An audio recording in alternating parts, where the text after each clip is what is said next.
Alright, what's up everybody? So, interesting story. I absolutely was not going to stream today, and what I was actually doing was getting footage for, I'm gonna make like a Arthur video, right? Like an Arthur experience video. I've been kind of messing around with that for a few days. I just haven't been sure like what to record and what to do for it exactly. And then when I was getting ready to do that, I realized they added new advanced quests.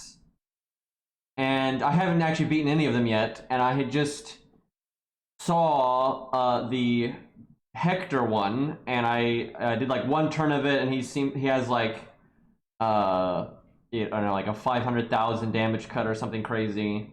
But it looks like if you hit him a bunch, you get rid of it. So I was like, let's see if I can kill him through the damage cut. So I was making a team to try to hit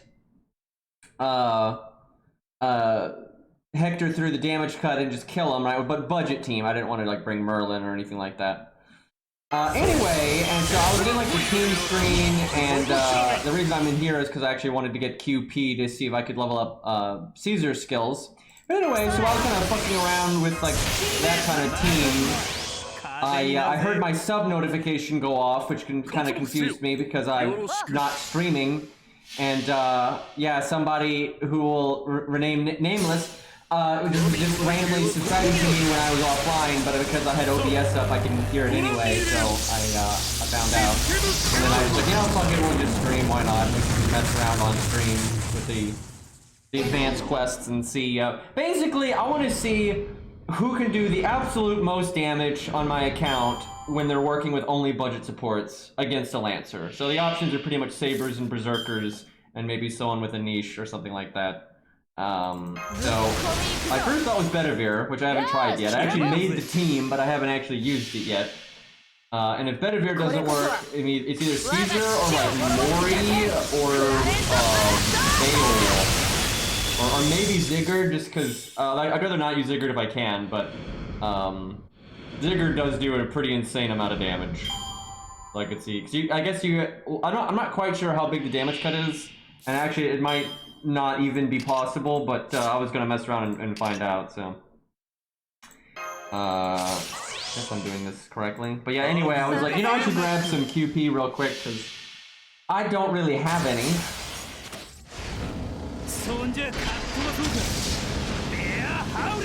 There's actually a bunch of new challenge quests or advanced quests. Not entirely sure how all of them work yet, so we will check that out. Most of them are for beating like Oceanus though, so they're lower level. I think the Hector one is for beating America, I think. I'll have to check again on the levels, but oh boy, do we need more QP. Thankfully, I have a pretty ridiculous amount of apples ready to go, and it's a pipe dream to ever catch up to Max anyway. I mean, what? And yeah, I can always use my blue ones. Oh, I can't believe Max has 900 silver apples. That's insanity. So I think, okay, obviously Max has more apples than me, but I think part of the issue is whenever I do an event and I'm like, okay, I should use a few apples to just, you know, for the stream or to get a CE drop, or if I actually didn't do enough farming before the event is over or whatever. If I need to use an apple, I actually will normally use a silver one if I can. I don't know why, I just do. That's just the one I guess in case I need to stop playing for like an emergency or I remember to do something or whatever. So I normally just use my silver ones first. Where I assume Max don't do that. Max uses gold ones first. Even though Max, I think, has more gold ones than me too, or about the same. So, but that's why I'm so behind on silver apples, is because I have used more apples and I take it out on the silver ones apparently. It seems logical to me, though. It's like, if I'm not 100% sure I have the time, or even if I do, you might as well use the silver ones. You don't waste anything that way, I don't think, so that's pretty much always been my go-to. I guess now, though, I'll use blue apples first. That seems the most logical. Because theoretically, they could always give us more AP down the road, and if they give us more AP down the road, silver and gold apples will actually be worth more, where the blue ones, presumably, will only be worth 40 forever, so okay, Caesar, who I actually have 10-10-10 on several accounts, just not my main. Oh, joy! Oh, God. I mean, I want to do it because I like Caesar a lot, and I do use him a decent amount, but I use apples proportionate to how I feel like playing. So, well, how do you? Let's say, because I'm sure you've been in this situation. Like I'm positive. Let's say you got an event, and especially one maybe you don't like, right? So there's an event going on, you don't really like it. It's getting near to be over, and you know you need to like farm a little bit more, right? So you're using an apple just to like meet the minimum amount that you want to get done for like a CE drop or a point ladder or whatever it is. So you're in that situation, would you use a gold or a silver? Because my guess is you use a gold, and I know I use a silver in that situation. So, because like just the disparity in our silver apples is so great, it's kind of shocking to me. Well, goodbye, hero proofs.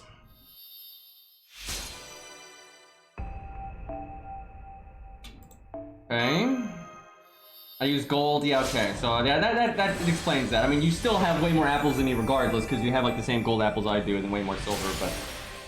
I wouldn't be that far behind on silver if I was using my gold, but I'd be more behind on gold, so. Alright, well, goodbye QP. Guess we're gonna have to go farm a little bit, because even if Bedivere wins this, I want to do it with Caesar anyway.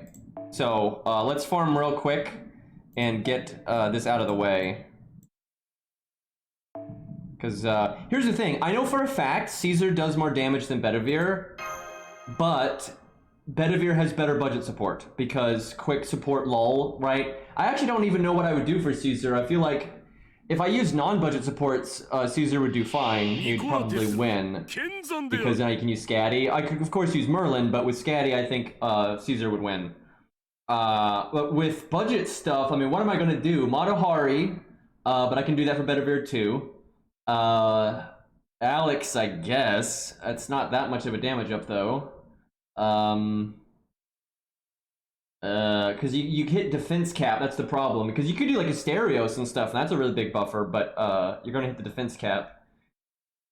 Oh Jesus, I mean he buffs himself, but I mean that's a lot of DPS. There's people with charisma buffs and stuff like that, but that's not ideal. Wow, yeah, I don't know what I'm gonna do for Caesar. Yeah, woo, that's budget. Yeah,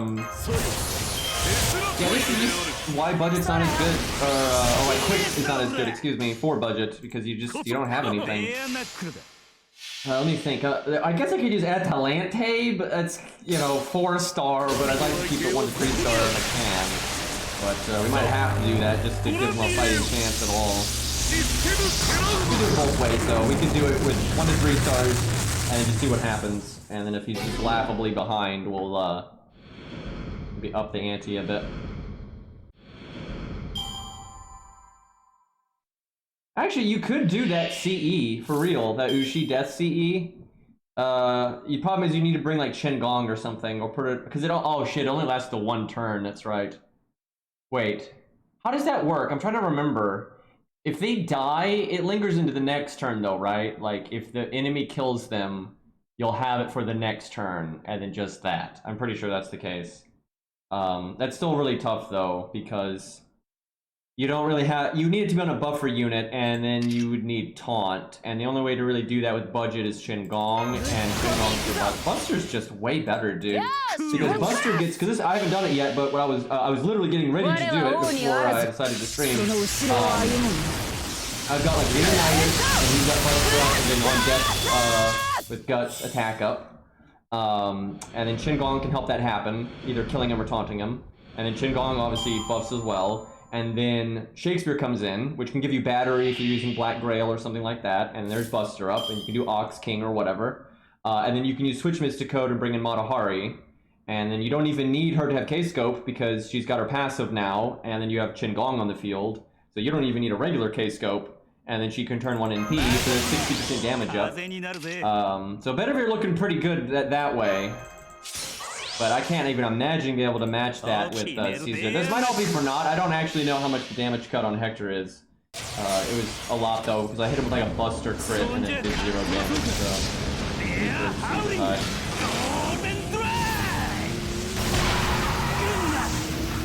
I'm pretty sure, I only did the stage for like 5 seconds, but I'm pretty sure what it is you hit Hector a bunch of times and eventually he loses his damage cut and then you would kill him. But I'm gonna try to do it with the damage cut still there just cause.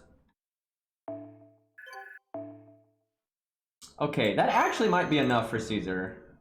He doesn't need that much QP. Alright, let's check here. Yeah, this is kind of for naught, because I doubt Caesar's going to be the winner here, but I've had many instances where I've wanted to have my Caesar more upgraded, so happy to do it. Thinking about grilling him someday anyway.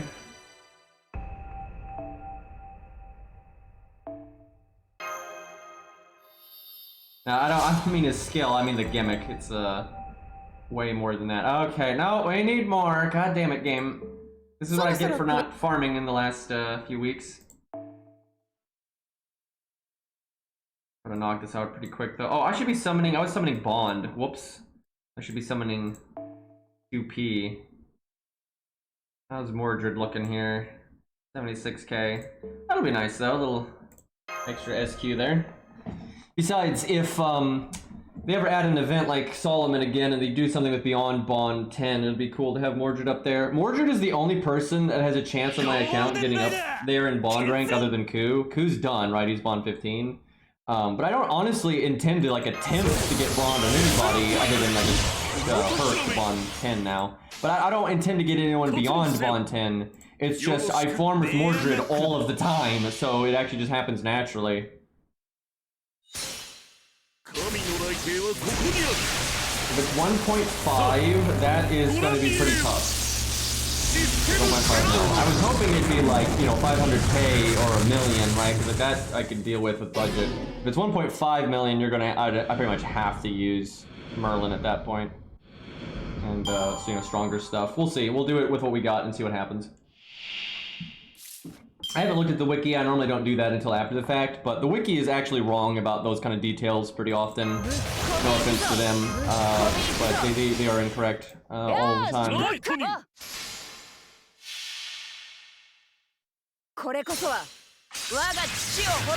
their fault though. I mean, there's just so much information and so many unreliable sources. Like, of course they're gonna be wrong sometimes. And to their credit, I've actually corrected them several times, and I've like contacted them. And anytime I've like shown them a clip of my stream or whatever to prove that something on the wiki's wrong, they've always fixed it. So you know, good on them. Yeah, Mordred was actually, I think, still is my only NP5 5-star on the main account. It took quite a while. It just happened over time. Because I picked Mordred as my free 5-star, one of my free 5-stars because he's done more than one. And I got spooked by her once, and then I had re-rolled the account to get her in the first place, so... Funny enough though, chat, I told people on Discord this, but I have not shared this with my stream yet. A couple days ago...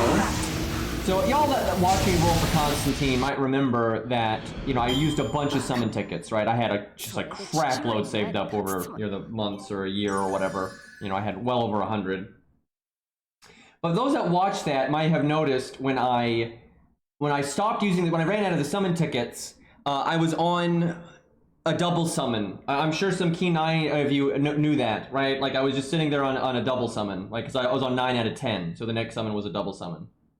And then I was obviously using some SQ, which was 10 rolls, and that doesn't affect that, right? Because the 10 roll automatically gets the bonus roll, so it just leaves you on the thing. Yeah, I know I didn't use it, but off stream, I just randomly was like, cause I got a summon ticket from like doing a quest or whatever, or login. I don't even know. But you know, I got a summon ticket, and I was just like, you know what? I'll grab that double summon right while it's available, because you lose it once the banner changes, right?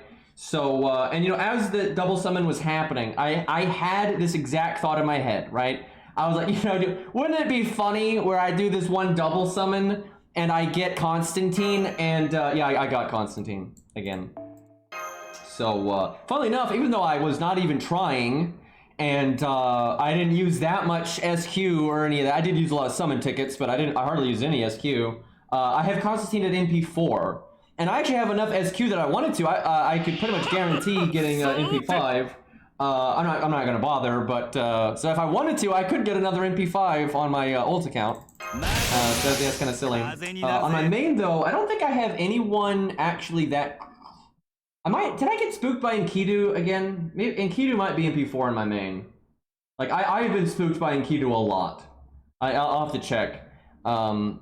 The only other 5-star that I attempted though to get to a high NP rank like really tried was like Arthur, and that was a long time ago, and he's MP3, and I've never gotten him again.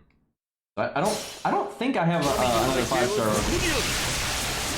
at MP4, and definitely not 5 on my main. So I have to check. Kidu might actually be MP4.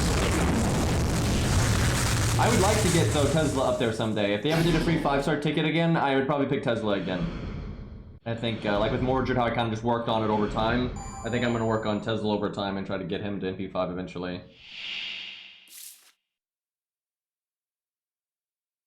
But I just kind of coincidentally gotten more like MP ranks on my ult account and my main, just luck. You know, just, yes, streamer luck.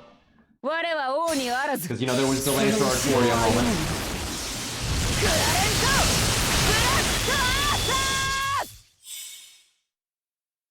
The thing is, I will say, Constantine has truly been lucky, because I actually like Constantine. But a lot of my bullshit streamer luck is not even very advantageous to me, because it's on things that I don't, like, plan on using or like anyway, right? So it's like, whatever, but I do like Constantine, so I'm happy to get copies of him. Yeah, before we go testing these advanced quests, I do want to check my MP rank real quick and see if I've forgotten. But I'm pretty sure, I'm almost positive Mordred is my only one on my main account. And then, at best, someone maybe is in P4. And if it's anyone, it's in Kidu.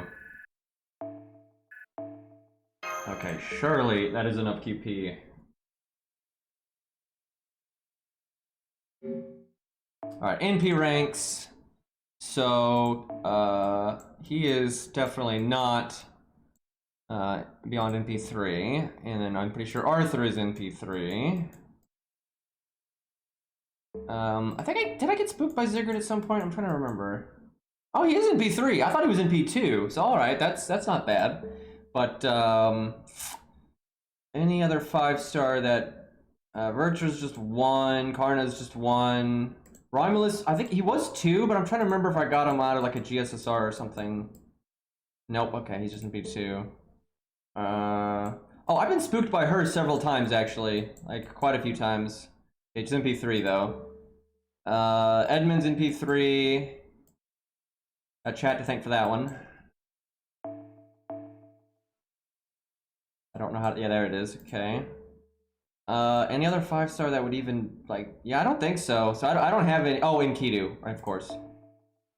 He's the only one I can, that has a chance here. Yeah, okay, he is in P4. So, yeah, that's just spooks. So he is the only other one really with a chance of getting in P5 here. And that would be pretty cool if I got that someday. Anyway, alright, let's get Caesar up, and then we'll start doing some damage.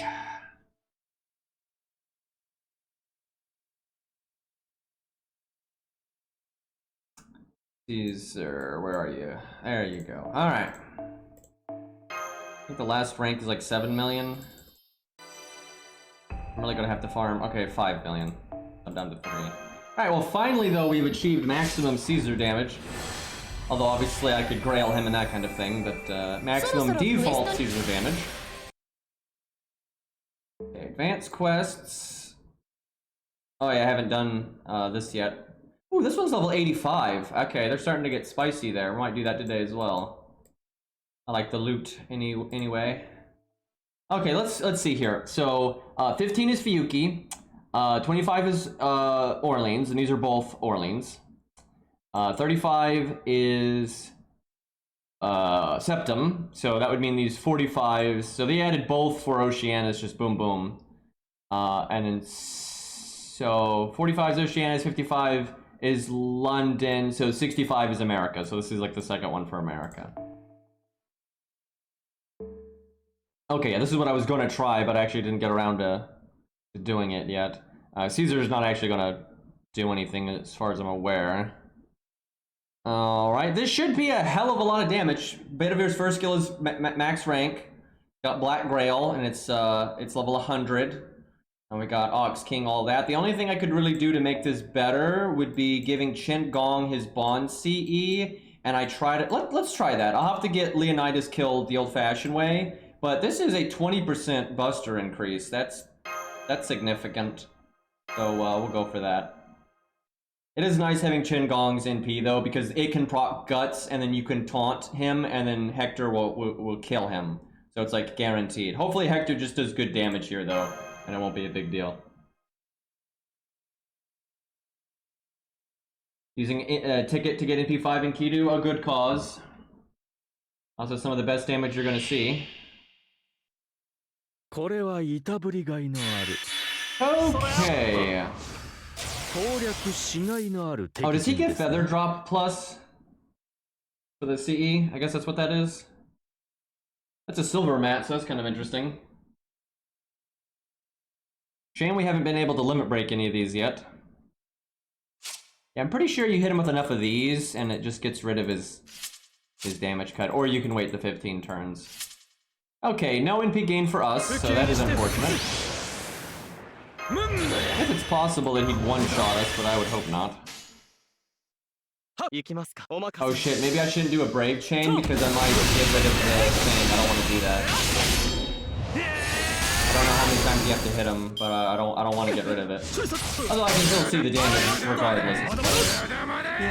No, don't. Okay. Let's say if he did proof of friendship, I was gonna be annoyed.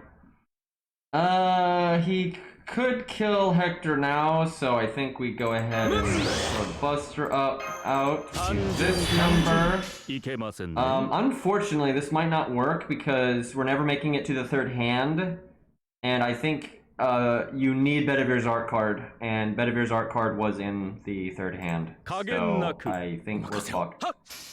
Barely, I think we're barely fucked, but I think we are going to be ever so slightly shot here. If we could have crit there, I actually think we would have been alright. Oh fuck, we got rid of his, no we didn't. He actually got rid of the stats. Oh man, he didn't kill. I think we still have one more turn, as long as he kills us. He has to just coincidentally, oh no, we have our taunt. Hey look, we made it to our third hand! we have Leonidas' taunt, how about that? Because I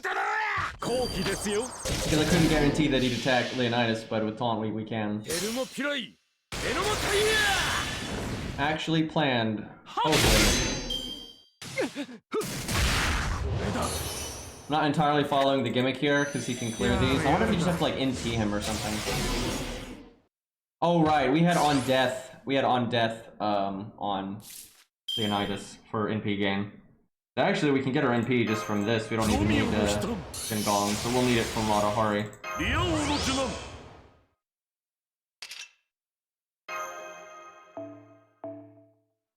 Make sure I'm not fucking anything up here.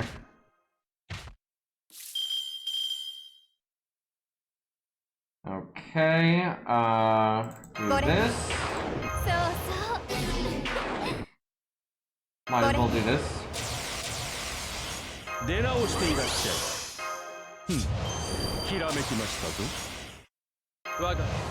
have so much damage up here. So she's gonna put another defense down. So, and we have Chin's Bond CE. Yeah, we got a lot of damage. Let's see what we can do here. Shame that Chin doesn't have his NP though, because then he could overcharge Bedivere more, and that would be a bigger buster up for Bedivere, so that'd be swell. But no way to do that, really. You know, there is a way I can get more damage. I could cast Leonidas' buffs one turn later, so they last longer. No, it wouldn't quite... I could get more damage, but not as much as I'm thinking, because Shakespeare's buffs only last one turn. I'd have to bring in another buffer that lasts 3 turns, and then have Chin Gong NP. You get like another switch that way, and then you could bring in one more buffer, but one of the buffers would have to be weaker because of that. So that's not, it's better, but it's not that much better. Alright, well let's see the damage. Oh wait, I have to ping off the invulnerability, I think. Let me look at that. Yeah, 1 hit. Okay, it's like Lobo. So bonk, bonk, and bonk.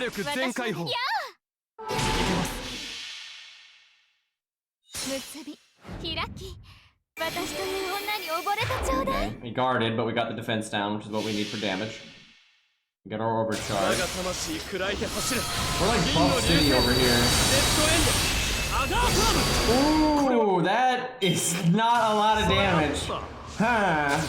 I wonder, at least we did some. We did some. I wonder how big that damage cut is then. I kind of need to go hit something. What's our attribute? I wonder if we're at attribute negative. 'Cause I want to try to line this up on like a different enemy to see exactly how much damage we just did. Because we're pretty damn buff. Okay, he's man. I think Bedivere is star. Am I right about that? If that's the case, they're neutral. If Bedivere star, they're neutral. Let me see here. Let me make sure Bedivere is star. Yeah, he is. Okay, so they're just straight neutral against each other. Wow. So that I don't know what the damage cut is, but it's fucking massive. And before I wrap up, I'll just mess around here a little bit and see if I can get some information. I'm sure it has something to do with these purple things. We can clear them apparently, but I don't really know how that works. One of those turns actually cleared all this purple stuff. Okay, so he just did. I wonder if you just get to a certain amount. Yeah, I don't know. I'm not really sure what the purple things are doing. Maybe you just have to wait the turns. I mean, you could do the damage. Like you can just kill him. But I wonder if they just want you to wait out, because it only lasts 4 more turns, so you could just do that and blow him up. But yeah, I'm just kind of curious if there's clearly something with the purple thing, so it wouldn't be here otherwise.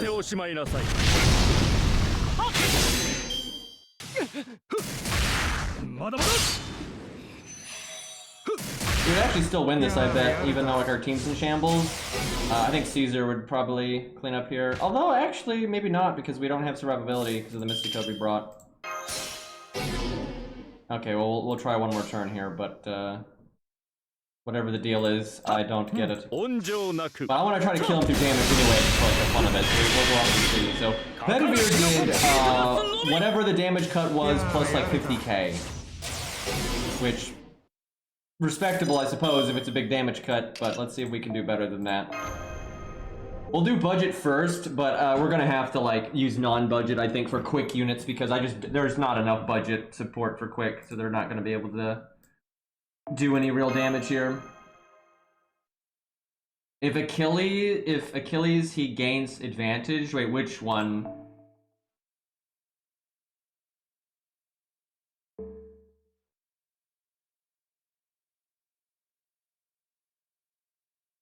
Okay, I don't have Achilles anyway on this account, so I couldn't do that. That's kind of cool though, but I don't really understand. Does Hector gain class advantage if you bring Achilles? That's kind of funny.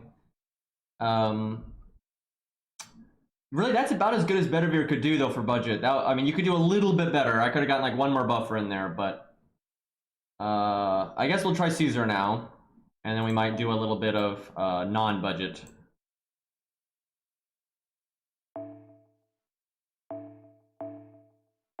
Yeah, actually, he's allies with Penth. The Amazons help Troy. Let me see. I want to see. Did he drop a feather? A feather CE? No, he drops hero proof. That must be the feather one right there. Guess we need what, 3 more hero proof ones if we want to limit break? Okay, so I might have to use Atalante, because I mean, she's not super budget, but like there's just no, like I got nothing for quick if I keep it 1 to 3 star. Like I don't got a damn thing. We got the boy Alexander, and that's pretty much it. I mean, I can do Matahari again. We don't even have Chin anymore, so it makes cycling worse. I mean, this is so much weaker. It's a shame because Caesar has more damage, but I can pretty much guarantee you, with how little damage Bedivere did, there is no way Caesar will even do damage with a 1 to 3 star setup. I don't think it's possible. Because like at best I could get like, you know, a lucky kill or use Poster Girl or something and get like 1 3-turn buffer in, but like without Chen Gong, it's just, this is so much weaker. I'm trying to think what else I could even use, because Asterios is good, but he has diminishing returns because of Matahari. Because Matahari does 60% defense down, so the most you get out of Asterios is another 40%. Which honestly, I might have to do. I'm not sure we actually have another option. It'd be really hard to make them both NP though without just throwing K-scope in everybody, which I prefer not to do. Yeah, wow, this is gonna suck. This is gonna be really bad. Yeah, I guess I'm gonna Atalante. I think it's only like I don't. He just won't. He'll do 0 damage. Like I'm positive he'll just do 0 damage. So there's no point in even testing it. Because even with Atalante, he might do 0 damage. So what we would need is like Alex to buff and then Alex to die. I guess I could put the Ushi CE on him, but the odds are Matahari will die first. I could use Poster Girl. It's kind of cheating, but in this circumstance, I don't care too much. Although it does kind of defeat the purpose of keeping it more budgety.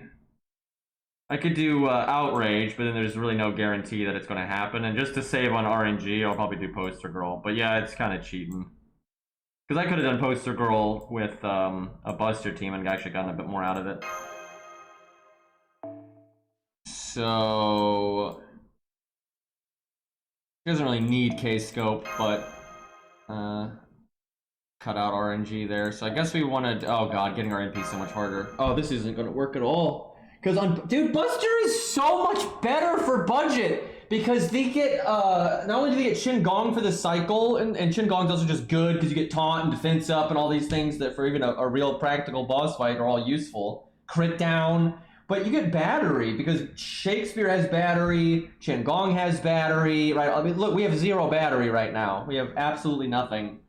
Yeah, budget quick is a lie, dude. Like, what a travesty. Because at least art gets, you know, Mozart, which gives you a 44% art up, a 20% art down, and if he uses NP at a defense down, you got his Bond CE for NP up, you get a free crit no matter what, that kind of stuff. You get crit down as well.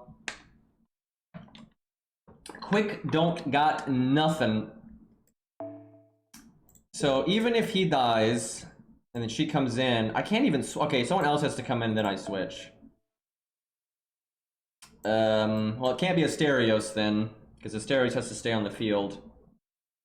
Alright, so I'm already breaking the rules with Angry Cat, so the other unit definitely needs to be a low star. I mean, there's charisma with like David and stuff like that.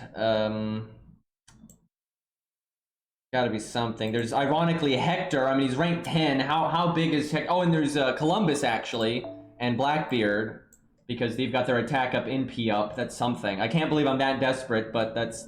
Let me check on those. I assume Blackbeard's is actually bigger than Columbus's. I would hope so.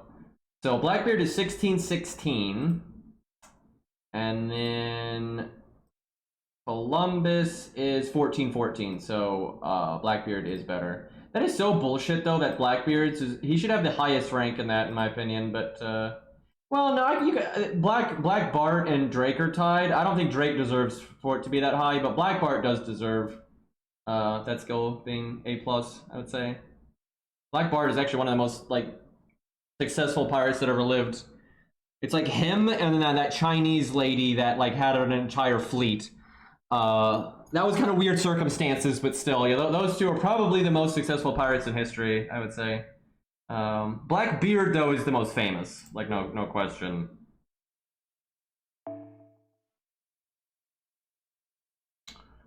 Alright, what am I doing here? Oh, yeah, let me check Hector. I doubt Hector keeps up on that front. Also, who killed the music? Have we, like, not had... I don't think we've had music this entire time, actually. Excuse me.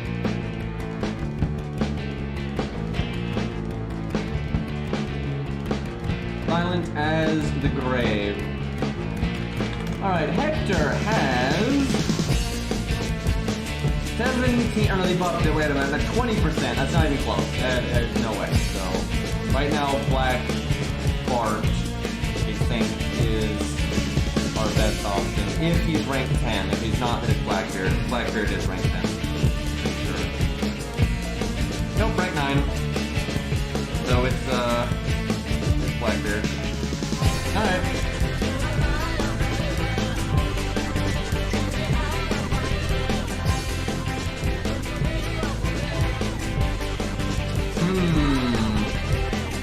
So this is just gonna be doomed. It's like with Buster I could get my NP pretty easily with all that battery. How the hell am I supposed to get my NP? I guess I can give him a command code real quick. That'll help a bit.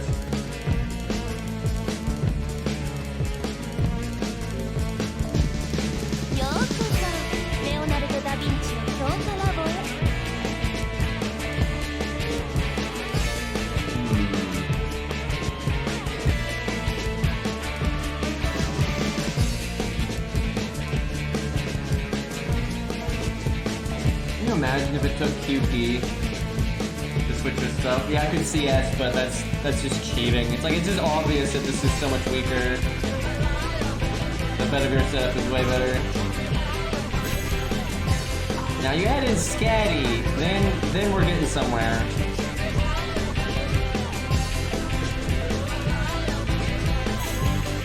This is the best I can do.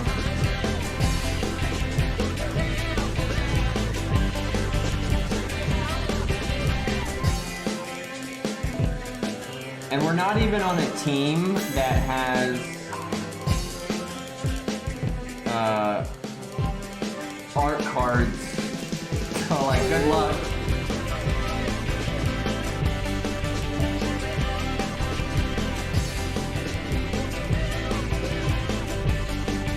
If only I could get that Ushi CE in, that would help, but no way. So proud of my chat for knowing the name of the song. I didn't have to do anything.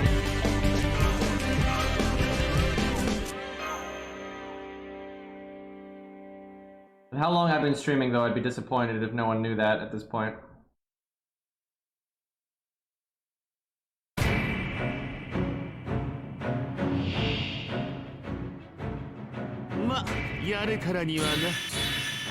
What we need is a fucking art chain, but good luck with that one. Oh, what they only have one art card each, and they already got them, so we're pretty much doomed here. Thanks, game. Alright. I guess I just do this. Watch this incredible NP gain of 1% there. Don't you one-shot me. None of that nonsense.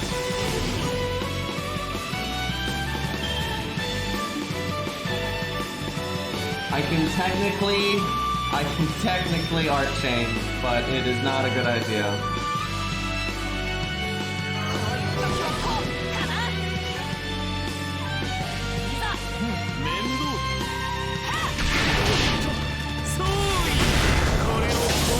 The deck really could not have shuffled in a worse way. Everything's spread out, and it's, I cannot get good NP gain here.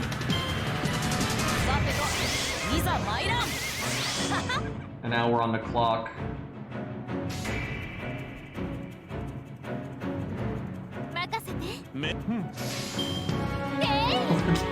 Oh Jesus, even an art chain would be in bad shape right now.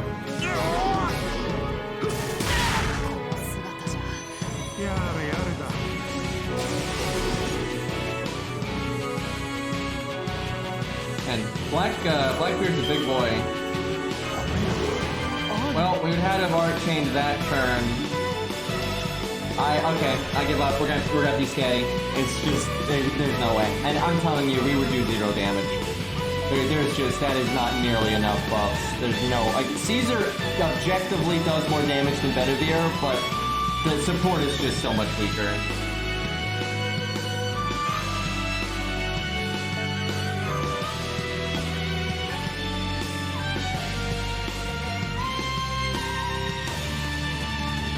Okay. Well, obviously we should just keep that. I don't know why I deleted that. What can I do if we actually work in high rarity stuff now? Do that.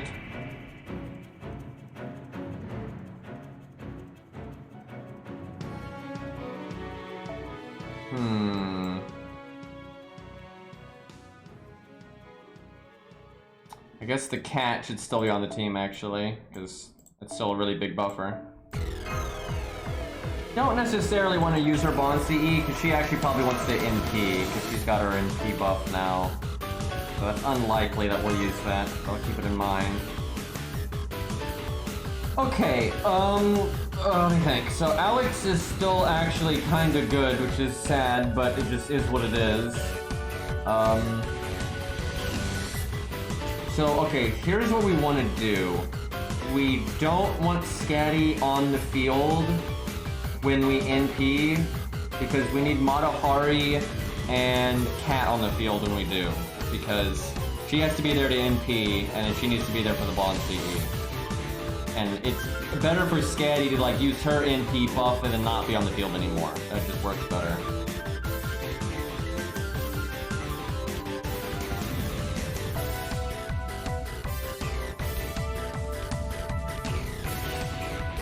Is Alex our best cycle buffer? Probably.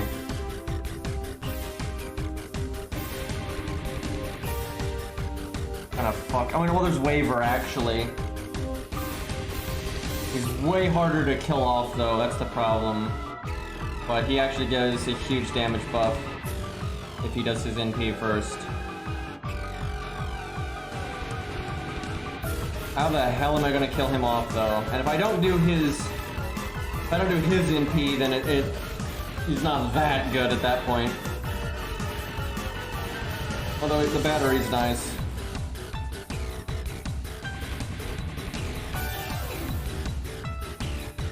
Oh, this is so much easier with Qingong.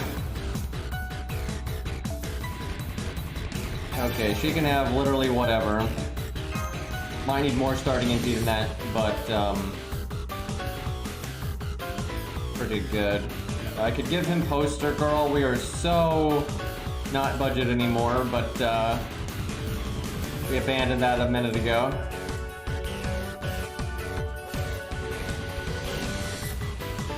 Man, I think we might still win with Buster if we put in Merlin and stuff. Qingong is just so helpful. No, level 1 Shin's not even worth it at all.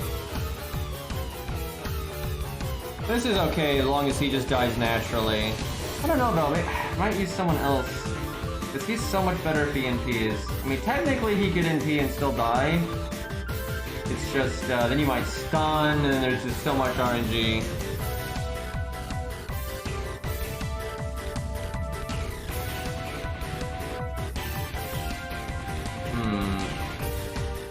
So if this did work, I would come in, you would switch that out. Alright, but it still seems pretty inferior to Buster.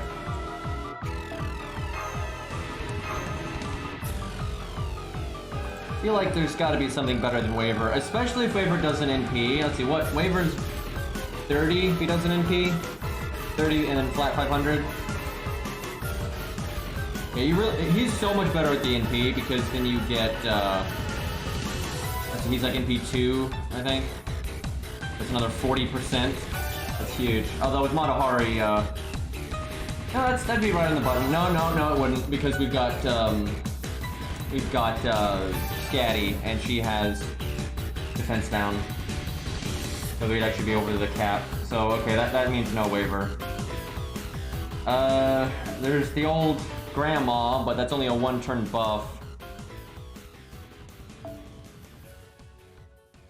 What's got a 3-turn buff? I mean, there's back to Alex. I'd really hope we would have better than that, though. Hector don't have Divinity. Let me see here.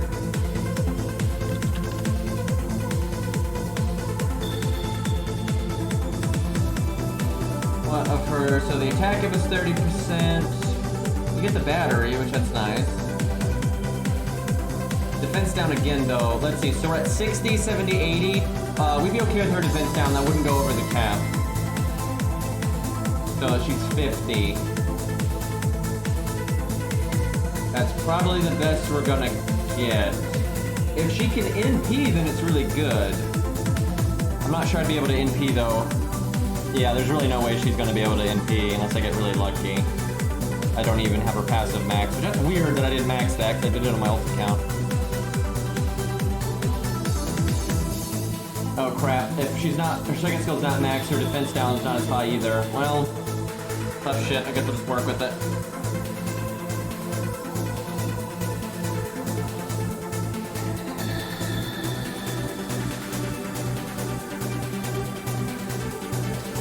Okay, yeah, I think this is what we go with, and then, there's no reason to do the stars, so just cut out our NP, I'll give Scatty more starting NP.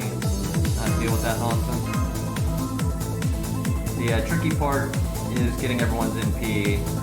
If Martha can get her NP, that's going to be a huge help. That's going to be very difficult to do, though.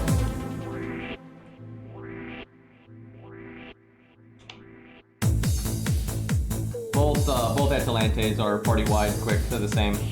Their Bond CE is the same as well. The reason I'm using the Berserker one is because I actually have a Bond CE, where the Archer one I don't, so the Archer one is just inferior in every way. Unless I'm not going to use the Bond CE, then they're exactly the same, but, okay, I'm gonna hope I don't have Martha die in one turn. We need to wait a second, I think.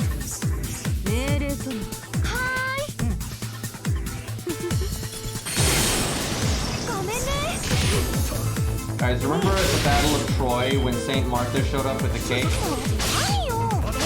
Damn, he got some damage! Like, fuck.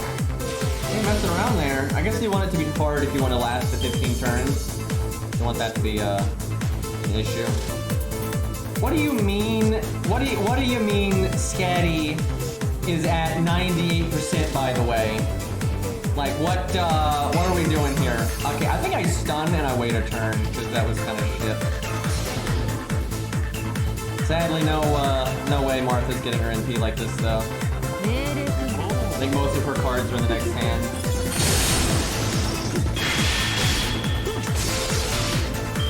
On a really lucky run, though, she could potentially get her NP. But, yeah, all of her NP gain is right here. Too late, though.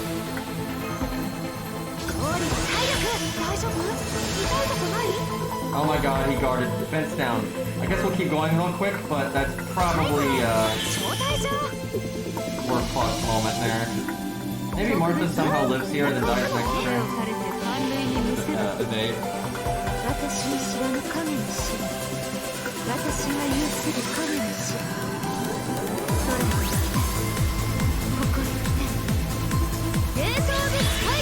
That super long-lasting attack up, though. Nice. Look, we have Martha's NP, guys. Martha's having a pretty bad run here, though. Her defense down didn't land, she didn't get her NP, so she's actually not giving us much damage, unfortunately.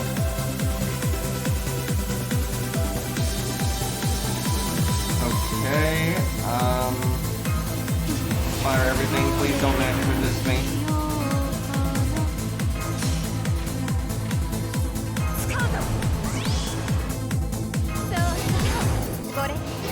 Okay.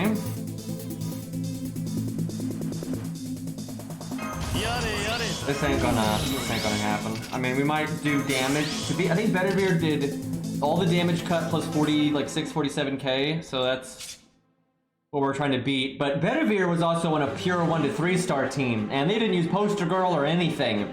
So yeah, we're over here using 5 stars and Poster Girl and all that nonsense.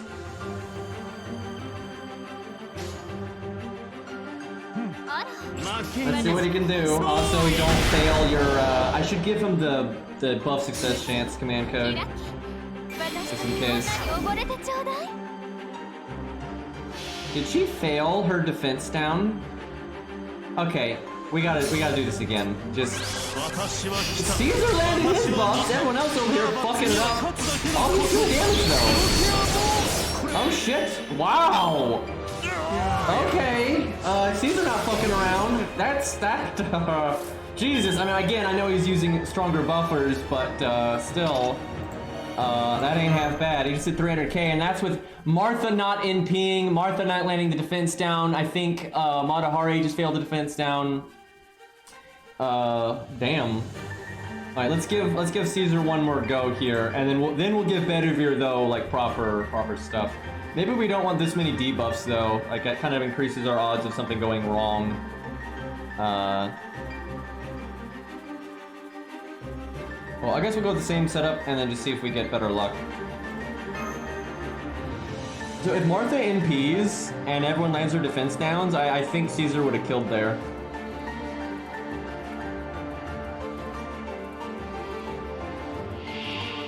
I bet you Bedivere will be able to kill if I work in like every OP piece of shit nonsense that I have and I get a little lucky.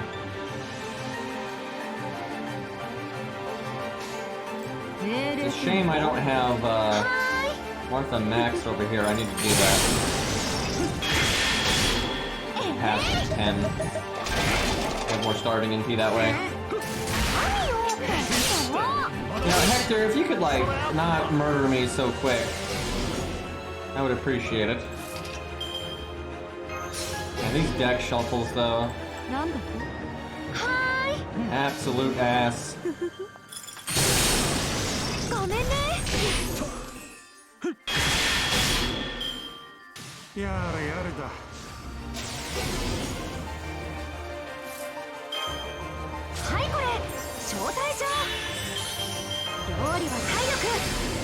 Hector! My guy, what is your magic resist? What are we doing over here? Let's see, Hector, I swear if he's got like magic resist C or something, I'm gonna be so pissed off. I better see E fucking X. Nope, B. So 17.5%, which means I am overwhelmingly likely to land that defense down. We're just not, because this, I might cut some of these debuff people. This is a mess. Alright, one more, then we'll go back to Bedivere, and then we should do, like, Mori and, maybe, what's the name? Zigguard. I don't know why I couldn't remember Zigguard's name there. I wanted to say Siegfried. Yeah, I wasn't going to stream today, but, I just kind of decided to. One more time, Mom. 5 more minutes. I like this background now. It's from Grailfront. How do we get such shitty hands though? Like, damn, dude. What the fuck? Guess do that.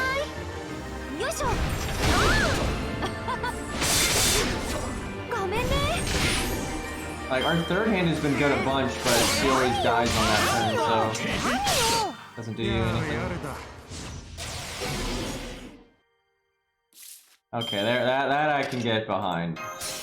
I'm not sure it's enough, but we'll give it a go here. Yeah, no, she'd have to get her NP that turn, so no. The thing is, if she had her passive max and everything else, maybe like crit or something, because if I had the passive, she'd be at 80%. Oh, she's got her battery skill. Okay, hold up. I think it's 30%, right? Yeah, there we go. Fuck yeah. Art Chain's OP, apparently. Hey, we landed the defense down. He guarded the other one, but he just always guards something no matter what I do here. Okay, so we're looking good. I need to do this. I need to double NP here. Oh, we're not looking good. Oh, we're not looking good at all. Anyone want to guess what the problem is here? Also, hi, Arjuna. Anyone want to guess the problem here? Because there's a problem. It's just not the one we normally have.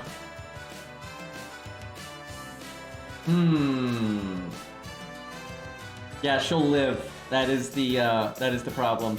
Yeah, I have to not NP, and then I have to, let's see. How many turns do I have? I can afford if she dies. Oh god, last turn of taunt. She might not die this turn because she's gonna heal. Yep, this is bad. Yep, Hector, you know I was telling you earlier not to murder me? I take it back. Like, triple buster, crit. You can do all the shit here. Triple buster crit actually would be ideal. See red, press red. Why do we have to heal for 2,000? Come on, Hector. Come on, you fought Achilles. You're like the only one that can keep up with Achilles. You're not, that's not a good start. That's not, So, the only way this works now is if I NP with Scatty and she dies. Which I don't think is very likely. Because I can't NP next turn, because she has to be switched next turn. So I think our dreams were just shattered.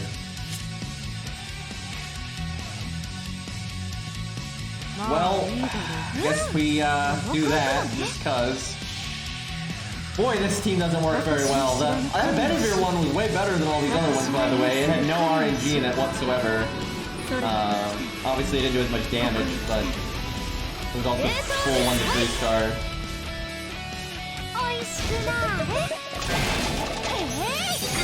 Hey look, we're about to MP again. Kill, kill, kill, kill, kill, kill, kill! That's the wrong one! Hit the fuck! Oh, well, it's over. Fun's over. Alright, good try. Not enough damage on Hector. Yeah, I really should give Caesar the command code because he's guaranteed to land the stuff. I'll do that real quick. Between that and then just sometimes landing them anyway, it just makes the RNG more favorable. And we got enough RNG bullshit going on right now. Oh yeah, Beowulf is another one we need to test. It's just taking us forever to test Caesar, and it's because Quick sucks, apparently, so... He sucks for this. It's so unreliable. It would be so bad, though, if I could use more normal buffers. I'm having to be pretty desperate with my... Like, using, what's her name? Martha is what's making it shit. If I did, like, Alex, it'd be way better. It'd just be less damage. But Alex would die a lot smoother, and you don't have to deal with, like, healing yourself and stupid stuff like that. But Alex is only, like, 38% damage or something like that, so... Not the best.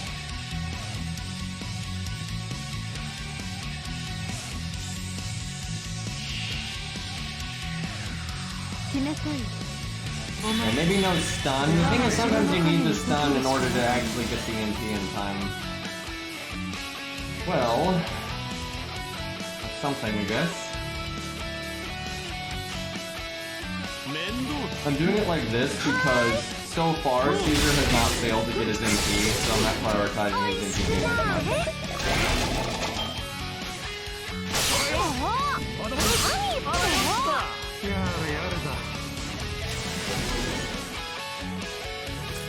I feel like I'm kind of screwed here. Because if I don't stun, she's dead. And if I do stun, and then I cast everything next turn, she's probably not dead. I feel like she's just in the perfect sweet spot of that, where that's very likely to happen. I guess I kind of need to do Scatty again. I forgot about that, but we're gonna do that anyway.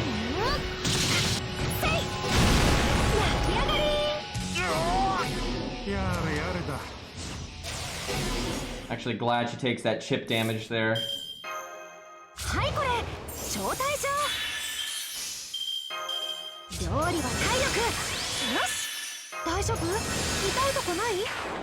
So I'm pretty sure what the gimmick is when you get enough purple things, you drain his NP. And so I don't think the purple things are for getting rid of this. I think you're actually either supposed to do like 2 million damage and just kill him, or you're supposed to wait 15 turns. Which honestly, for an account that just beat America, waiting the 15 turns here and then pulling out 500k damage is actually kind of fun. That's a pretty legit fight. And then for people that are farther in, you can just kind of, you know, mess around and try to do like 2 million damage or whatever. So that's kind of cool. I don't mind this one. It's still not, is it 15 hits? I think it's 15 turns. I don't think it's 15 hits, but you might be right. I'll pay attention here in a second. But either way, you can stall it out or you can muscle through it. 15 hits is a little boring then though, because at that point, pretty much any account ever can just get rid of it, and then it's pretty simple. So it's not as good for like replay value then. So that's a little bit more disappointing. Okay, let's do that. Yeah, 15 turns would be a lot cooler than 15 hits. You can do 15 hits pretty quick. You're not doing like support NPs and stuff, and you can just stay alive with like mash or a taunt, things like that. So then it's just wait like 4 turns or maybe, depending on like I guess how many brave pins we get. Oh good, she died. That's good. I guess you do still have to deal with his invulnerability thing there. Like, if you gave him a health bar, then this would be awesome. But, didn't we hit him twice there, though? Because it was 9, and now it's at 8. Okay, hold on. Let's pay attention. What am I doing this turn? Can I wait I think I can wait a turn, right? Yes, I can wait 1 turn. So we scatty NP. It'd be incredibly unlucky if the cat died here with Scatty's NP up, but I could do her evade first. But I'll have faith. What has ever gone wrong in a situation like this, chat? Yeah, solo this might be better. In neutral. 500k in neutral though is not too hard. Well, he has more than that because of the invulnerability. And you could bring Pierce Invulnerability command code though. But in a solo, you'll break through the 15 hits really quickly because you're doing 4 per turn. But it's still something that'll fuck you up a bit. Wow, he did not care for Scatty there.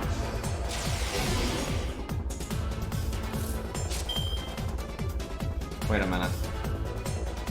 That said 8 last turn, and we hit him twice. And now it's 7. I'm not sure chat's right about this. I'm not sure how the hell. Does it have to be a different unit? The invincibility is different. The invincibility is just 1 hit. Oh, I see. It doesn't count as a hit because of this. That's weird. That's really weird, because normally the game doesn't treat things that way.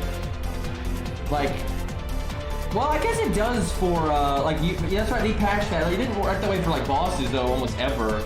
But they changed it for, like, the player side. But that's interesting. Yeah, they don't normally do that. A lot of times they have, like, a mark mechanic. The mark happens, like, regardless. Because there's been all kinds of bosses where, like, if you, like, attack, you know, you'll put, like, Buster Resist down on them. Or even the opposite, right? Like, if you hit... Ezo, right? Like in Gilfest, if you hit Ezo, he gets resistance to whatever you hit him with, right? And that normally, if he's got evade up, I don't think that would prevent that from happening.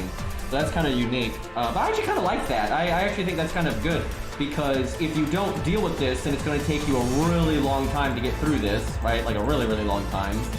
And then it rewards you for having Pierce Invulnerability, or buff removal, or buff block, or whatever. Unfortunately, it's so easy to trivialize this now, though, because you could do Pierce Invulnerability command code, or a CE, or whatever. Especially in a solo, right? Because in team play, you're not going to pull the Pierce Invulnerability command code all the time, so you're still going to have to deal with this. But in a solo, you can get through this every single turn, and then you can get through this really quickly. But I actually think that's pretty cool. I would not have expected that. That's just not normally how they deal with like gimmicks like this. They just normally bosses don't work that way. The player does though, right? Because I guess it's fair, because if the player has like a 1-hit damage cut, but you have an invulnerability, it won't take the 1-hit damage cut. It used to, but they patched it a long time ago. So I'm surprised though to see that on a boss. Neat. All right. I think it's go time. Please don't magic resist me. Alright, that's good. Let's see what our boy Caesar can do.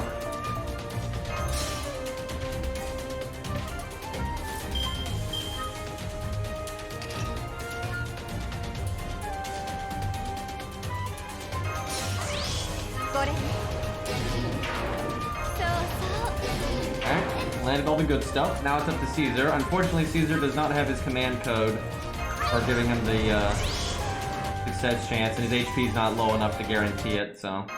Yeah, but I think it's like 50% or lower, it's guaranteed, and if you have the command code, it's guaranteed.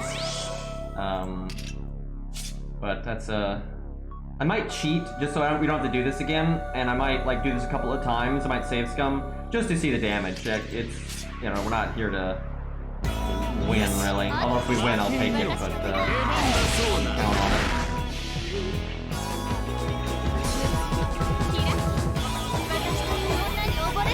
What do you... Wow, okay. Sure, Hector, just make Matahari's NP do literally nothing. Fantastic. Okay, we missed 1 buff. We missed the defense down, and we missed 1 attack up. Holy crap!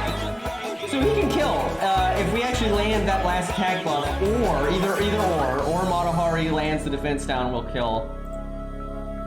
So yeah, he can just ignore the gimmick then if you have them strong enough support. And if you had like double scatty, which I guess is impossible in this quest, but so like what's the other thing that would make this easier then? I guess like Woo or something? Like what's a non-budget unit that would help? That's not Grails either, that's just level 70. It's pretty scuffed teammates too. That's cool. Took a long time to set this up though, because then Bedivere could really get the ball rolling a lot faster, so we'll see how that goes when we change up to non-budget support. I guess we do that.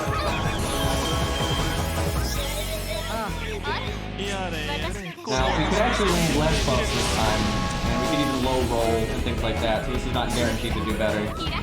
She could land the defense down, which she did, but then he could miss like every buff.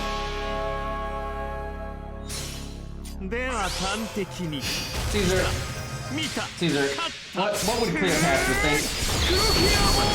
This is what we get for not, he almost killed anyway, by the way, super close. You know what's really funny, chat? If you get the boss to low health like that, and unless you're using some kind of ability that gets past damage cut, you still won't kill him until you get through the gimmick, right? Because he still has 1,000,000 damage cut, or whatever it is, 1,500,000, or does anyone know? Because I'm not quite sure how much damage we're doing. Because earlier, you know, Bedivere did 46k, but I don't know how much damage that did either. We'd have to use one of these teams to be sure. We'd have to use one of these teams against a different enemy. Because I suspect we're doing an absolute crap load of damage right now. Because I know Caesar's got some of the higher NP damage out there. I guess I have to cast something, right? Do that. Yes. Man, if we had just pulled the command code, we wouldn't have to deal with this. So if we want to test the damage, we don't want to do this setup. This setup is too wonky. Oh my god, Caesar! You're embarrassing me here! Wow, the low-high roll on that one. Jesus. That tells you that you're doing a lot of damage when the low-high roll is that much. That means you're working with really big numbers.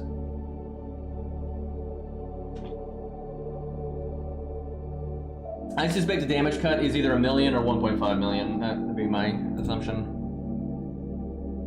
It's definitely not, it's not 2 million, no way. There's no way we're doing like, I mean, my account can get units to do over 2 million damage, but I'd have to do a different setup than this. Tell you what though, if Caesar was Grailed, oh boy. That has a huge impact on your NP damage, and with this many buffs, that'd be nutty. We're about out of abilities to save scum with. Sadly, Caesar's been having a real off day with these 80%. He doesn't need to land all of them if she lands the defense down, he just needs to land a good chunk of them. More than one, definitely. Because he made it with just one buff, he actually made it to 8k. So. Oh, there we go, chat. He landed every single one of them. Oh, there it is. Jesus, 529k through whatever the damage cut is, which I really would like to figure out. Okay, let's do Bedivere, and what we'll do is we'll do the stage, and then actually we'll do a bullshit stage first, and then that way we already know what damage we're working with, and then we'll apply it to the boss and see what damage we do. Now, I'll probably save scum for that too because of low high roll. I want to have a pretty good idea of our average damage. Let's see, what's a good stage for this? So preferably we want an enemy that's neutral, so we need man or we need star. I'm trying to think if there's anything, let me check. Is Bedivere star? Okay, so we need man, star, or beast, but beast is super rare. But yeah, man, star, or beast if we want to do neutral alignment. Or no alignment at all. That works too. Like, I guess the dragon. Yeah, we could do the dragon, right? I don't see why not. That should work. Like, our boy Richard. Because he shouldn't have any alignment, so that should be neutral. I don't think star is neutral to everything. Okay, actually, it's strong to beast. I'm actually wrong about that. I was thinking beast was neutral, but no, beast is actually bonus damage. So So it's everything but beast, though, is fine. So just no beast. I guess I can use anything. The dragon is still perfectly reasonable, although it takes a bit more AP than I might like. I just need the enemy to do enough damage to mimic what Hector's doing, because Hector hits really hard. So I just need an enemy that can kill something. Oh, Edmund. Perfect.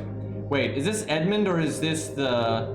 Shit, I don't think this is Edmund. I think this is the spammy. My other account has Edmund. This is the 7 waves, I think, because it's 3 summon tickets. Well, that sucks. What the hell do I have that actually can do damage? What about these guys? I mean, Bertra does... Wait, no, that won't work because she does the stupid, thingy-me-bob, and then he doesn't work either for the same reason. They're neutral, but we can just double the damage. Do they do damage worth a shit? Kind of. I mean, Hyde does, but... I guess this is good enough. The 5 AP is nice. And it also mimics the not having a support, which is actually pretty good. Okay, so definitely our boy Bedivere, because that's the thing we're testing. If I don't have to be budget, I still use Shingon regardless. He's just way too good. Oh yeah, 65, excuse me. Maybe Waver, because you can kill Waver with Chin. Although it's nice if Chin can have his Bond CE, but I don't think that's going to be worth it here. 20% is good on everything, but because I could have Waver like turn. Let's see. Waver can turn 1 in peak and then get Chin. Wait, no. You need someone to die the normal way first. So there's Penth. She's not like Nightingale is more damage up, but Penth is lower team costs, and also she's just so much easier to kill. Like Nightingale is just too tanky. I mean, look at this shit. She might be a berserker, but she's got 16,000 health. Like, whose idea was that? Although obviously for normal gameplay it's a good thing, but or kind of, but for this kind of shit is bad. Yeah, but Boudica does hit pretty hard. She does Buster spam. Although that one time she didn't, but that was because there was like some wonkery going on there. Yeah, I think it was because of like skill seal or whatever. Like the extra action she did ended up not being a Buster. I can't remember what it was exactly, but something made her do like an action she normally wouldn't do because of a debuff, and that action wasn't a Buster card like it normally is. So there's some funkery with the gimmick there. Okay, what I don't like is Waver basically has to have K-Scope unless... Do I have his passive? I do. So he actually... it's not leveled though, but he can get away with Sakura Scope at least. That helps. His team cost is going to be an issue, I think. Because it was pretty tight on the other team. Technically, she won't need Poster Girl. She could probably get away with Outrage, because she just has so little health. Like, she's probably going to die to 1 turn to Hector. Maybe not to this stage, though. So if I have the team cost, I'll do Poster Girl. I have a feeling that's not going to happen, though, but we need the team to be the same for science. Okay, so boom, she dies. Waver comes in, Waver NPs, Shingon NPs. Could probably get away with the different craft essence, but I doubt I could do Bond CE. Let's see. The Waver dies, that brings in another buffer, which needs to be a 3-turn buffer. So probably Merlin. And then you switch Mystic Code and it can be a 1-turn buffer. Yeah, we're definitely having team cost problems though. I want Ox King too. So the problem is, yeah, we're not gonna be able to do everything. Okay, Shingon can downgrade a bit. Hell, he might be able to downgrade a lot. He might be able to do like this because of Waver. Waver doesn't necessarily have to get the battery. And he gives battery to himself. And then this could be Outrage. I think it's fine for Outrage on Hector. I don't know if Outrage is okay here though. Hey Zert, I'm pretty sure you resubbed the other day, but I'll take another one. I appreciate it. Thank you for the 6 months. 15 months, excuse me. Okay, so... Anniversary Blonde is not worth it at all, because you lose out an entire buffer unit. Because it's not even 60%, because it's the only thing it gives you positive is what you're not getting out of the Switch one. And the Switch one I think is 20, so it's 40. So the only way it's worth it is if your other buffer unit is, you can only have like someone on the team that's like 20% or 30% or something like that, which we're probably gonna have more than that. Although, team cost is an issue, so we need someone. Matahari is wait, is Matahari ideal? Okay, he has defense down. That's the only defense down, so Matahari's fine. If I need NP, there's this. Matahari would be better though because of team cost. Does she have... Okay, see, he gives battery as well. So Bedivere don't need shit. So Waver can buff him. So he can save his 10% for Matahari most likely. So she doesn't need K-Scope, is what I'm getting at. Damn it. Literally 1 point. Let's see. What can we... I guess Chin could try to have even less starting NP, but that's not ideal. It's hard to match Waver. He's actually a 70% damage up. That's very difficult to match that with anybody. Pens is matchable by other units. Let's see, what is she exactly? I think she's like 30 something. The thing that's good about her is that she's fragile, so she's easy. She's a free switch, right? She's a free switch out, which is good. Let me check on her damage though. We might have a low star that can match her, and we just have to hope that Hector smash. I don't know how the hell we're gonna do it on this stage though, because I guess I could mimic it by using a CS. So Penth is 18 and 20, so she's 38. That is actually pretty hard to match. She could do Black Bart though. It's pretty comparable, and he also dies pretty easily. I guess an archer would die really easily. Yeah, I could use his buff on himself. The only problem is he might not be enough then for Qin Gong.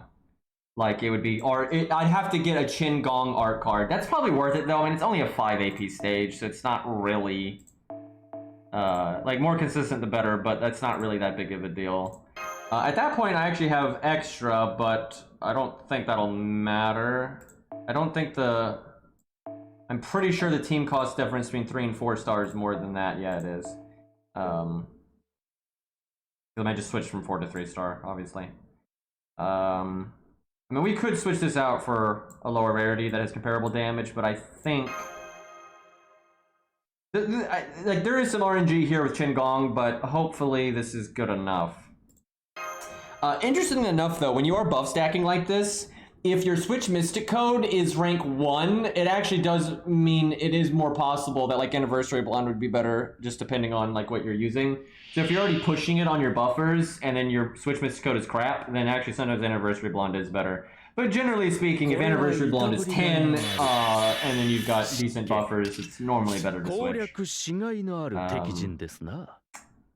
Okay. So, we want her to die in 1 turn. What if she doesn't, though?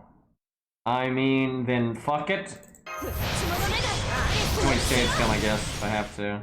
Rather not, but, okay, that's good, though. We got a art chain for Chin, so we don't... Oh, right, Chin has his passive. I forgot about that. Never mind. Yeah, Chin's... I completely forgot Chin had his passive.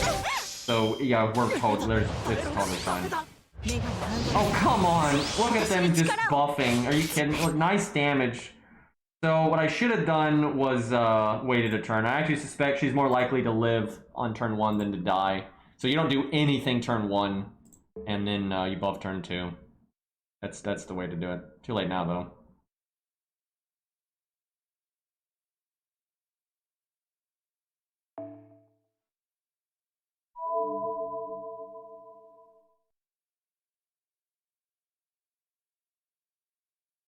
Okay.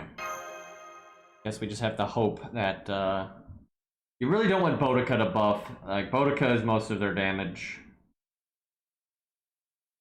What's really weird is I think Hyde only does quick attack when he transforms still. Which is kind of crap. for them. 行きますか。どうあれ潰す。加減なく Because he only gets Buster up from transforming. Now, obviously, he gets to clash. But, やっておしまいなさい。 oh, good, they crit. Much better. Look at Boudica doing almost 7k damage. Alright, here we go. So we need to Chin Gong this turn. 物理で殴るぞ。 I always love Chin Gong. Like, the unit that he's yeeting does some kind of NP to benefit him, and then they're also overcharging him. And they're his ammo, so kind of incredible. Also nice double stun. So yeah, let's see. Waver gave Chin Gong an attack up, a damage plus, a defense down, and then ammo, and then an overcharge from doing the NP first. Wow, look at Chin there, doing almost 400k. Just had to hit Bedivere, didn't you? Okay, so we need to save Chin's thing for Matahari. 我が腕は王のこの辺りお任せ夢のように片付けよう。なに何事もやればできるさ。 That is so nice though that Matahari, with her passive, like it's so much easier to get her NP now. You don't need MLB K-Scope or you don't even need K-Scope. It's pretty great. Although depending on the team, you might still need a regular K-Scope. Okay, none of them have defense buff or any of that, so it doesn't matter who we hit in the face. Now we have to double the damage on Hector because we're counterclassing. I should have picked the one that had the least magic resistance, which I have absolutely no idea how that works for them, but wouldn't shock me if Boudica has some, but she might not. Too late now, though.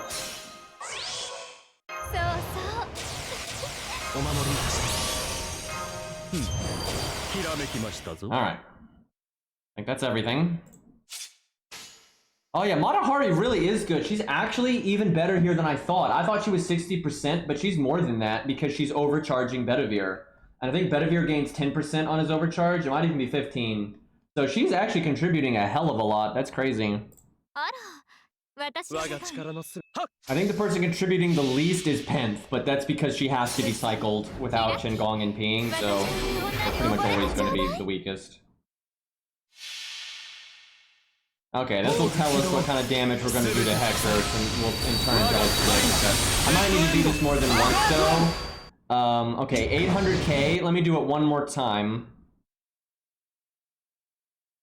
So, when counterclassing, though, it's probably going to be like 1.6 or so million, 1.6 million, that's what we're looking like. Somewhere in that range. Boy, I tell you, if we use Chin Gong's Bond CE, though. So if the damage cut is 1 million, we can kill, I think. It might depend on a low high roll and all that nonsense. And if it absolutely doesn't kill, then that tells us the damage cut is more than 1 million.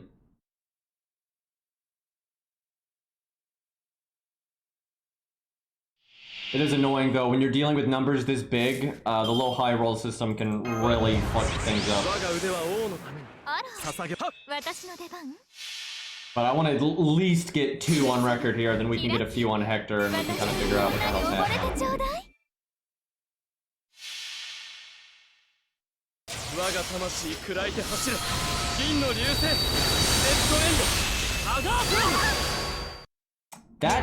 What the fuck? That did so much less. I wonder if, did I forget something, chat? What the hell? Oh, she guarded? Okay. Yeah, that's annoying. We're gonna have to deal with that on Hector, too. You're like, wow, that was a big damage drop-off. Yeah, I think we picked the wrong target. I'm sure one of them has, like, no magic resist or very low. I just didn't think about it at first there, so that was a mistake. Yeah, let's see. Boudica's magic resist is... It's actually just D. So her magic resist is atrocious. It's 12%. But, you know, this game...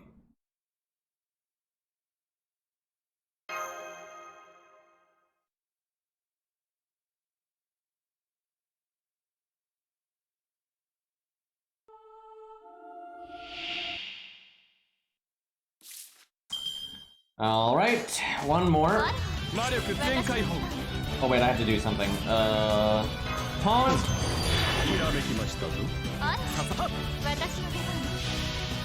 Yeah, I'm sure one of them doesn't have magic res, so that's what I should have done. But Hector's gonna have it anyway. Oh my god! I think we're out of save stones too. Well, at least we got the one in. And see, that was still 700k, so I'm guessing with Matahari, we're looking at 800 to maybe 850 to even 900. So it's somewhere between like 750 and 900k. That's kind of what we're looking at. And it doubles because counter class.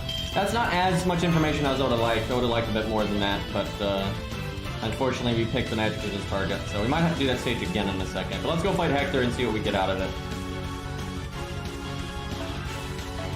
Do the same thing here.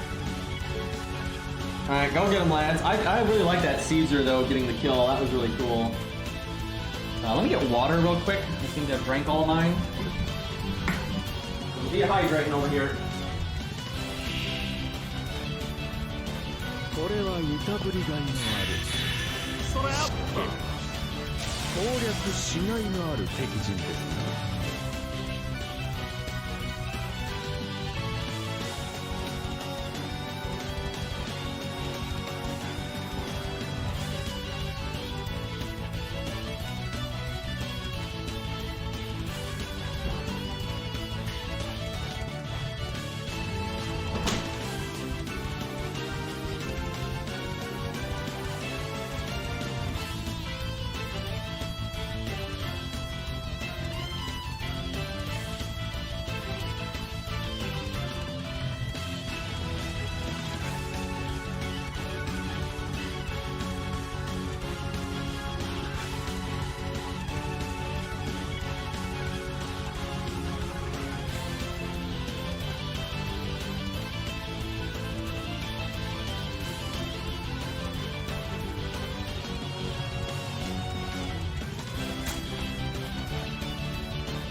Okay, chat.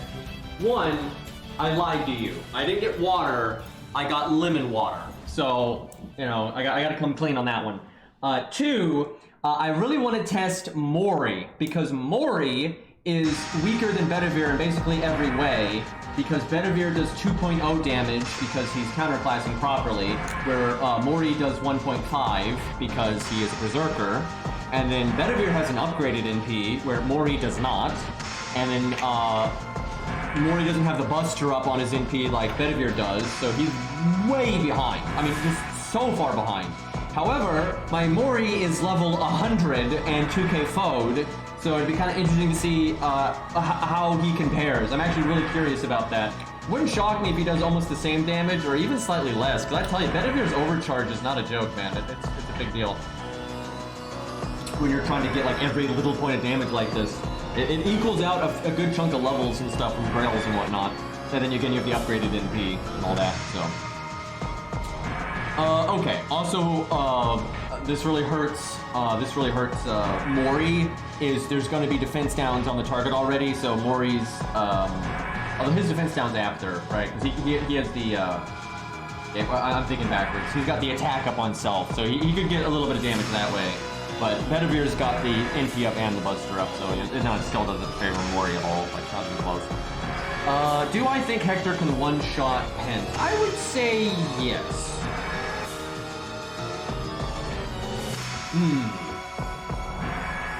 Yeah, I think this account, this stage will be hard on baby account.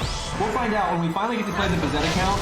Every time we get a singularity, we're going to do the advanced quest right away, and we're going to keep our units, you know, roughly around the recommended level and all that kind of stuff, and we'll see what it's like. We had a hard time with the Fuyuki one, though. I was actually pretty surprised by that. It actually felt pretty cool beating it, so that was enjoyable. So I guess on the first turn, you would really want to Brave Chain, because on the first turn, you could take off 4 stacks, and because he doesn't have the invulnerability, and you wouldn't have to do any, like, funky nonsense. You should have gotten what little NP game that was there. That was a mistake. I may regret that. I think I only had like 1 NP game though. Okay, here we go.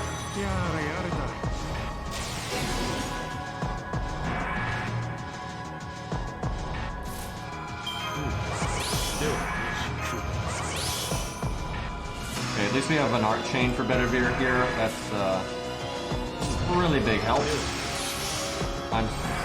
Fuck. We Matahari can't NP if I shit. Okay, I have to get like a little bit of NP gain on.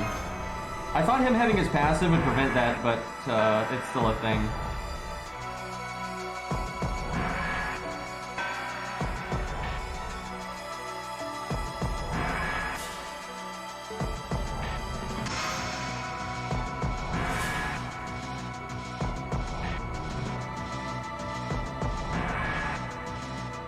I'm not making like another account, but we just have an account at the start of the game. Although it's like halfway through Orleans now.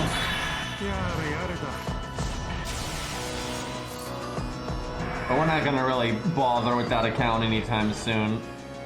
Although we beat Lost Belt 6 on the Hercules account, so it's kind of done for the time being. Obviously Lost Belt 7 will come out, but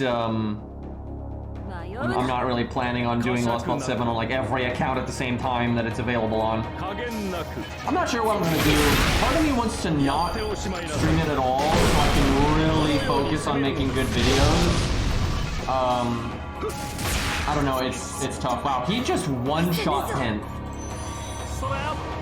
But it is really fun experiencing this stuff with chat. It kind of just depends, because the thing is, if it's going to have like a lot of really hard content, but I don't want to stream that anyway because I like sitting down and figuring it out, so I'm going to want to do it in a budgety way first, and you know, I don't want to deal with the peanut gallery when I'm doing that for the first time. I don't mind as much like down the road when I'm just doing it for shits and giggles, but... Oh yeah, and 6.5 is a thing. Same deal, I don't know. We'll see. I'm not sure what 6.5 is going to be like, because it's a 0.5, so... We'll just, I don't know. I honestly don't know. I know what I want to stream it, right? I have the desire to stream it and then make videos like after the stream or before the stream. But that's not always healthy, because it can just get really out of hand, like workload-wise. And then I know if there's like really hard boss fights that I'm gonna have to really put effort into to make a good team for, I don't want to stream that. It's too obnoxious dealing with the peanut gallery. Especially when it's new content, because there's way more viewers that aren't normally watching and they're just assholes. So I just don't want to deal with it. It's that simple. It's not fun or healthy.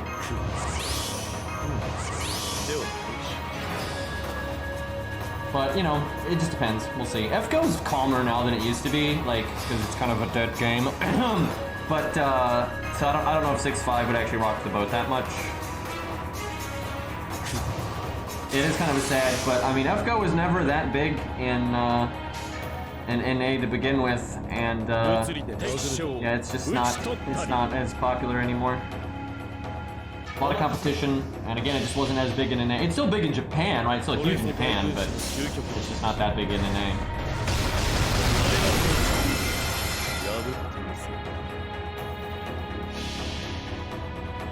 I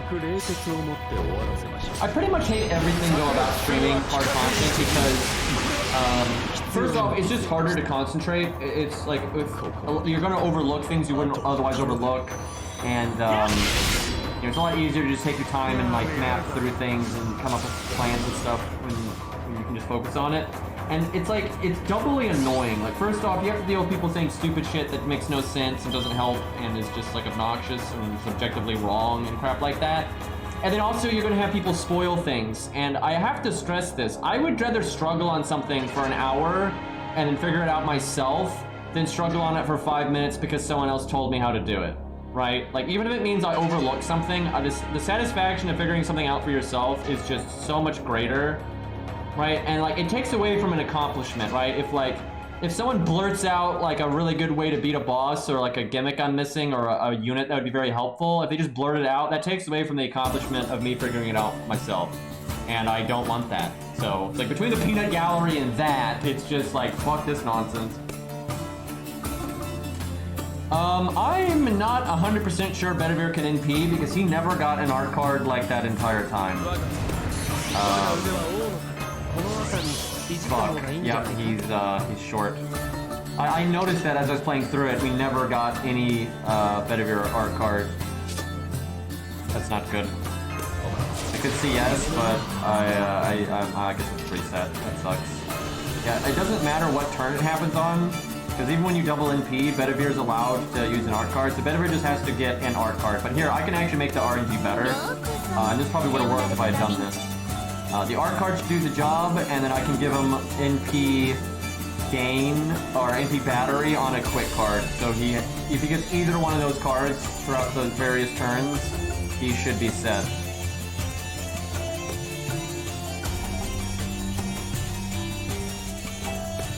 Because he was really close to having enough there.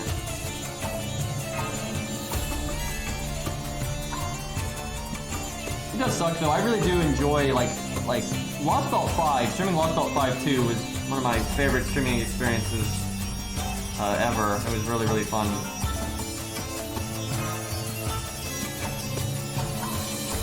But yeah, it's a real like stuck between a rock and a hard place thing for me, where on the one hand I love streaming the new stuff and talking to my regulars and seeing everyone's opinion, and I really, really enjoy that, but I really do not enjoy all the drive-bys and... it was the same thing in Elden Ring. Like, if I had a really... Because in Elden Ring I wanted to beat bosses with a pure melee setup, I didn't want to overlevel, I didn't want to use summons, I didn't want to use ashes, you know, I didn't want to do any of that. And we were fighting a really hard boss. You know, trying to figure it out is just when you want to be able to just focus on the game, right? I need to be able to just sit down, focus on the game, and think about what's happening, and not worry about commentary and that kind of stuff. So, and that's really bad for a streamer, right? Because you need to be able to multitask. But when one of your interests, because here's the thing, a lot of streamers, they're not interested in like,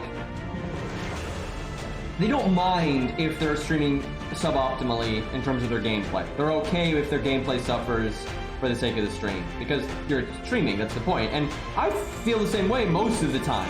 But there are certain things, like if they made Ninja Gaiden 4, right, I don't really want to stream it, just because, again, that game is about the skill and about learning and about figuring it out and that kind of stuff. And so, like, streaming it just would diminish what that, and same thing for, like, trying to do, like, all melee or on Dark Souls or whatever, right? It's kind of the same thing. I don't have the mindset for it, right, where I don't want to do both, right? I either want to stream and focus on being entertaining and that kind of stuff, or I want to focus on the game and focus on being skillful and getting better and learning, right? I don't want to do both. I'm not good at doing both anyway. And actually most people aren't good at doing both. Actually, it's very difficult. So no art card, but we got the game there, so hopefully that's good enough. Shin needs NP as well. He might need to be in last place, actually. He needs to get 10%. Hopefully that's good enough for everybody. Yes, okay. He went over by 1 and actually 2 because of the roundup, so he might have been able to be in second place. Good work.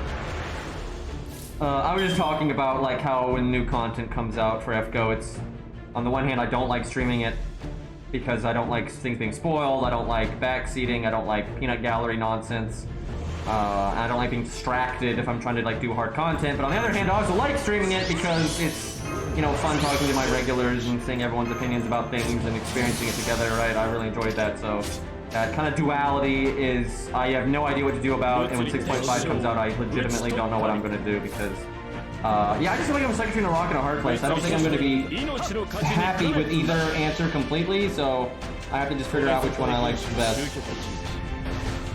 So, yeah, follow only mode is one thing, but first off, I always dislike doing that because it's kind of like blaming everyone for the faults of a few people, right? Because let's be honest, let's say, like, when I streamed Lost Belt 6, there were like 600 to 700 viewers, right? Way more people than are normally here. Not most of them weren't being shits. That's the thing, most of them weren't being shits, right? Like, enough of them were being shits that it made it a really bad experience, but, you know, the majority of them weren't doing anything, right? And so I know it would suck to join a new stream that you actually like and not be able to join in at all, right? That's annoying. right? So at that point, I'm like, why am I streaming?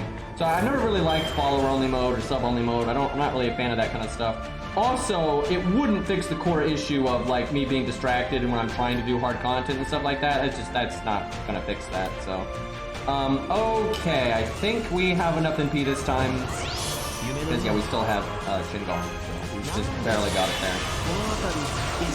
Well, not just barely, I mean, we have a decent bit of wiggle room. Although without the command code, I don't think it would have worked, actually. Am I forgetting something? I feel like I'm forgetting something. This is Epic 7. I don't think it has a name, to be honest. I think it's just a generic battle theme. So I think it's just Epic. So if you just look up Epic 7 and like battle theme OST or something like that, you'll probably get it that way. But I think it has an official name. Not every game puts out a soundtrack, so. Okay, we landed those 2 defense down, so that's a start. That's always the case. I try to keep that in mind. Like, I've criticized the FGO and Arknights community, and I think rightfully so. The critiques I've made of them, I think, are accurate, but it's not the majority of the community, right? Like, the FGO community definitely has a degree of stupid bullshit in it, but that's not even close to the majority of the player base. Not at all, right? It's like Dark Souls, right? There's a percentage of Dark Souls players that are toxic jackasses. They're like trying to tell people to play the game in a very specific way and blah blah blah blah. But that's not the average Dark Souls player. Like, not at all. Like, no way. And that's how most things are. You know, most people that watch YouTube videos don't say stupid shit. Most people that, you know, talk about Arknights aren't like being a, you know, a backseating piece of shit. It's just, most people don't really talk much at all, and so you don't notice them. So it's easy for, like, you to just see a vocal minority and kind of conflate that with everybody. I try very hard not to do that, because I'm well aware that's a thing in many aspects of life, not just video games. Okay, so this is a thing. Guess we save our other skills for save scumming in case we don't land the defense down, because we're here for science. Although, honestly, if we wanted to be super scientific, we would need to do that other stage many more times. Like, and I also should not have done it on Boudica. Boudica made it really messed up. Okay, we got everything. So, this should be somewhere around 1.6. 1.7 million, if I'm right. Okay, so okay. I wonder, he might have a 1.5 million damage cut. Like that, I feel like that is not just a million. Let me do it again though. Because, I mean, low high roll can really fuck with this. But when we only got 1 NP where Matahari had done her defense down, so it's not a good sample size, but we did 800k at neutral. So that's 1.6. It's 1.6 at counter class. And then we just did what, like 160k or whatever? So I think he's a 1.5 million damage cut. I thought it might be, like early on I didn't know what it was, then I guessed a million. But that's gotta be above a million. Because there's no way we just, because if he was only a million, that would mean we just did 1.1 million damage, or so, like 1.2 million damage. There's no way that's right. There's no way that's right. So that really shows how much damage Caesar did then, though. Let's do it again to be sure, but, because Caesar killed him, right? Caesar just straight killed him, and that was through the damage cut. And it looks like the damage cut's probably 1.5. That's my guess. I think it's 1.5 million. I think that's what it would be.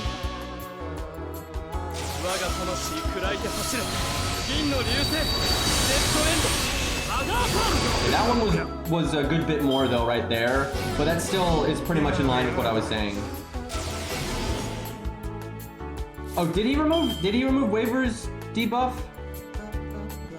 You're right, I forgot he could do that. That would lower our damage by a pretty good chunk. Even then though, I still think it's gonna be, that does suck though, that does mess up, that does lower our damage by a sizable amount. Maybe it is a million then, because then maybe that's why we're seeing such a big drop off.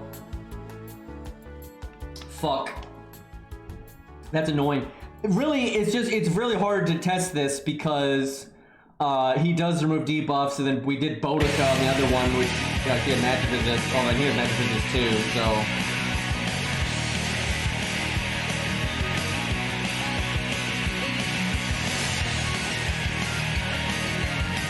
The FGO is not an easy to stream game, absolutely. There's a lot of reasons for that. One, it's turn-based, that's just hard. But that's not even the biggest issue. It's like there's no repeatable content, all that kind of stuff. The average content is incredibly boring. It's honestly a horrible streaming game. I only stream it because I like the game a lot, right? It just kind of just is what it is. But it's a terrible game to build a streaming career on. Horrible idea. Absolutely horrible idea. I'm actually shocked that like Cadroff and like Fino and stuff do as well as they do, because it's just so hard to stream this game. So I'm shocked that they're as successful as they are. But I imagine they would be more successful if they had built their channels on something else, right? Like a more easily streamed game. Yeah, this song is always pretty loud. It's funny because it's on like 6% volume, so you can barely get quieter. Okay, well, that was fucked. Let's do Mori now real quick. Let's try to get this Notch piece out and do the other quests. But I'm too curious about Mori not to do this. I've got to see the damage difference there. The waiver does seem to be pretty shitty for this, just because of that he can remove the defense down, right? That's really bad. Yeah, I think a lot of people like FGO discussion, and they like hearing about like the new unit's good or whatnot. And you know, they want like information, right? And so you can get somewhere with that. But if you're just like streaming gameplay and stuff, I think it's pretty tough. Yeah, if you are English speaking, NA is the content you should focus on. I've known that for a long time. Like analytics, like I have the analytics from YouTube and stuff, and it's just obvious. Making like NA content is a million times better for the English speaking audience. Like, wow, chat, can you imagine that? People that speak English want to watch videos and stuff of the English version of the game. Wow, you gotta break out the stats on that one, because no one's gonna believe you otherwise. But yeah, I've known that for a long time, but I've always focused on JP just because I like it more. I mean, it's just that simple. I'm not gonna hate on NA or anything, it's just I like JP more. I like when there's a new bit of content, a new unit or whatever, I like being at the forefront of that. Now I don't suggest doing this. I think trying to get into FGO as a content creator now is like the worst idea possible, because one, it's a dying game, and two, it's just too small, and also it's oversaturated. You know, you already have Cadroff and Fino and Toho and all that. It's not a good idea to try to get into FGO at this point, from a content creator standpoint. But if you are going to be a content creator, one, be entertaining as fuck, and then two, do NA content, but then do JP occasionally, right? And that's what like Fino and Cadroff do, and that's very smart.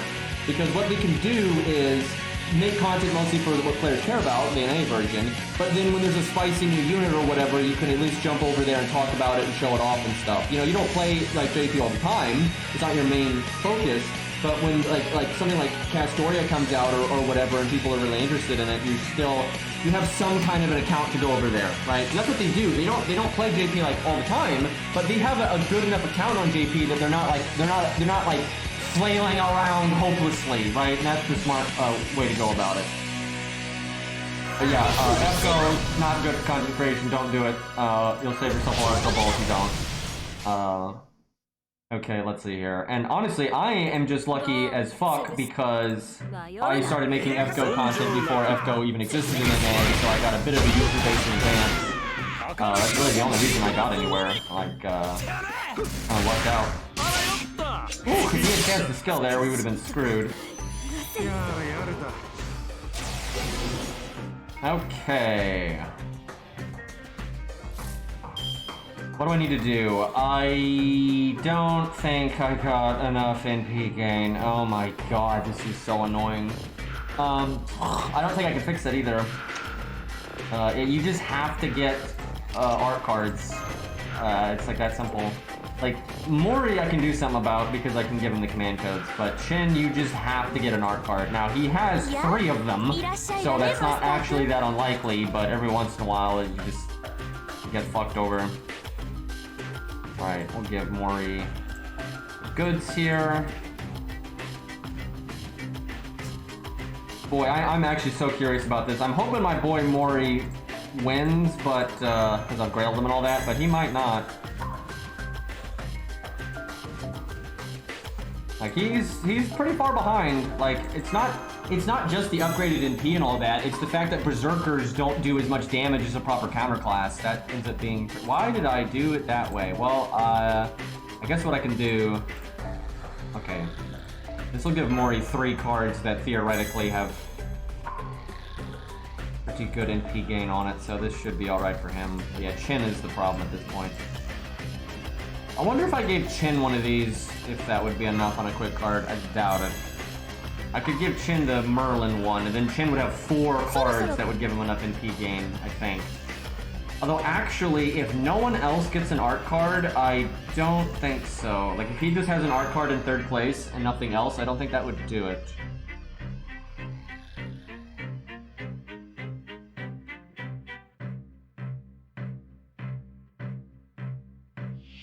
It makes me sad to think about, but someday I'm gonna have to, like, focus on making content for a different game. It's probably not for a long, long time, but, you know, FGO's not gonna last forever, so at some point, I'll have to do something else. I'll always make FGO content though, as long as it exists. And obviously it may not exist forever, but I'm hoping, they don't do this often, but there was a game that did this. I think it was an MMO. When the MMO shut down, they made like a single player version of it. I hope they would do something like that for FGO so they don't just waste all the stuff. I'm not sure they put the effort into that. Man, Elden Ring though is dead as fuck, man. Wow, that game died so fast. Like the multiplayer, and it's because they made it where you only invade co-op people. That was the stupidest decision possible, because what they didn't realize is when you make it so you only invade co-op people, that means you only invade people that don't want to be invaded. And they hated it, and then like everyone avoids it. Like I have never seen the PvP die down in a Souls game as fast as Elden Ring, and it is because of the only invading co-op people. That was such a stupid decision on their part. The combination of that and it being an open world game did not pan out well. But on the plus side, they actually announced today that the Dark Souls servers are coming back. I don't know if that'll be active again or not, but. Also, I don't really want to play Dark Souls again because Dark Souls 3 just has a really bad core combat system, so... But yeah, the whole only invading co-op thing was just such a stupid idea. Because like, even I want to be invaded, but I don't co-op, so... And Connor's tongue is the worst thing ever, so...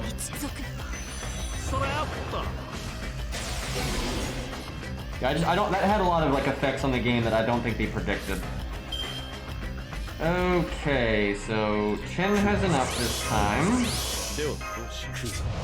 Mori's not doing so hot, but hopefully this will be, let's see, we'll get to like 50, like 2, no, it'll be like 54, 55, and then 65, 70, 85, shit, it's not enough. Yeah, that's not good. Need, Mori would have to get his art card in one of these 2 turns. Am I forgetting someone with battery? Oh yeah, and there's that co-op mod coming out that you could literally just turn the PvP off. And the reason they added that, because here's the thing, I don't think people understand how much they enraged everyone, right? Because when you make it so you only invade co-op people, you're only invading the people that absolutely do not want to be invaded. And here's the thing, that's okay if it only happens every once in a while. People will put up with it when it's only every once in a while, right? And they actually might enjoy it even if they don't realize it when it happens every once in a while. But because it funnels you to the people that are don't want to be invaded, they get invaded all the time, right? If you naturally co-op no Tanner's Tongue, you get invaded a lot. At least you did. And that's obnoxious, where you have like this giant player base and like 90% of them are never getting invaded, and then the 10% that's co-oping just gets invaded, right? Which enrages them to like no end, so they did nothing but like cheat, and you know, exploit, and then now they're getting a mod to cut the invasions out, right? Which they never had bothered to do that in any previous game, because no one was like that pissed off. So yeah, they really fucked up.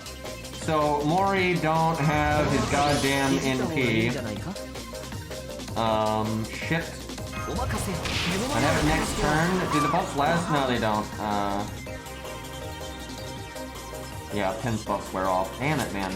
So basically, Chin has to get an art card in the first hand, which that's actually pretty likely. But then Mori has to get an art card, or maybe 2 quick cards over the first 2 hands. Because see, with Bedivere, this wasn't really an issue because Bedivere had a battery skill. Although Mori's got his passive, so I'm surprised for having this issue.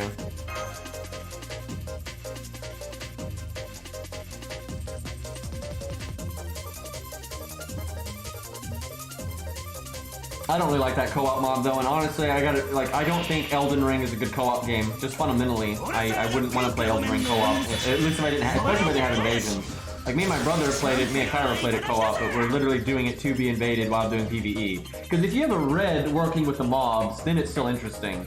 But if it's just you and your mate versus the mobs, it's so easy. I mean, it's not fun. It's not fun at all because, no offense to FromSoft games, but they don't make good theme park rides.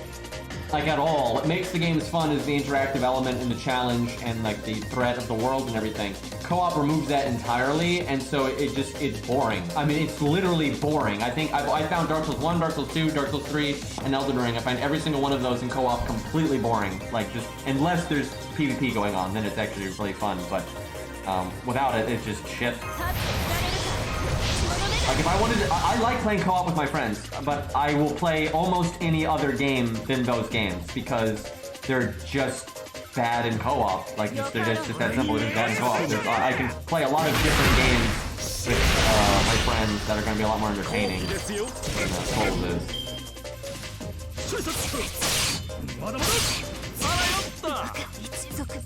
I don't think it's possible to make a solo invasion mod because you gotta understand, this is why I don't like the mod, and actually the mod might even get banned because of this. They're still using Bamco's servers, right? The matchmaking, like, as far as I know, there's really no way to tell the matchmaking to allow you to be invaded solo if you don't use Tanner's Tongue. Now, there might be a way that you can basically make the game think you have some variation of Tanner's Tongue on automatically, and it turns itself off when you get invaded so you don't get double invaded and stuff like that. So there probably is something you could do with a mod, but it's gonna still, it has to work with like the framework that's already in the game. But that's why I don't like the mod, because they're using Bamco's servers against Bamco's will to do something against terms of service. That's also against FromSoft's game design, right? I'm really not a fan. Like, I'm not a fan at all. Like, I think that's just, I think it's wrong. Like, I actually think it's wrong. And actually, Bamco and FromSoft were completely within their rights if they wanted to do like a cease and desist. I don't know if they will, just because that's gonna get bad PR from that, so I doubt they would, but... Also, it doesn't really lose them money. Generally, when companies will cease and desist is when you kind of force their hand, or they're just assholes like Nintendo. But generally, if you do something where they just think they might lose money, then they'll cease and desist you. Where if they'll get bad PR from cease and desisting you, then a lot of times they won't. Even if they don't like it, they won't bother. I probably should have stunned on that turn.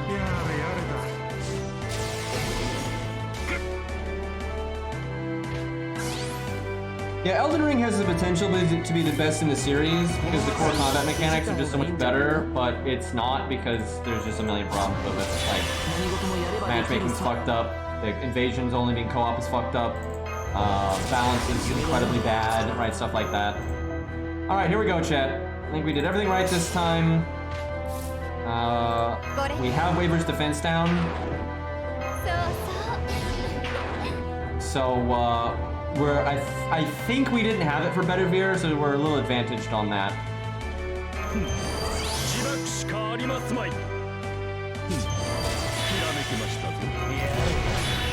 I could have done that last turn. Also, we have the command code, so there's actually quite a few things in our favor. I might do this twice. I might do it another time where I don't, to kind of mimic it being more fair. I might not do the like attack up buff from attacking and the NP up buff and stuff like that to kind of even out the fact that we have that extra defense down. It's not going to be perfect, and you got low high roll anyway, but we'll see what we get here. Okay,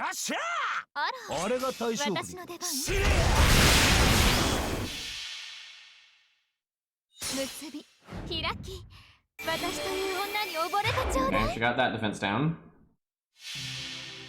What are we gonna get, Mori? Can you keep up with Bedivere?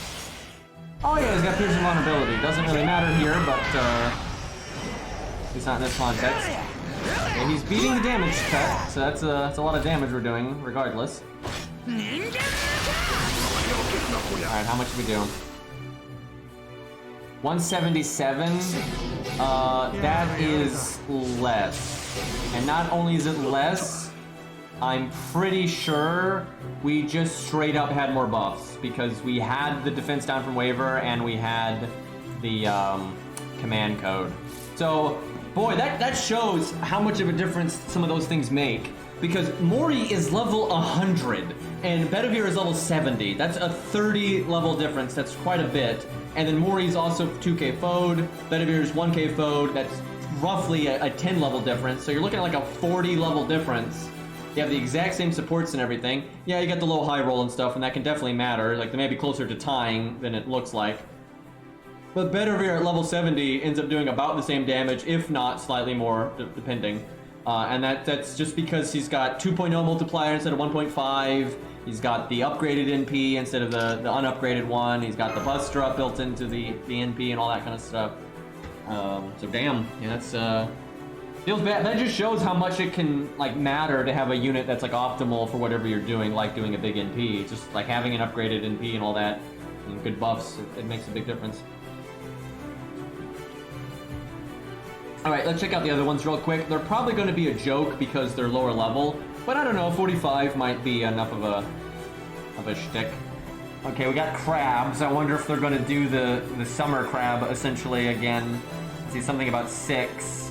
It's either going to be 6 turns or 6 enemies or something. Alright, there's sabers. Well, if they are crabs like in summer, you know what, we'll bring Robin. And then if they're not, Robin is still good, so I'm okay with that. Maybe... What else? Let's see. Kind of depends on if we need to stall or not. If we want to stall, then we want like Hans, Asclepius, Smash, those kinds of things. Hans is a good middle ground. We could start with Mozart or something and then switch into Asclepius, maybe.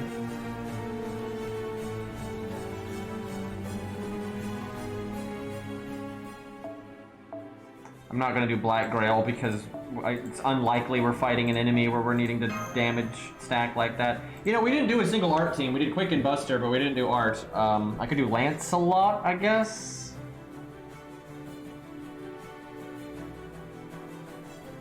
I mean, Hollywood normally fucks up video games. Most things fuck up video games, really. I'm trying to think. How many successful video game, like, anythings have there been that aren't video games?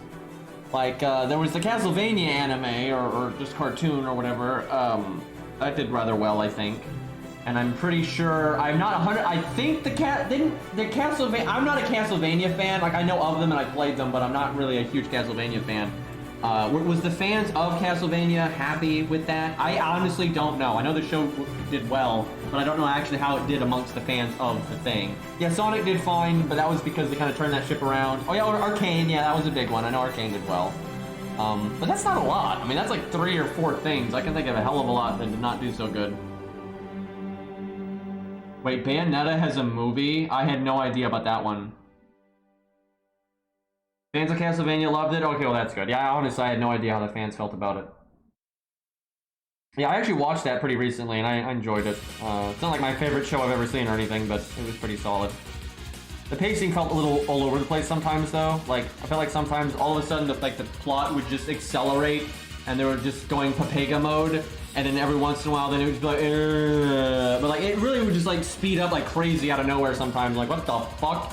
Like, you could let that breathe a little bit more, but I don't know. I've not looked into the production of that series at all, but the first season was 4 episodes. Like, what? I feel like when they first made it, they had no confidence, and so they tried to, you know, just shoved everything in those 4 episodes, and they didn't make a lot of episodes because they didn't know if it was going to go over well. And so I kind of suspect the production was just all over the map, and that's why the pacing is kind of weird. Okay, what am I doing here?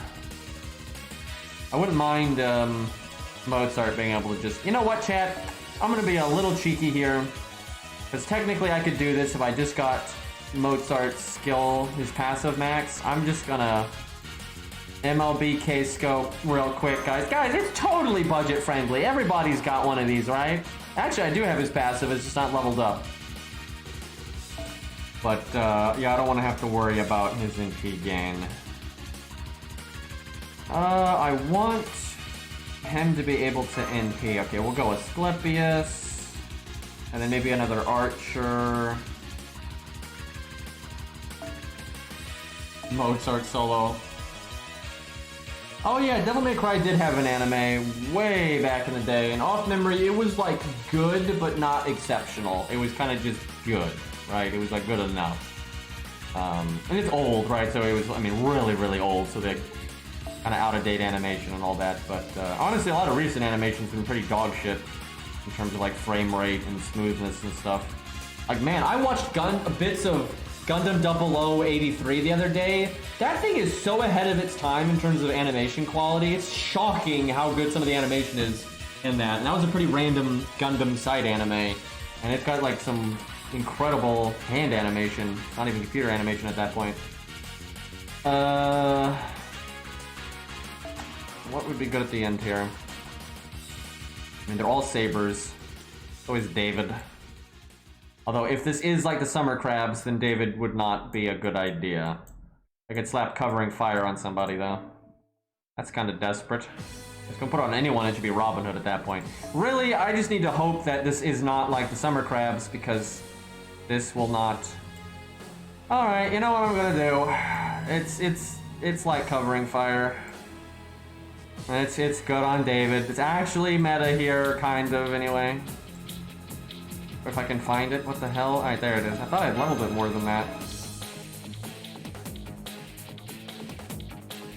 Put K-scope on everybody. And we'll go, with that. Alright. Pew pew bang bang. No idea what I want here. Atlas is always good, I guess. Default's always good. We'll do default. Safe bet. I just got completely fucked up by this quest. Oh boy. Who is on that CE? That would be Kanith, the rather skilled master from Fate Zero, that is also a cocky shit. It is certainly not someone from Lost All 5. Okay, we just got poisoned.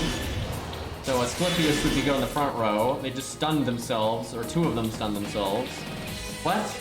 There's 15! Uh-oh. Uh-oh. I think... Oh, no. I know what that is. Well, we're gonna have a bad time. Okay, game. Oh, I tell you what, though. I can do this. It's kinda nice. So what we need is, like, Caster Coup. Or Angra, actually. Angra could pretty much kill all of these. This actually might be a time for an Angra video or something.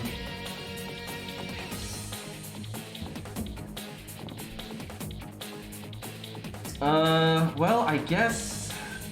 I wonder if it's 100%, if it's like summer. It probably is 100%, or 99, I suspect. Can wait just a little bit with, Mozart here. Guess I'll do this right away.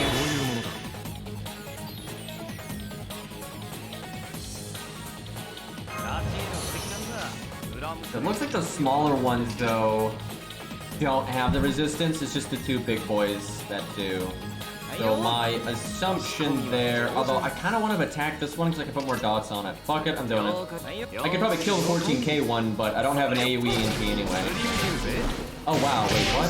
Why am I fucking it up? What?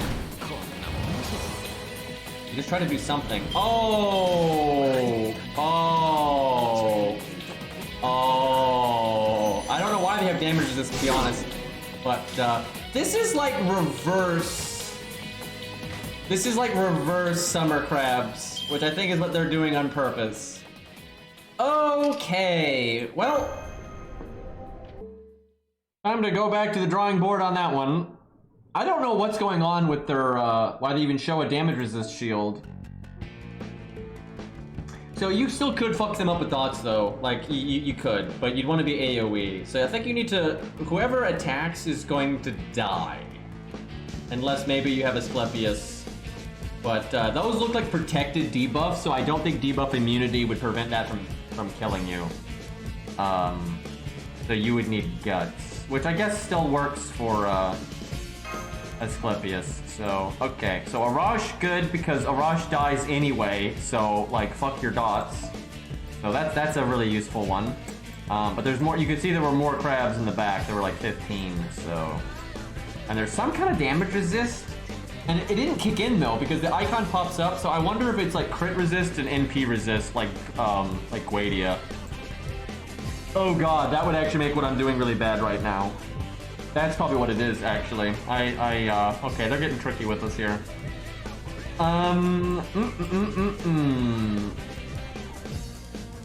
So if NP damage sucks, you have to hit them with normal attacks, and they kill you when you hit them with normal attacks.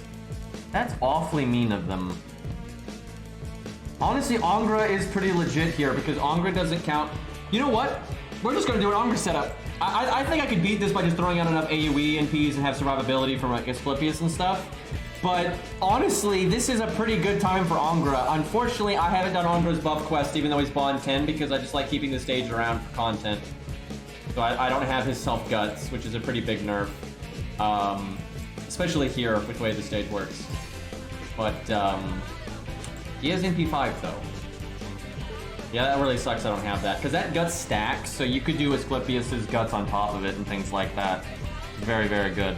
What we can do is... so here's the problem, though. Angra has to take damage, which is not particularly reliable because the two big crabs are stunned, and the other crabs probably aren't going to do any damage. So that's kind of an issue. Because if he doesn't take damage, he doesn't do any damage.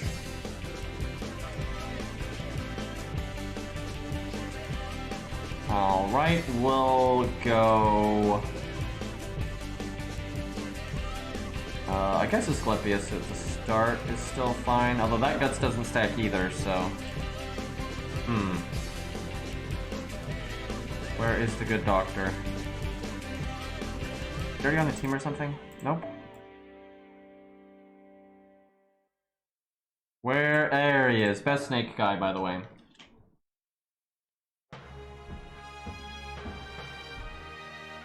I mean, it's level 45, so I don't expect the other guys to do super well. Now, you could bring Boudica, because Boudica has a targeted heal and guts. But I don't know if we need that much guts. That's getting kind of ridiculous. Healing is good because Angra has to get his health back in order to lose health to do damage, because we're definitely going to have to NP more than one time. I could still start with an Arash NP to just clean up the beginning part. That doesn't seem like a bad idea. Like, unless I bring, like, Medea Lily, it's pretty hard to NP a bunch with Angra.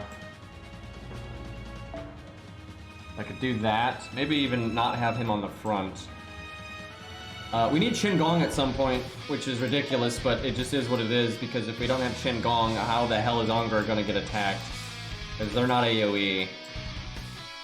So Angra, or Qingong needs to be there on the turn that you want to go ham. Which really does suck though, because Qingong just doesn't do anything else. If Angra was a Berserker, he would do something with the health, which would make his NP stronger, but we don't have that. I can give Angra command codes. Boy, I haven't done an Angra setup in forever, so this is kind of exciting.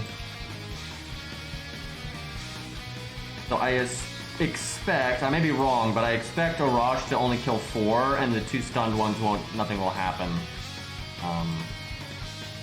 Man, I need to level up my Sakura scope so I can just find it easier.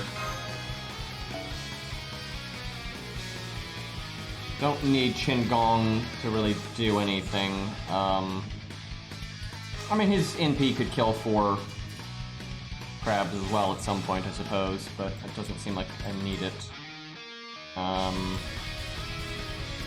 Problem is, Angra's going to be losing health to all this dot bullshit, so... We only need Qingong for his taunt, and that means he needs to not die to dots, which means he probably wants guts. Yeah, okay. We'll give him that one, I suppose. He does need to NP, most likely. Doesn't necessarily have to have an LBK scope, though, because he can third skill, but he might not want to. We'll see. Don't start with that necromancy shit. God damn it, I wish I had Ongra's third skill, because then I could do starting NP. That would make my life a lot easier.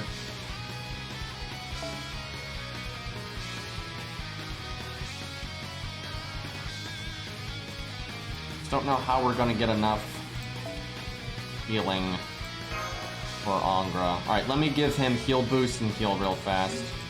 I get the feeling I haven't unlocked Angra's cards. It doesn't seem like something I would have prioritized, having not used them in a single video in like 3.5 years or something. What do you know, chat? We didn't unlock Angra's cards.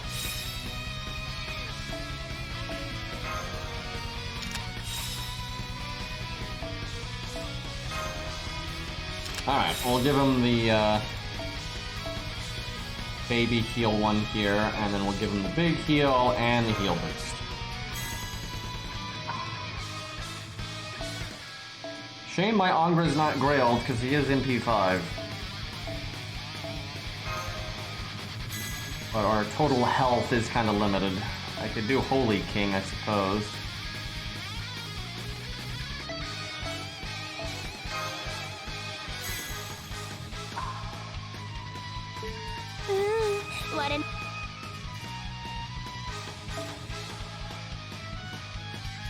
Alright. This might not, the Guts CE might not be worth it because Asclepius is just gonna have to NP, and the other units will probably need the Guts so they don't die to a dot. But I don't know what I would even give them other than starting NP. I guess Cope Scope, I mean, this thing's not giving us that much health right now anyway, 1.3, where Cope Scope will be comparable to that because it's level 20. Is that worth it? I guess. A scope for days. Does she have her passive? Yes, and it's maxed. I must have done that from Roman stuff. At the end, if things are just shit, what do you do if things are just shit? I don't know, William Tell with... I think they're you can't stop their dot. I think it's like gonna hit you no matter what. An archer with guts, that's not really a thing. Weirdly enough, I don't think any of the archers have battle continuation. Do craft essence. Always Billy, I suppose.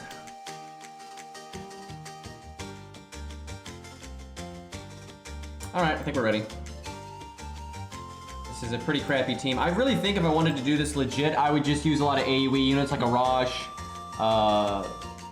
Caster Coup, you know, work in Asclepius, bit of survival there, and you just have a few key units in P, and then some units die and whatnot. I can't seem to find the craft essence I am looking for. There it is.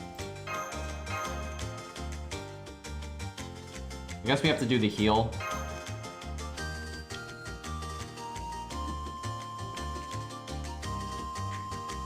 But yeah, I'm pretty sure I could do this in a kind of generic way pretty easily. Just kind of balance out your NPs and your dying from attacking.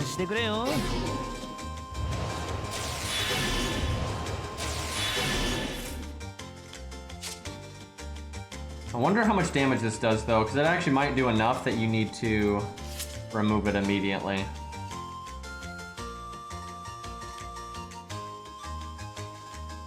Alright, let's see here. Fortunately, Angra can't NP yet because I don't have his passive.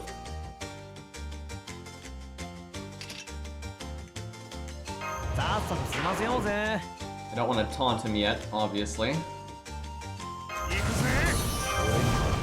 And a Rosh home, you'll put it that way. So I'm guessing these guys only take damage from normal attacks, and then they dot you every time you normal attack them. and that dot does insane damage. So... Can we do this? Yep, yeah, they give you poison every time you attack them. But we were going to the grave anyway.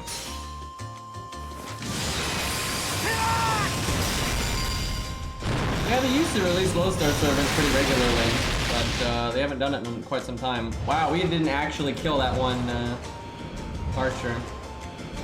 So it looks like on death they casted dot as well, but because Arash is already dead, they're not casting anything. Okay, we could do it now, but we'll only kill 6 tops. Oh fuck, they're stunning themselves. I didn't think the ones in the back row would stun themselves. That makes it difficult. It means only 2 of them would attack me. So I shouldn't have done Chin's skill then, because he will lower the damage Angra takes. So I shouldn't have NP'd with Arash so soon. I didn't think it would work that way though. Oh, I see though, their stun doesn't last forever. Oh, okay, that's not so bad then. Alright, think.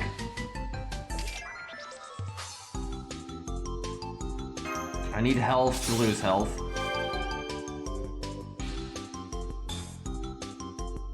Still, really should not have done Qingong's skill. That's gonna lower our damage pretty dramatically.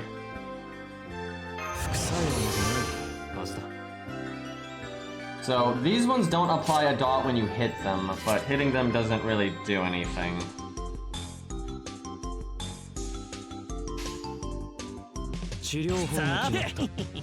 Alright, well, let's see what happens here. I forgot to taunt. Just kill it. Just kill it. I'm not sure there's enough enemies to really do much here, but we'll see.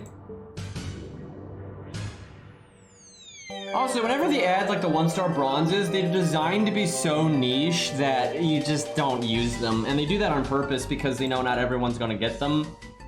So they're super specialized. And Anning is so overrated, dude. All the people like trying to, like in guide videos trying to say she's good, like she is so not good. And like, oh, but you can use her with Castoria. You can use fucking Antonio with Castoria, so... it doesn't matter. Oh, I did taunt. Never mind. Also, I probably should have given someone holy, Oh, right! Angra heals himself. I haven't used him in so long. I should have done the Mystico heal then. Because he heals himself when he NPs. I wish I had some kind of maximum HP up effect right now. That would really help me do more damage. Although I don't think we're going to take enough damage for that to even matter, but... I could do this on their NP turn. If they NP, then we would do pretty good. You might just need to stall for... Oh my god, their damage is pathetic. Oh, they're over here buffing! Okay, so if you're gonna do it this way, you need to wait and... God, that was the saddest thing I've ever seen. That was just... How does the timing work, by the way? With his NP, if you let them dot you... Does the dot, like, how does it, like, does the dot damage count towards your missing health? Because if it does, you can just do that, and you can just have him punch one of them in the face, and that should help a good amount. But I don't know if it works that way or not. Because Qingong doesn't work that way, but Qingong's also kind of weird.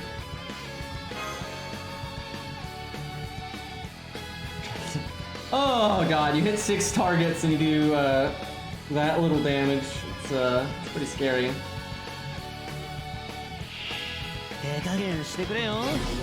Okay, don't Qingong skill. Not worth it.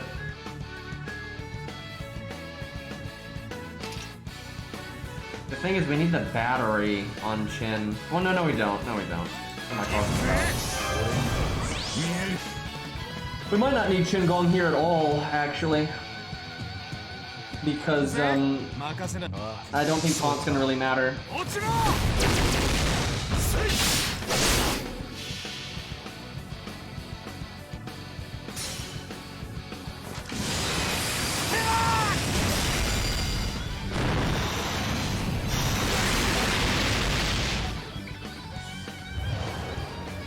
I do like seeing them cast their dot on death and they're just casting it on nothing.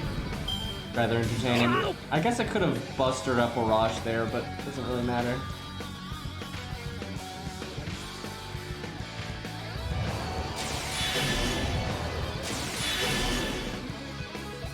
Now, if I don't think we're gonna do 22k, I should actually punch this one in the face. And I don't really think we're gonna do 22k, so I'm going to punch that one in the face. Unfortunately, you can only do one Angra card here if you want to do Asclepius' NP, which you don't actually have to do, but I think it's a pretty good idea because of the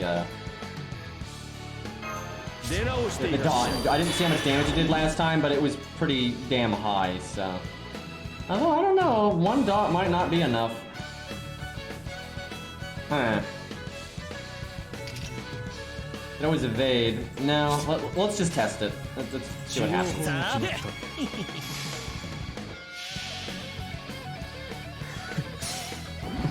They're never gonna rework Angra. He doesn't need to be reworked either, really. Maybe one more buff, but like he actually is fine. Like he's a 2-star. He's not supposed to be amazing. Hey, Cadroff, what's up, man? Weird you raiding me, but I am streaming later than normal, I suppose. But thank you for the raid, dude. I appreciate it. I don't think Cadroth needs any introduction at this point. And I'm saying that because I'm too lazy to do an introduction, so... Wait, did Asclepius stop him from applying the Oh, this just doesn't work. Oh my god, I mean, I could just not use Asclepius, I suppose, but I'm pretty sure somehow... I didn't think that would work, because normally... I wasn't paying attention, but normally... if they're in a protected box, like the debuff, you can't stop them with debuff immunity. But I think he did. So that did not work. Yeah, I was messing around with the Hector one, and we killed Hector, you know, through the damage cut, and that was a lot of fun. Use Caesar, because, you know, Caesar is ridiculous like that. But, okay, so yeah, that, we'll try one more time, but I'm pretty sure... I can test this here. I'll have Asclepius attack, and if he gets no affected, that means Asclepius actually stops the dot, which, like, ruins everything. So I'd have to not use Asclepius' NP there. Then I have to get Guts some other way. Wait, what? I don't understand. It must be when they die? I'm so confused, because the thing is, Robin killed himself. So I guess it's when they die that they do the protected one that you can't stop. This is going to be very difficult to do Angra damage. Like, this is going to be so difficult to do good Angra damage. So, like, Angra has to kill something. Which, that's not a good sentence. Okay. This is so much easier if you don't use Angra, by the way. Just literally just use like units that can AoE and take a lot of the crabs with them, right? Or use Guts, right? It's not that hard. Where Angra is just fucking horrible for this, especially with low stars. Like I need more longevity. Do I cut Qin Gong then? Because the taunt seems pretty pointless. Like Angra has to kill something. That's the thing. Angra has to kill something and have Guts on him. So I guess Qin could be that. It's either that or Romulus. Romulus is the only other low... No, wait, Percival, what am I saying? Hohenheim is another low star with Guts. But I don't think we need that. No, actually, no, Percival's great here. What am I saying? Because, I keep saying Percival. What's wrong with me? It's because Paracelsus, or however the fuck you say it, but I always call him Hohenheim, so I don't know what the fuck I'm on about. Anyway, Hohenheim can kill a bunch of crabs, so... Okay, we kind of know what we're doing now. Why did I decide to use Angra for this? This is just... Let's do Angra and budget units! What an amazing combo this is! Nothing could ever go wrong here. Okay, I mean, Angra can just punch the normal ones, but we kind of need those to already be dead. I just want one good Angra NP, and I'm happy, right? I just want, like, Angra to you know, somehow kill 6 crabs in 1 turn. That's the goal here. 手加減してくれよ With budget units, because of course, budget units. Okay. Let's see. So no cards for our boy. When do I want Hohenheim to die? ある既読性解放 How long does this last? Well, only 1 turn actually. That's really casual, man. This stage is so easy if you just want to beat it. The Hector one is better. It's not like super hard either, but I guess do I just wait a turn and like not kill anything or something? I'm trying to think how to min-max this. No, I guess I just Arash NP. I guess that's fine. ああそうだな Yeah, I guess it is just Oceanus lock. Well, honestly, this stage is really easy if you're just trying to win. They just give you so many things in your favor. Basically, just AoE a couple of times and you'll be fine. And if you have to, use guts.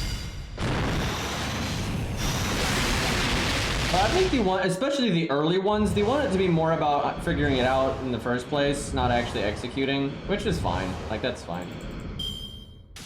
But the later ones are harder, so like the Darius one right now is the only one that's kind of hard. I wouldn't even say it's that hard, but Darius is harder than a Camelot fight. Like, absolutely, the Darius Advanced Quest is harder than any of the boss fights in Camelot.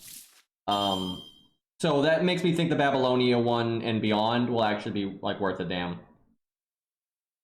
Yeah, you could use Rice Man here. You don't need to. You could use Caster Coup and stuff like that. You can use kind of anything, really. Yeah, on baby account, some of these will be hard.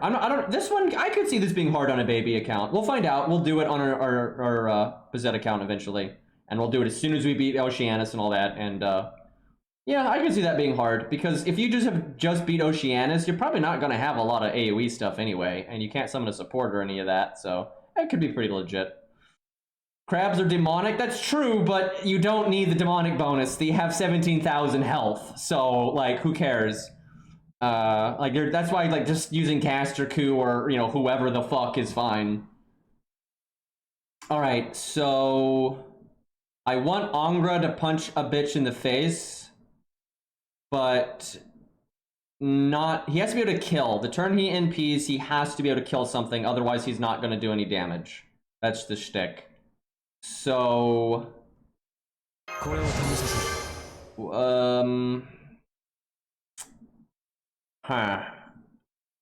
I guess I guts him with... I don't know, I keep shuffling the deck. Basically, fuck you, game. I keep shuffling the deck because units are dying, because like, if I have, Hohenheim... Yes, Hohenheim, that's his name. If Hohenheim NPs and kills something, he'll die, right? And then the deck shuffles again. And I'm just not gonna have Angra cards then, so I guess I'll just wait a second. Nah, fuck it, he can, just get lucky, forehead, not a big deal. Just do, as long as he kills 1.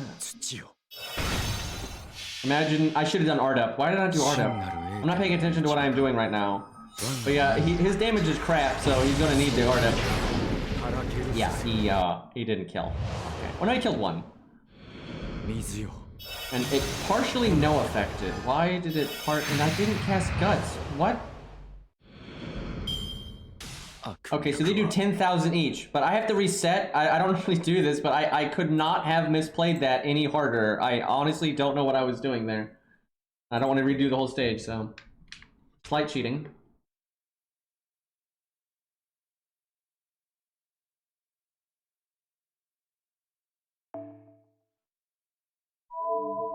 I'm going to nuke these guys for millions of damage with my 120 anti-demonic caster, and there's nothing you can do to stop me.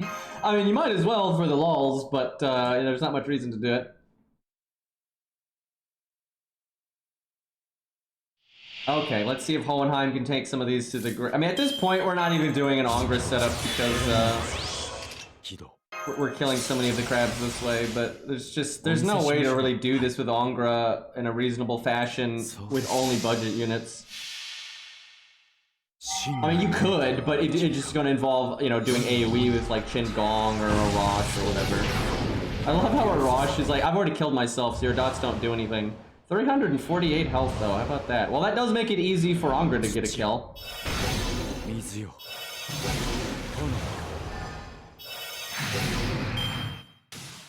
Look at that damage.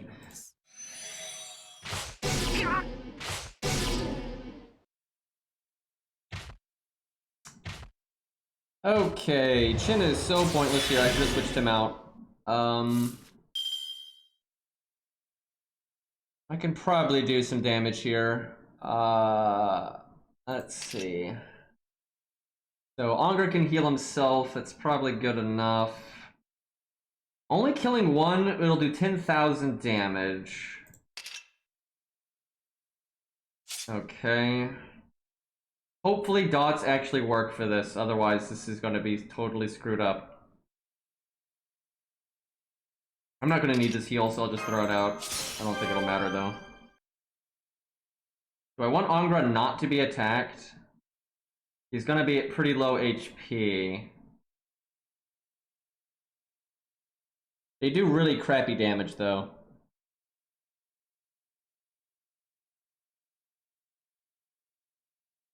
I guess I'll do that. That's kind of messed up, but...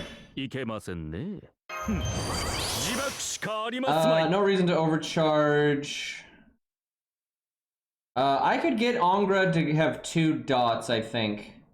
Because I could kill one NP, then attack one. I don't know if there's any reason to do that. But I'll do it anyway, but yeah, I don't think that really matters. Also, I have absolutely no idea if dots will interact this way or not. Oh my god, those ones don't dot you, those ones clear your dots, that's so stupid. It's only the big... you can't, dude. Like, this is so annoying with Angra. Like, this is so stupid. Are you fucking kidding me? So, the super ones give you a dot, and the baby ones clear your dot. That's so casual, by the way. Watch this damage! Oh, man! There we go, that's the good shit. So Angra has to kill one of the big ones or he's going to do no damage. And I'm not sure it'll even work if I do it that way. That is so stupid that the other mobs don't put a dot on you. Like, you don't need it to be that casual, game. Really doesn't matter what this unit is, but I'll do like Caster Coup or something. And this should probably be an AoE unit, but I'm kind of lazy here. You know what, we'll do Rice Man. Sure, let's budget an AoE. Why not? Don't even need guts. We'll just yeah, there we go. That's budget, right? I'm beyond redemption at this point. Let's be honest, the weakest servant is probably Jekyll and Hyde or Charlotte, Ben K. Let's see, what else is really crap? Phantom's pretty crap. At least Phantom has the Lee student stage. That's at least kind of a thing. Sanson's pretty bad. Okay. Sanson is only good on an account that is specifically, how do I put this, just doing low star stuff, and 2 stars, like 1 and 2 stars. And that's because if you're that weak, right, and you're only using such low rarity stuff, Sanson's anti-evil is enough to make him kind of a good DPS. Especially against like an Avenger. Because if you're doing 2 stars and 1 stars, you don't have anything that can do counterclass damage really to an Avenger. You have Berserkers, but like the 2-star Berserkers are not going to be good all the time, right? So having Sanson with anti-evil is enough oomph to actually be kind of good. But that's only because you're arbitrarily... Because 1 to 3 stars is not arbitrary, right? 1 to 3 stars because that's the free-to-play units anybody can use. 1 to 2 stars is a completely arbitrary thing to do that has absolutely no purpose other than fun, right? So on any normal account, even if you're super free to play and all that, there is just no reason to use Sanson. Like, he's got the debuff clear, I guess, but I mean that alone. I mean, Medea has a debuff clear, and BB's free now because you can do CCC without using rare prisms. So お見せしましょう。 Yeah, kind of rough. I want this thing low on health, but I don't want it dead. Well, good luck with that. I guess I hit this one because it's 22k. Yeah, okay, see how that goes. そうですね。土を。 The thing is, Benkei has absolutely no way of getting his NP, so it's not good. Like, I've seen so many people say that, and when have you ever seen anyone use Benkei for anything? Right, it's like, okay, I fucked up again. I cannot, I'm not concentrating. But seriously, ever since Benkei got his NP buff, when has anyone used Benkei for anything? Like, even the budget people, right? Never mind people doing, like, 5-star stuff. Right, look at like me, Ace of Hearts, the Japanese guy that does, you know, low-star stuff. No, they still don't use Benkei, right? Like it's not worth it. Like yes, you have a unit now that has buff removal that you're never going to get access to because he's probably not getting his NP anytime soon, and then he also does basically nothing else. Where you could have just brought Phantom or Alex or Medea and then just done buff removal and not had all those drawbacks. Now, at some point, I suspect there will be a stage that Benkei will be good, because there'll probably be some challenge quest or whatever, where taunt is good, and then single buff removal is not good enough. You need AoE buff removal, right? So you need taunt, you need buff removal, and then like Benkei just happens to be the right unit for low stars. So it'll probably happen eventually, but like he's basically never been practical for anything other than just being a taunt wall that dies, right? Like that's kind of the way Benkei is. So now if he gets another buff though, because the thing is he's close to being good, because his taunt is good, his NP is good, although he almost never gets it, right? And his other two skills are absolute trash.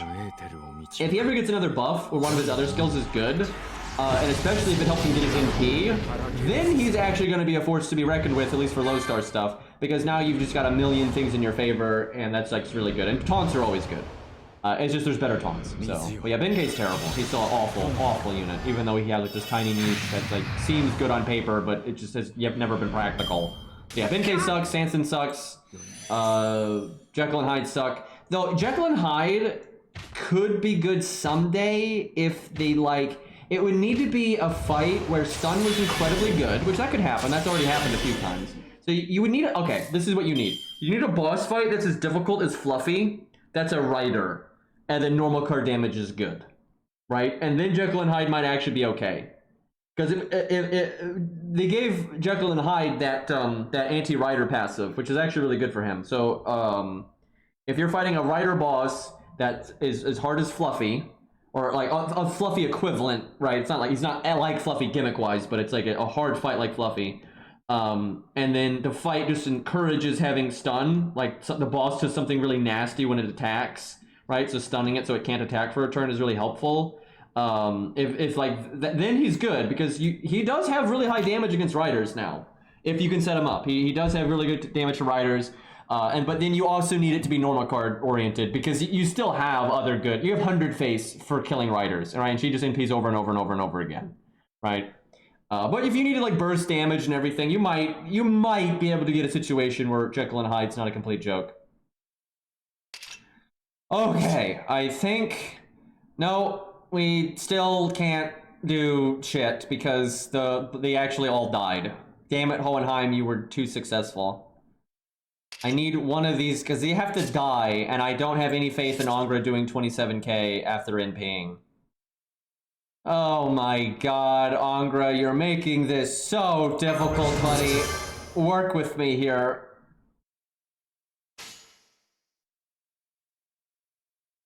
Okay, so these ones, these four, any one of these four, if they die, we will take the 10,000 damage. So I just need them to die on the turn that I NP, and also it has to be Angra that gets the killing blow. And then now I'm reminded how unbelievably weak Angra is. And this is not looking good right now. Okay. I mean, Castraku could do it, but we don't want Castraku to do it. We want Angra to do it. No. Nope, that one removed dots too. Why is this game so casual? Did he only dot? This stage stage is so casual. I think they only dot you if you kill them on the turn that they have the shield or something. Or maybe it's only just very specific ones, but those ones had the shield earlier and they still didn't dot me. Why is this so casual? Yeah, it's only hard, air quotes, because I'm trying to make Angra do literally anything, and that's just not happening. Okay, so the easier way to do this then is let them get their NPs, taunt Angra with Qin Gong's taunt. That's like the only other thing I can think of, because otherwise I just cannot get Angra to fucking do anything. Okay, let me confirm this though. Let me like beat up one of these and see if it, like what's going on with the not dotting me stuff. Let me get some more stuff here just to confirm what's going on.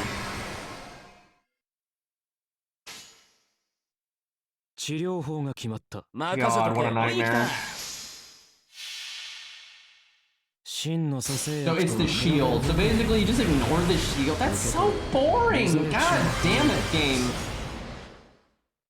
So my other option then is having Angra somehow NP when his shield is up, but that doesn't seem to be very likely. This would just be so much more fun, because it'd still be totally beatable if they just applied the dot on death all the time. Like that wouldn't even be a problem there.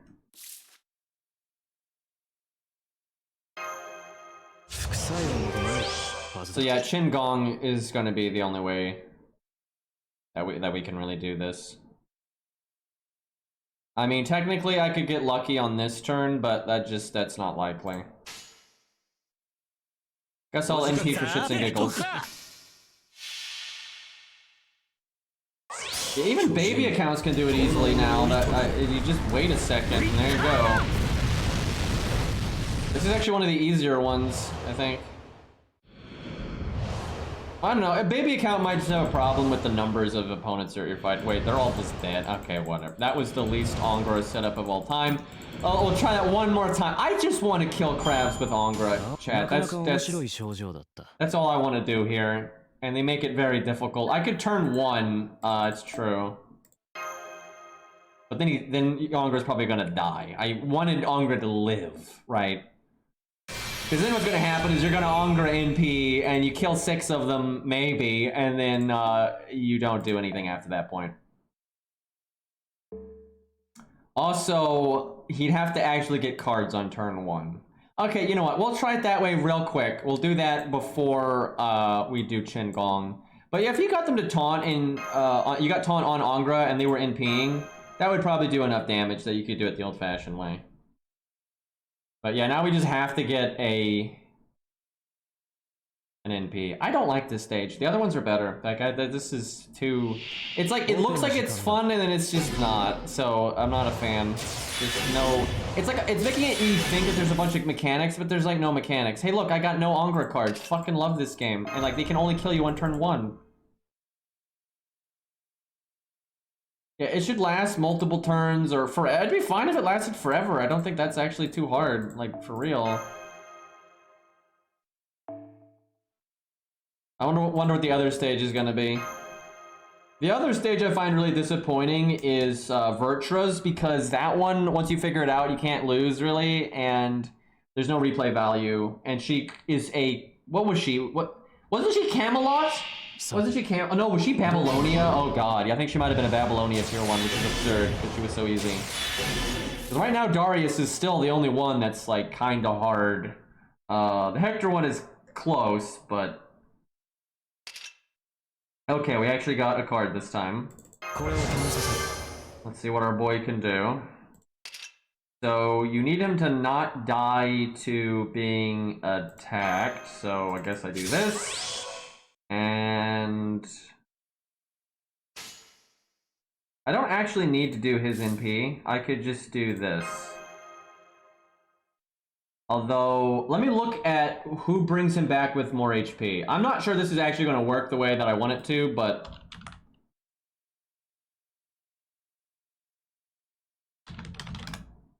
Because Asclepius brings you back based on overcharge, so I'm hoping that at minimum overcharge his is crappy. Okay, he brings you back at... Oh no, it's his heal. What am I talking about? Yeah, his heal is the overcharge. So he'll bring us back at 3,000 health. So that's not ideal. Hohenheim, I expect to be like 1,500 or something. It is... Nope, it's 30,000 health as well. Oh, joy. Yeah, the Gilius one, honestly, for a new account's pretty good. That one, and even the Fuyuki, when you're like base level, was actually pretty fucked up, but most people are going to use their max ascension and such.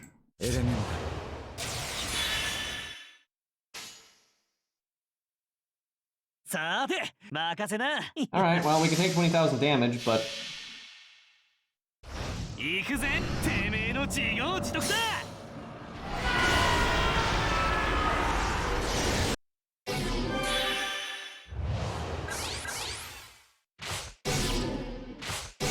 Oh, you're right. Well, I don't know why I forgot about that. I haven't used Ankh in a minute. It doesn't work if you have to do it first.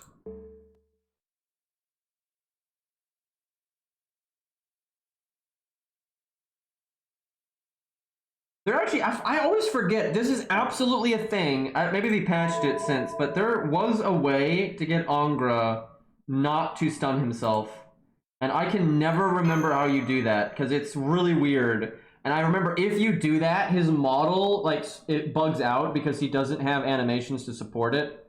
And I remember there was a reliable way to do it, but I just can never remember what it is in order to do that.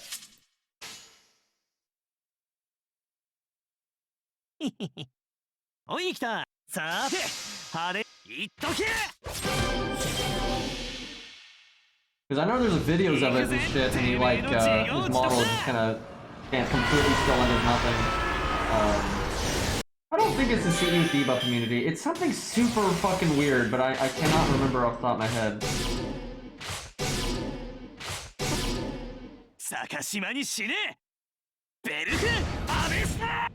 Wow, it doesn't count. That's so strange. That's so weird because, you know, what it's supposed to do is basically scan his HP of what it was versus what it is. And I know it doesn't work when you do Chen Gong, but I think they, like, made that not work. I wonder if ever since they did that, though, I wonder if they've just changed it now that it has to be him getting attacked. That's so lame, dude. I honestly don't like that. Like, Angra is already so niche and random. That's really stupid that that doesn't work. Because that, like, I don't get, like, even if Chen Gong worked, like, even that I don't think is a problem, right? Like, Angra just does so little damage that, like, even if that was synergy, I don't see the problem. That really annoys me. I think that's really stupid that that doesn't work. Like, why would a dot not work? That literally makes no sense.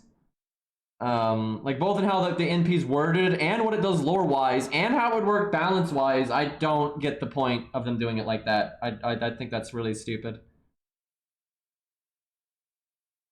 So I wonder how they've accomplished that, though, because I don't think it used to work that way. But I know ever since they made Sacrifice versus, like, they made Sacrifice a thing that, like, you know, insta-death blocking stuff doesn't work on. I know that was bugged on Nene for a minute, but ever since they did that, I think they changed Angra's NP, and I guess it only counts if the damage was done directly to you from, like, an enemy or something. That's really stupid, though. That actually really frustrates me. I just don't get the point of them doing it like that.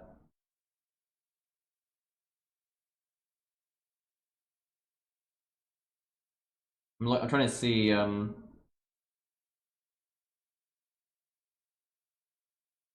Yeah, I don't know. I have to see how they word it in, like, the Japanese version. But that's really stupid. Well, that means the only way to really do this would be to wait around for a bunch of turns, let them get their NP, and then you taunt with Chen Gong. But at that point, you don't need an Angra NP. You're not ignoring a shield or anything. Yeah, there's just nothing to do with Angra here. It just doesn't... By the time you're going to NP, they're not going to have their shields anyway. So, I mean, who cares? It's literally just better to use a generic... That stage is so disappointing. Like, that is so disappointing. They're just not... Even if you had, like, non-budget units, there's just nothing to do with Angra there. It just doesn't matter. Yeah, it could be a turn order thing, that's true. Like, it could be because the damage is happening on your turn. It might... That could be what they're doing, is where it's basically only looking for health change on the enemy's turn. That would make a degree of sense. And that could even be a mistake. I mean, they could change it, obviously, if they bothered to, but it could just be they didn't even think about it. But, yeah, I could see that. Alright, let's see what this one is. You know, let's try a blind coup solo, because why the hell not? A lot of these are so gimmicky that this is a horrible idea. Like, a lot of these, even though they're easy, are just designed in a way that soloing them is not good. Like, the virtual one is impossible to solo. I'm trying to think, chat, is there anyone that can change their deck in a way that they could do it? I don't think so. Because even like Emiya, he can art chain, but then he can't buster chain when his NP is a buster NP. And yeah, Space Ishtar would be the closest, because she can do 2 chains, but she can't do the other one. I think she can do buster and art, but she can't do quick. So that's as close as you can get. But yeah, there's and that's how a lot of these are. Like, a lot of them are just done in a way where you're not soloing them. Let's give Ku command codes real quick. Give him his best shot. Yeah. The Darius one you can solo. It's very hard though. But like Choco Jana can do it. But that one is very, very, very hard to solo. Like, it's crazy hard. I actually think Choco Jana is the only person on my account that can do it. And that's actually relevant because you can't summon supports in those fights. So if you can't solo it, there's no doing it. Doing it non-grailed, like with Choco Jana, is incredibly RNG. Because there's some RNG even if she's not. So, yeah, that's a hard one. The Darius one is very hard to solo, but it's possible. And I don't think Choco Jana is the only unit that can solo it. But there's very few. Like, there's very few that can solo it. So that's super tough. Yeah, you can definitely solo the Hector one. Although that's probably pretty spicy. I bet you that one's actually spicy because he's going to be really tanky. Now, I don't think it's very hard if you counter it because you can bring the Pierce Invulnerability command code and all that. But if you don't do that, that's actually a nasty one. And you still have to do the 500k after the fact. So, actually, we should do that in a minute. Yeah, that actually sounds like a good time. There could be some fun with that. Yeah, he's probably a servant here.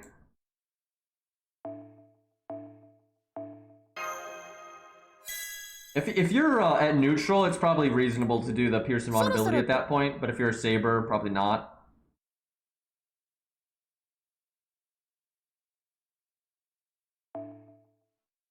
Alright. My favorite one of these, though, is definitely the Darius one, because it's just a real stage. Especially for budget. Like, it's a real stage. Where a lot of these other ones are just super gimmicky. The Boudica one is almost good. If they were higher statted, I would like it. And again, for a new account, it probably is good. I will say most of these are actually pretty fun and challenging on a new account. Which, right now, that's kind of what they should be, because most of these are for earlier story unlocks, right? That we don't have one for, like, a Lost Belt or Solomon, right? We don't have one for those. Now, I tell you, recently... default has been better for Q than Atlas pretty consistently, with just the way Q's changed over the years. It's better, but because there could be debuffs, I'm going to bring Atlas first. The Hector one essentially is he has a 15 hit, like 1 million to 1.5 million damage cut. But once you hit him 15 times, it's gone. But when you hit him when he has invulnerability, it doesn't tick down. So you need to get rid of the invulnerability or whatever, otherwise it's going to take forever. But you can just hit him so hard that you kill him through the damage cut. And then if you stack up those purple debuffs on him, it drains his NP. So, yeah, it's not bad. I don't mind it. I wish it was a higher level one. It'd be more fun. Like, if that Hector one had been like a Camelot or later one, I think it'd be really good. Okay, so 300k, there must be a gimmick here. There must be a gimmick here. I mean, I know it's level 45, but there's no shield, there's no, like... You could just one-turn this with Scatty, by the way, or, like, anyone with charge, like Castoria, or Asclepius and stuff. There are a lot of ways to turn one NP. Oh my god, I brought a 65. George. Yeah, the twins will do it because they have piercing vulnerability, so I'll get through it pretty quick. Actually, I'm kind of curious about Ku versus Hector. Actually, that's pretty spicy. How on earth did I bring a 65 George, but then I actually remembered to bring a level 1 Chin? Strange. By the way, that 45 George and 35 George are there because sometimes you just have like an awkward timing on when you need your taunt to die.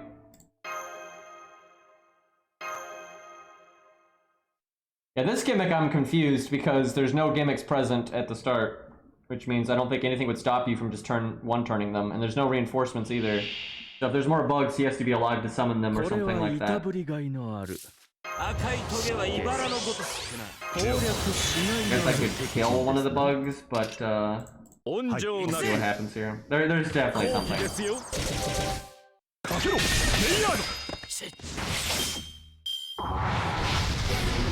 Okay, he killed his own guy and then he sealed.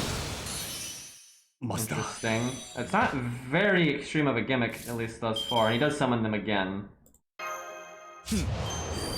I wonder if he can stun, because that would be much nastier. But he's just gonna die when you do 300,000. Like, I mean, literally, oh god, Ku has anti-berserker. Oh my god, I could have killed him right there if I had done like a damage combo, done my attack up. Okay, he can do stun, that's actually really nasty. But you can just kill him so easy. And if he did the NP seal, I could just cleanse it with my thing. So default would have been better, and I could have already killed him. Alright, this one is an absolute joke battle. Again, maybe interesting for a new account. I will say that. If you just beat Oceanus, I think this one unlocks with Oceanus. It could be a bit tough, but that's a joke. That's actually, wow, you don't have to kill the bugs. That's probably the easiest one out of all of them. Even the skeletons relative to when it's added, I think is harder than that. That is an absolute joke. That is very disappointing. And these are not created equal, absolutely not. That's a weird craft essence. It's like some kind of sentient, like, flower monster made out of feathers. It's kind of what that looks like to me. I don't think that's what it's supposed to be, but that's definitely how I see it. Okay, so we'll give Ku, we'll give him a good command code on the first try, and if he just wrecks this, then we'll get rid of it.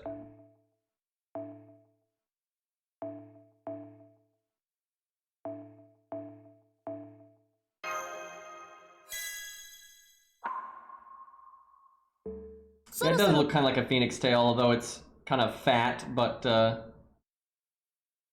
I really like the hero-proof one. I think that one's pretty cool.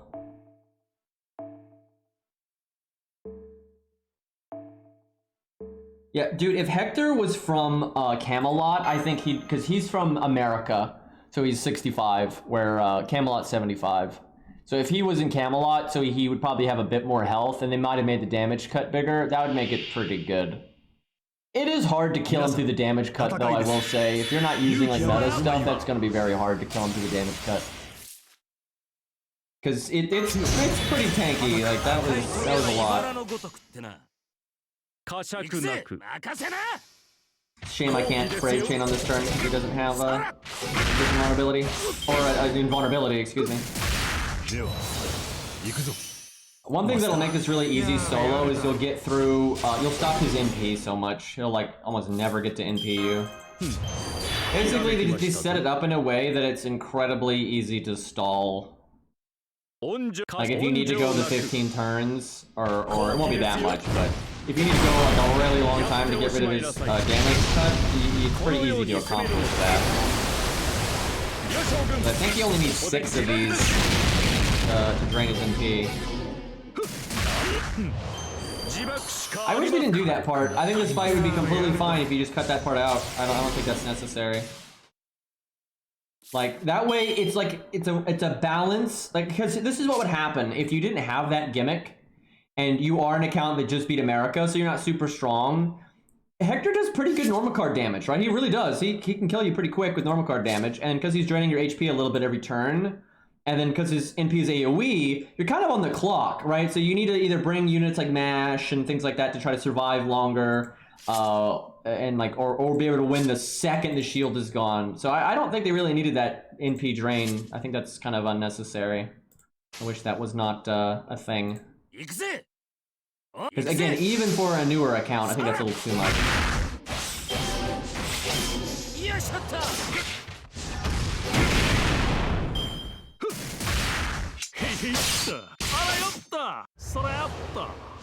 He removed one defense buff before NP. Oh, interesting. I guess that's why they did that.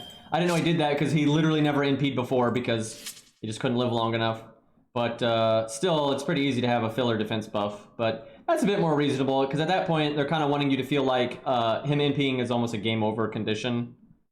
Or you have to really play around it for that not to be the case. That's all right. I don't hate that. Any reason to NP here? Probably not. We still have 5 of these to get through, and we'll get down to 4 here. Might as well just use this for the heal. No point in saving it. Okay, we'll NP next turn.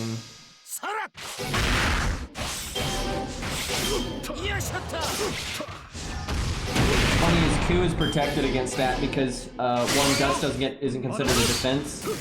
And on wow though, that's some damage. But anyway, he has the defense up from his PFA that would get eaten instead. I don't technically have to. I don't technically have to invulnerability because there's a tiny chance he wouldn't kill me here if he did a very stupid turn, but that seems unlikely. So I guess I do it. I already think their default's better here. It's just kind of how this stage works out. Sucks that my Piercing Vulnerability one is the one with a 90% crit chance.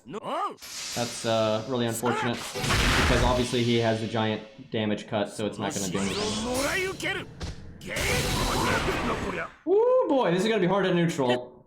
And he's a strong lad, but Hector actually kills you pretty quick here.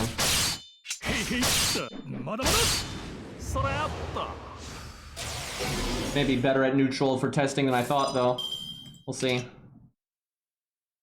I think we are going to remove a stack of his NP. Oh, this is complicated. I think I need to cast this right now. It kind of sucks because the timing's not going to work out with the NP, but I think I just deal with it. Oh yeah, he keeps the invulnerability thing too. Okay, now this is pretty spicy at neutral. It's not a joke battle.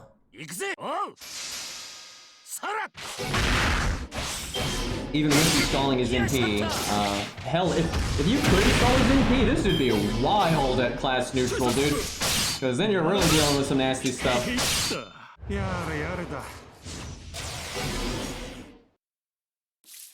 Okay,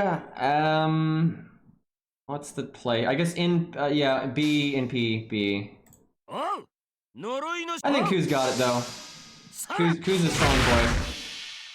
I mean, we're over here doing 21k at neutral, and there's no gimmicks here that boost your damage. It's just Q. I mean, look, Q just did 114,000 at neutral, and that's without a Mystico giving his damage up. Right? It's pretty ridiculous.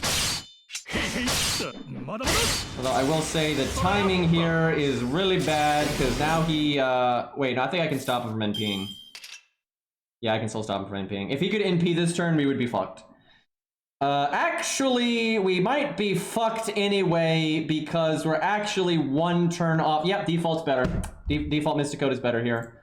Because the heal would do more than the cooldown reduction, because the cooldown reduction isn't actually kicking in for anything. So the default would potentially buy you one more turn with the heal, and you might win faster because of the attack up.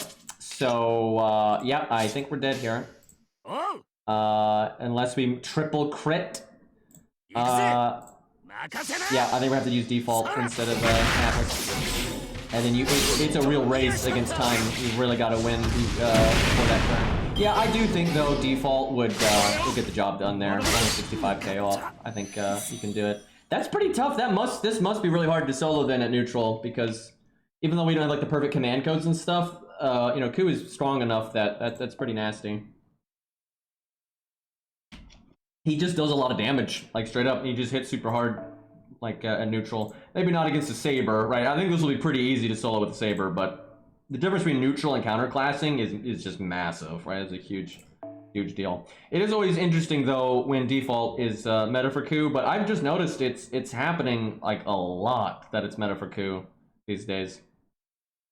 Also, Ku probably doesn't want this craft essence, even though it's a godly craft essence. If you didn't know, chat, Golden Sumo is actually one of the best craft essences in the game because starting NP's meta, and then attack up works for buster cards, art cards, quick cards, crits, non-crits, NPs, extra attack, works for everything. It's very good. But you don't want to NP for a while because the gimmick. So the starting NP is kind of irrelevant. So you're better off with almost anything else, really. Like, we actually probably would have won right there if I'd brought something else. I'd love to get this to 100, just because I'd be curious if this would be worth it compared to, like, this. This is better, clearly. This is the best. This is so good in this stage. I'm like, banning this in this stage. Anytime because we're going to use this stage in the future, chat. I guarantee you, we're probably going to... This is going to be a go-to testing stage, I think, for solos, not for like, buff stacking or anything, but... this is banned. This is so fucking banned. Unless you're like Phantom of the Opera, this is so banned. Because not only is it already one of the best craft essences for soloing, but it has Pierce and Vulnerability on it, so you don't even have to bring the goddamn... Because at least the command code, you have to like you have to like actually use the card first before your NP and stuff, and that nerfs you. There's like drawbacks, right? There's no drawback. You can do whatever combo you... Because if I have the Yang CE on Ku, I can just do quick, right? And I don't care at all, right? Nothing changes. So yeah, that's super banned. And it's giving you 40% damage anyway, so yeah, that's not happening. Let's level this a little bit. I think I've got a CE bomb on me. Wait, do I? Did I use it? Fuck.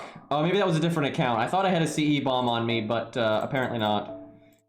Well, damn it. I really should use a CE bomb because I'm low on QP.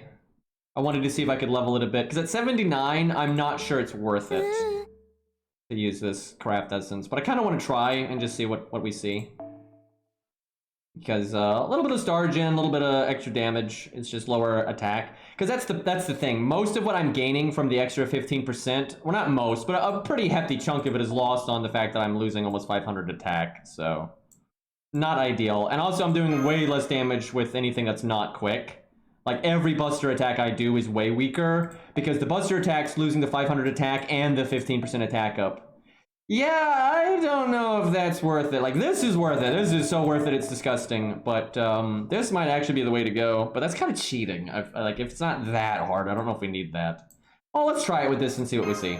I'm kind of curious what happens with this thing. It will make the NP rather juicy.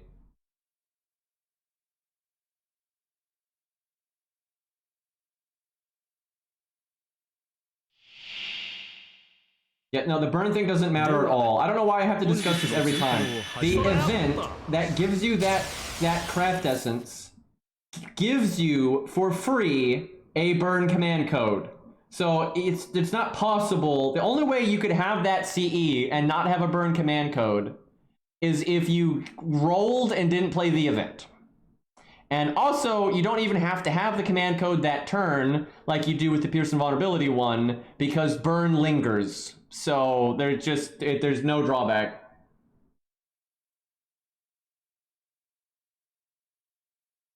Also, there's like 3 or 4 burn command codes these days. But again, you can't have the CE and not have a burn command code because it's in the event. So kind of destined. By the way, could I get like an opening hand that doesn't suck, please? So that would be great. Because, you know, it's actually a battle against time. I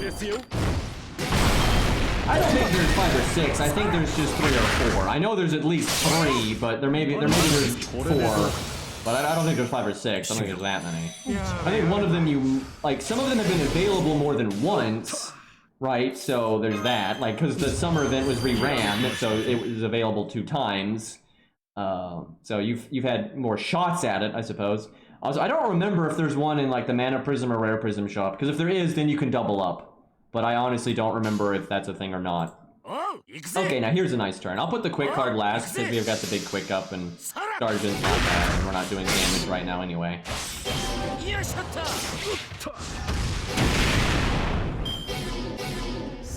But the thing is, everyone always says, "Oh, use this unit or use that unit." That's you fundamentally do not want to use the Yang CE like that, because the whole reason the Yang CE is good is because it just gives you so much raw value, and it can be given to anyone. You want to use whatever unit is the most applicable for the job, or that you're trying to solo with, or whatever, right?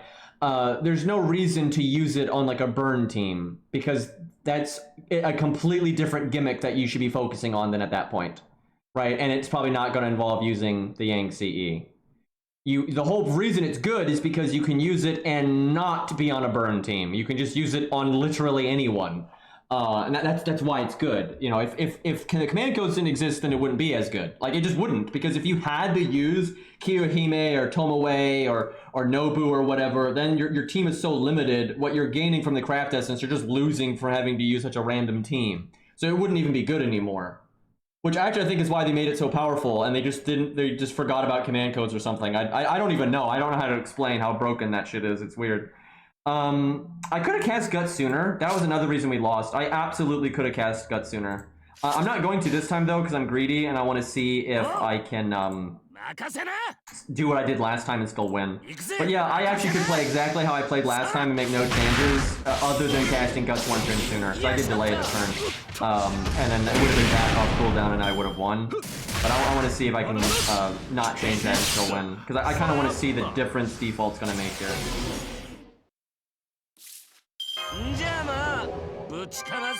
Although I kind of still need to cast it now, so that sucks though because I wasted turn. No, I'm gonna still wait. We'll be a ballsy dum-dum.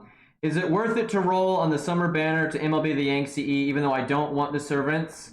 It just depends on you as a player. That's a good question though, because I think a lot of people are gonna have that dilemma. So if you solo a lot and you got, or you got that favorite character that you just want to always have the option to make them as strong as possible. Like, let's say you're just the biggest, like, what's a popular waifu chat? Musashi, there we go. So let's say you're like a giant fucking Musashi fan, right? And you've got like a really strong Musashi, 10-10-10 and all that. And you just want to make sure Musashi can be the best in almost any circumstance. Especially if you're also going to solo with her from time to time, then you're going to want it. Because there's no, even though the Yang CE is not meta 100% of the time, it almost is for soloing. I will say that. It's almost meta 100% of the time in soloing. Well, maybe not, that's a little exaggerated. Maybe like, 70% of the time. But that's a lot, right? That's a lot. So for like most units, because a few units actually don't want it because of various reasons, but most units do, if it's a solo. And it is good in team play, to be clear, just it's not as often. It's kind of rare to be good in team play, but it can be very good in team play. But, okay, let me break this down one thing at a time. In team play, it's good if you need Pierce and Vulnerability. If you don't, not worth it really ever in team play. And then in solo, it's meta like 70% of the time for most units. So if you're someone that wants to solo with their favorite unit a lot, or just wants to have the max potential of their favorite unit, then I would definitely try to get it. If you don't give a shit, then I wouldn't worry about it. The only time I would worry about it at that point is if you need Pierce and Vulnerability really bad, and you don't have any of the other craft essences, and you don't want to use the rare prisms on buying the Attila, the Hun, Pierce and Vulnerability one. So yeah, if you like to solo, I think it's almost a must get, just because it does unlock like the max potential on most units. That's the thing. If you get it does unlock like because you're always going to have that situation. Like if you're hanging out on my stream a lot and you want to use your favorite unit on my stream, right? When we're like comparing everyone's units and stuff, you're going to feel bad when like Bob has your unit and they're 10-10-10 and they have the Yang CE and you don't, right? And yours just does way worse, right? So if you want to avoid that, then you want to get it. If you don't give a shit, then you don't really need it, right? It's mostly a solo thing, right? It really is mostly a solo thing.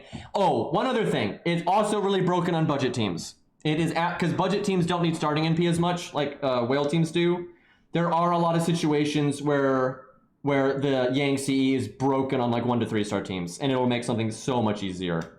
But because of that, I don't really use it on 1 to 3 star teams because it is limited and all that. So I won't use it that way, but it is very good for budget stuff. It's kind of like another poster girl option for low star stuff. So yeah, if you care about low star stuff and you don't mind using OP craft essences, or you like soloing, it's really, really, really important to get. But honestly, it's not important to get at all if you're not either of those things, right? Then you can pretty safely ignore it, I would say. I guess there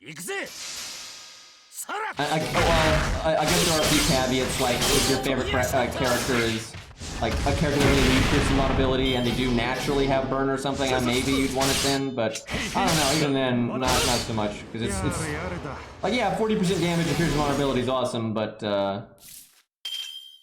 okay, I don't know if I should have healed there because it actually lowers my damage. Whoops.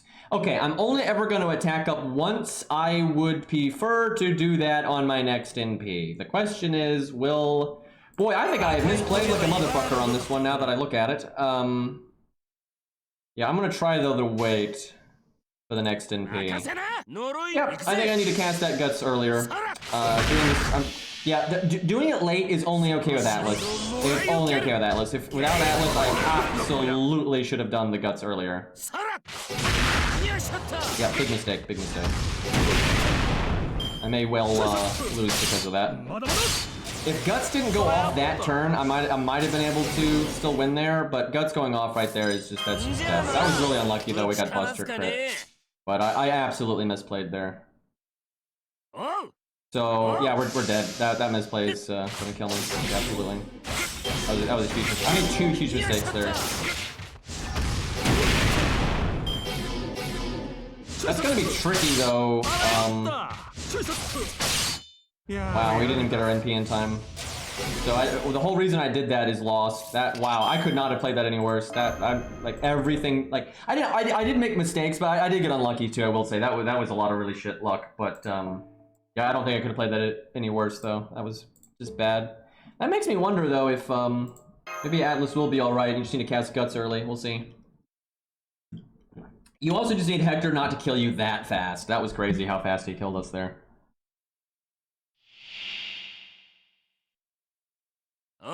You might still use the command codes on, it depends. So, if you're soloing with Jolter, because she's not a bad solo unit, and you've got the Yang CE, you might still put a burn on one card, and like the best burn one, like the one that has crit damage up and burn, that way you're still getting something from the command code. And the reason is you might not NP for a few turns, and then you're not gonna have any burn at all, and for every turn you don't NP, you're whiffing 40% damage. That's pretty significant. So you might still want to like slap it on a Buster card or something anyway. It depends on context though.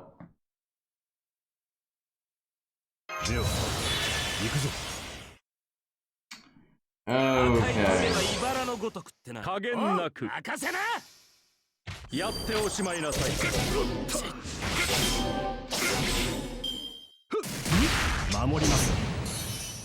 Well, a lot of people are probably going to get cast story on a pretty small amount of SQ relative to the amount that they're going to give out and that kind of stuff and what they already had built up. Man, this is not ideal here.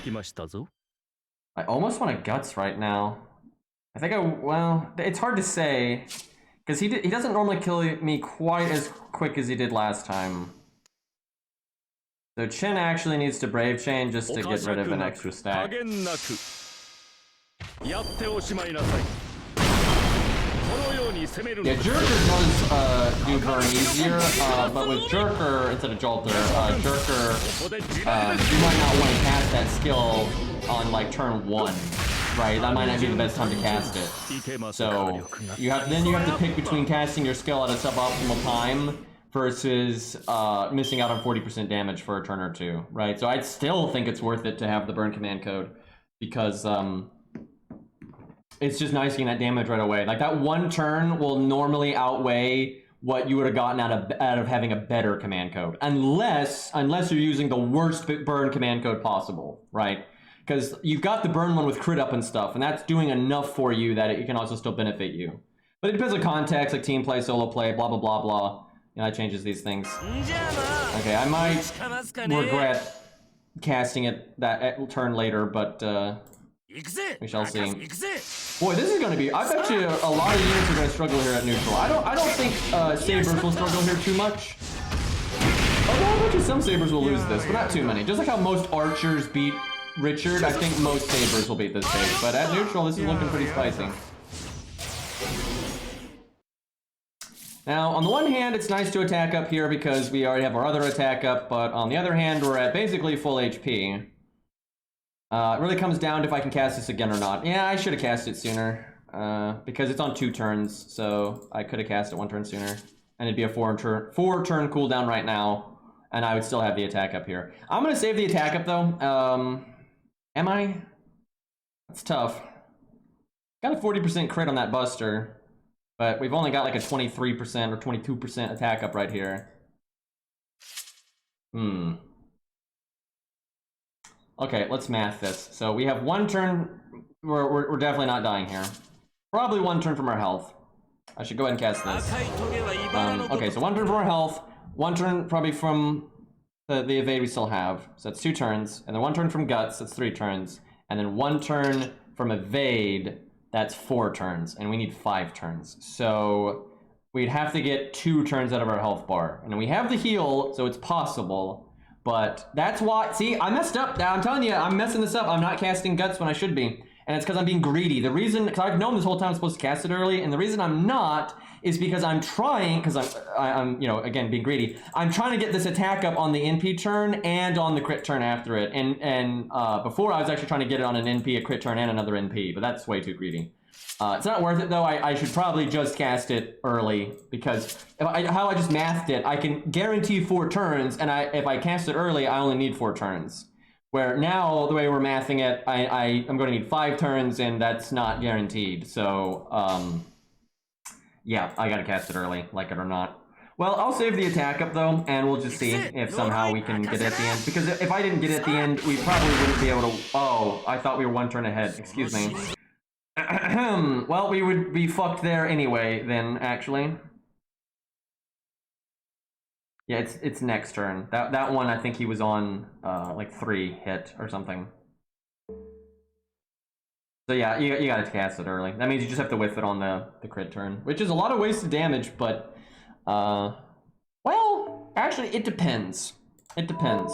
So, if you can, okay, if you have excess value, if you solo this properly, you make all the right calls. If you have excess value, then you cast guts early, right? Because it doesn't matter. You don't need the extra damage. Where if Ku can only solo this on like the best case scenario where you need to get the extra damage from this and, you know, get the guts back, but on the risky way with the 1 extra turn, then you have to cast it late. And I have no idea which way it is. I will say this does seem surprisingly hard to solo, so it might actually be you have to do the risky play. Oh, he still has 5 hit. That is shit. So we can NP next turn now.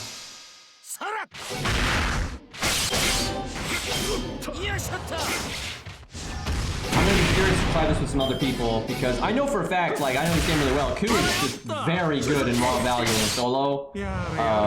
But he doesn't have any niches here, right? He has no niches here whatsoever. There's nothing about this stage that benefits Ku. Like, there's no debuffs, nothing like that. Nothing to give him an edge on his competition. So, there will be some people that are going to have stuff that will be abnormally good here. So, I'll be interested to see how solos and neutral go. Anybody with, like Kama will do very well here, I think. I think Kama will, has, like, a very good toolkit for this. Like, Charm, anytime Charm lands will be very, very helpful. Alright. Oh, man, I'm tempted to do the attack up now, even though my health is so high, just because I got 40-60 on Busters. That's kind of abnormal. No, because the first Buster will do 0 damage, so we'll still wait. Yeah, that's best. Well, her guts isn't really any better or worse here than it normally is. It's always good for her. But Charm is really good just because Hector's normal card damage is just so high. So anytime you can avoid that, that's a huge help. Okay, that's good. He didn't kill us.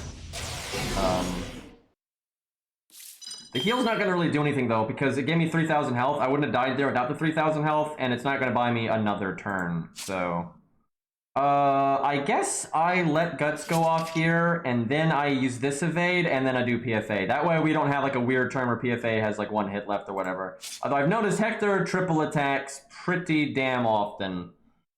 What do I need to do here? I think I need to do this, and this, and then probably no more art card after that turn. Whoa! It depends on how close I get. Boy, this is tough, though. This is no joke. At least at neutral. It's probably a bit of a joke with the saber, but... Yeah, I'm glad. This stage is actually awesome. This is gonna be great for us in the future. We're gonna get to test all kinds of shit here. Way better than I thought. The only thing I don't like is the drain, because the drain is so bizarre. That's not going to be that doesn't mimic really anything in like most gameplay scenarios. It's not like a, but it's okay. It kind of just boosts his normal DPS, I suppose. It does kind of mimic that when you think about it. Okay, well we will get guts again, and we will have super high attack. So it's good that we saved our attack up. Probably only ever going to NP one more time, I think, so I'm going to do that.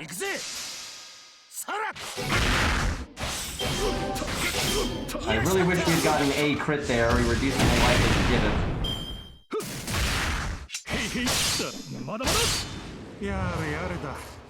I wonder what that skill is called, where he drains your health. Kinda curious about that.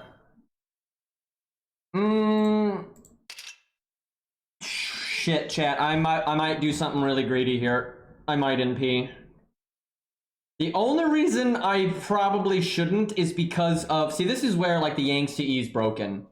Because if I had the Yang CE, I could just quick. And that means I could then have a lot of crit stars, then do an NP gain crit turn. Right? Where if I wanted to do that now, I have to do the Buster first. Right? Or I have to just throw away a quick, and I get less NP gain, less stars. Right? Because if I had the Yang CE, I could just NP quick, do maximum damage, maximum NP gain, maximum stars, and next turn do art quick, and then I have one more turn and I could probably NP again. Because we have art quick, which probably will crit, and then we've got the Merlin comes back, that's an extra 10%, and I could probably NP again. And that's probably a win. Like, honestly, that's a win. And I'd be doing more damage. But because... like, Pearson Vulnerability Command Code's good, right? It's good, it still helps, but it doesn't help nearly as much as a craft essence like that. And you could say, well, just use a different CE that has Pearson Vulnerability, but other CEs have like a drawback, where the Yang CE doesn't. It has a benefit, actually, because you're doing so much damage. I might even demonstrate that here in a second. I might show this fight again with the Yang CE and just how much easier it is. Although I am using kind of a weird craft essence right now that I'm not actually sure is... do I NP? If he didn't have invulnerability, I would. But because he has it, I don't think I do, actually. I think I just wait the one turn. That's probably an L because of that, I don't think. But I think it'd be an L the other way, too. Just a wee bit too much damage, but we'll see. We have pretty nutty damage here. It's a shame we don't have a defense down from a prior NP, but obviously I've been like delaying my NP a really long time, so...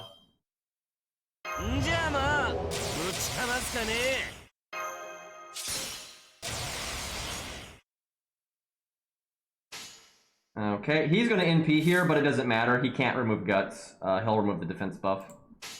So it won't do shit. So if we crit here, that's a huge benefit. Like, we might be able to win if we crit here, because like, our attack up right now is huge. I mean, this is just massive because we're so low on health and we have the Mystic Code attack up. So if we crit, actually, we're probably gonna win. And we might win without. Okay, well, that's not a good start. Well, Tancat is, you know, half counterclassing. Okay, never mind, we're gonna win. I'm surprised. I knew we were gonna do a lot of damage, but, so that's nice to see, though. I'm pretty confident that if you play properly, Ku can solo this pretty reliably. Because I didn't play that 100% perfectly, although I almost did it right. And yeah, I think he's got that. If you were just like a level 90 Ku or an 100 Ku, though, you'd be really pushing it. A 90 Ku or an 100 Ku, 100 Ku could probably do it without any RNG if you played perfect, right? Like, if you played absolutely perfect, you figured out exactly when to cast your skills, and you got all the averages, I think 100 Ku could do it without any RNG. I think my 116 Ku can do it with me slightly messing up just because of the extra stats. And then at 90, you'd have to play perfectly and get lucky. Like, you'd have to crit at the end there and stuff like that. And an 80 Ku might be able to do it too, actually, if you crit. Like, the crit is a big fucking difference. An 80 coup would have to get really lucky, though. I mean, throughout the whole, like, not just the crit at the end, you'd have to get, like, some nice crits throughout the run. I will say, though, and this is why it's broken, I bet you could do this with a level 70 coup with the Yang CE. I'm serious. I think a 70 coup could do this with the Yang CE. Because you're doing more efficient combos every turn because of the Pierce Invulnerability effect. You can bring a better command code, and the extra 40% damage makes up mostly for the Grail stats you're missing. You might need to get lucky a bit just because your health is lower. So it'd still be difficult, but yeah, I think a 70 coup could do it with Yang CE. But yeah, I'm gonna show this real quick with coup with the Yang CE and just like how much easier it is. It's crazy. That's tough though. Like damn, that's tough. That's not an easy one. There's like some pitfalls where you can mess up, right? You can bring the wrong Mystic Code. Like I think Atlas is a mistake for the most part.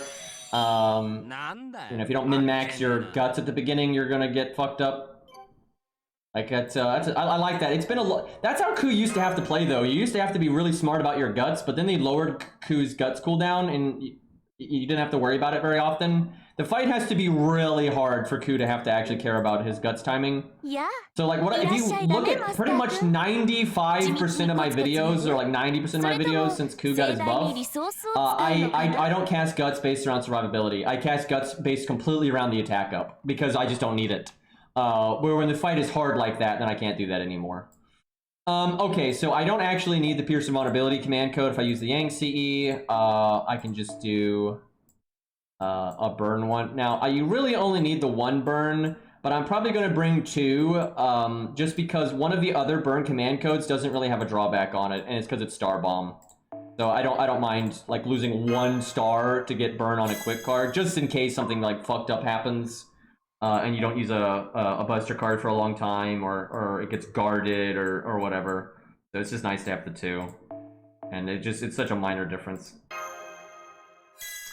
Overall verdict, I like the stage a lot. I wish it was harder for team play, but it's fine for solo. So, and it's still fun in team play. And it's also really fun to buff stack and try to punch through the damage cut. Actually, that was really fun with Caesar, like him killing it. That was really cool. I actually might cut this. I might go with the other command code. I would almost never do that. I don't think I've ever even considered that before. But because of the health drain, it might buy me a turn to keep the health drain from killing me.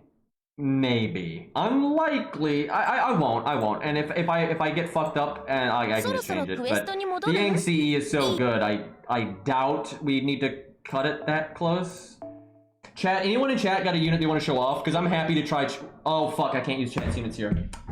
Oh fuck, I can only test my units here. And that's great and all, but I can only, that sucks. This is such a great stage for testing solo units, and I can only use my own stuff. Oh my god, I'm sad. There's no support. God damn it. Cause yeah, I mean, I got a lot of my own units that I want to test here, but yeah, not being able to use chat's units here really sucks. Unfortunate. Alright, well we do this. I think default is still correct. I don't imagine that would change any.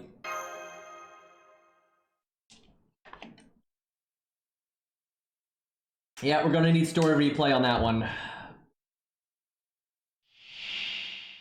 I really wish these stages made you use only your own units. I like that, but then once you beat it, you should have the option to bring supports if you want to, just for, you know, tomfoolery, because there's no purpose in doing these stages other than tomfoolery after you've beaten them the first time. So, like, what's the harm? Obviously, it's not a good thing getting no coup cards here. Also, we can't apply burn, etc., but it's not as bad as it normally is because you're mainly just pinging off the field, which is going to take a while anyway. But obviously, I'd be much happier to get a coup Brave Chain than a Chin Gong one within P-game and all that. I had a 50% chance of getting a coup Brave Chain here, and that would kind of make up for that bad start.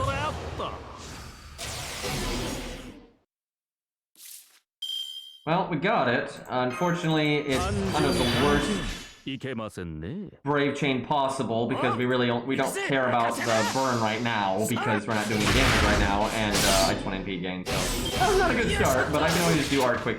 really why it's bad is simply that I haven't used Merlin yet. Like, I would have liked Merlin to be on cooldown already and be coming back all these turns instead of just using it just now. I think I wait one turn on my heal. No, I'll cast it now. Oh fuck, I already messed up. I was supposed to cast Guts last turn. Well, hopefully that doesn't come back to bite me in the ass. I mean, Yang CE is so strong that I have a feeling that it won't bite me. But that wasn't the case.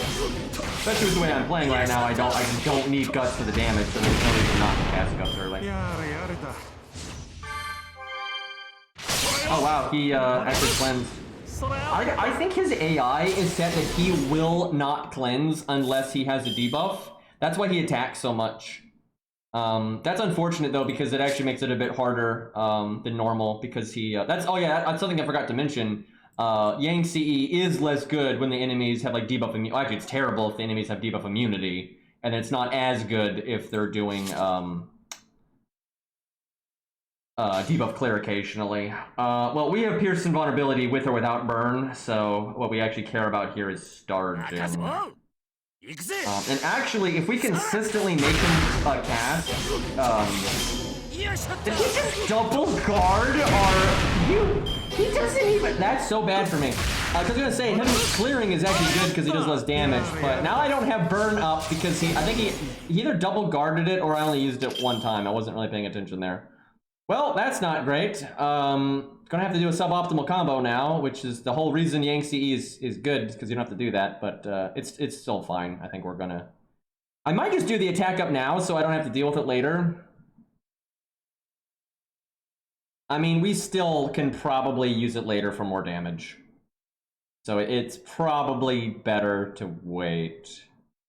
I guess no, I still won't heal. I'll be greedy.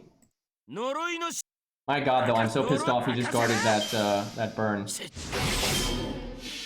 I wouldn't mind as much if he had like EX rank magic resist, but he does not have that, so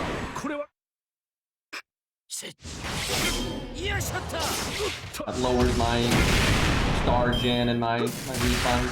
I didn't do it that way. Damn, Guts went off turn sooner than I wanted, and that actually wasn't very likely. I bet you we would not have died there if we had applied that burn, because he probably would have used one of his actions to remove the burn. It's hard to say. It seems kind of random. But I don't think he ever casts it if he doesn't have debuffs, so. Fuck, we might be in trouble now. Yeah, actually, I think it's because I didn't cast Guts early, and we died a turn sooner than normal, so we're not looking so good here.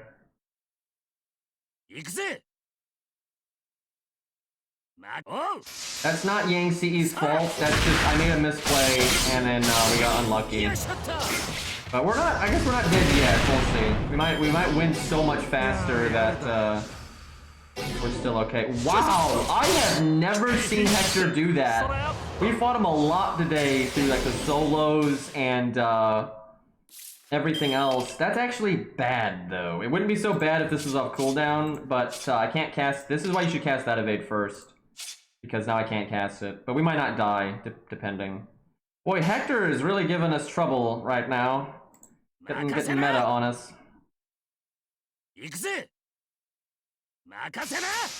Yeah, I haven't seen him do proof of friendship this entire time, so I figured he just didn't use it in this fight. But, nope. He's just holding out on us. Uh-oh. Woo! Good thing we get our skill back, because 23 health, by the way. Although maybe it can't kill you, I don't know.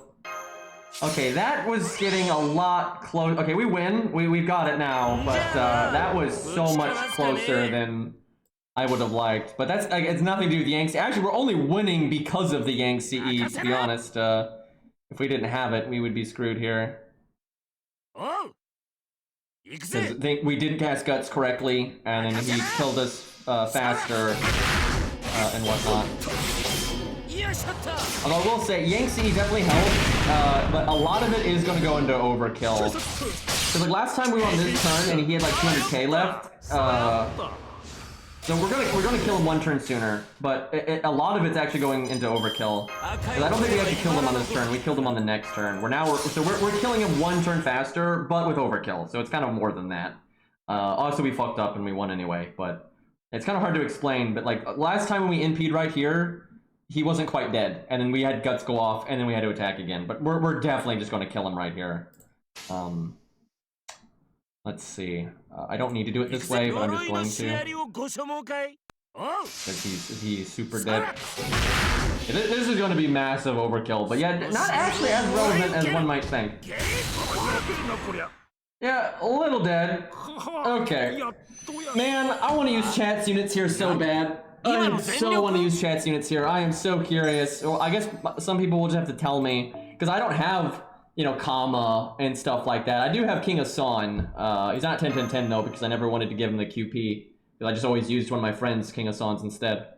But yeah, a lot, because I don't think normies are going to be able to solo this. If you're a neutral, if you're countering, I think you can do it. But I think like just typical, like kind of strong units, I think are going to get wrecked. Like super hard. So I can test Canis. Billy's no good, sadly. What else do I have that's kind of good at soloing? Percival, although he's doomed because he's AoE. That's just not going to cut it. Beowulf, I guess, but that's a berserker, so. King Asan, if I ever leveled his skills up. What else do I have that's actually worth a damn? I guess. Oh yeah, Burgess. Well, no, Burgess is counterclassing. That'd be a joke. Enkidu, of course, yeah, Enkidu. She's counterclassing and she's skills aren't there anyway. But she's level 80s, that'd be kind of fair. Romulus is not a good solo unit. He'd die horribly. I mean, mine is 10-10-10 and all that stuff, but he would have a very bad time. Oh, I got my ult account though. We can do. Oh boy, I want to use Wait, I'm gonna use Constantine here. I got time. I mean, I need to wrap up soon, but let's use Constantine real quick. I've heard Achilles gets like a gimmick here though, so I'm pretty sure Achilles will just fucking destroy this stage. Maybe. Okay, chat. What do you want to see? Well, we can do one more. Do you want constant? Hey, Genical, thank you for the 33 months, dude. But what do you want to see, chat? Do you want to see? Oh yeah, wait. Do I have Scath? Yeah, I do. That's actually a really good idea. Just comparing Scath to Ku there would be actually really fun. And she has stun, so really good there. But chat, what do you want to see? Constantine or Achilles? Because I think Achilles is going to be a blowout, and it's just going to be cheating. But it's a thing, and I'm kind of curious what the gimmick is. So it's that and Constantine. Okay, people want the Constantine. I respect that. That's what I want to see too.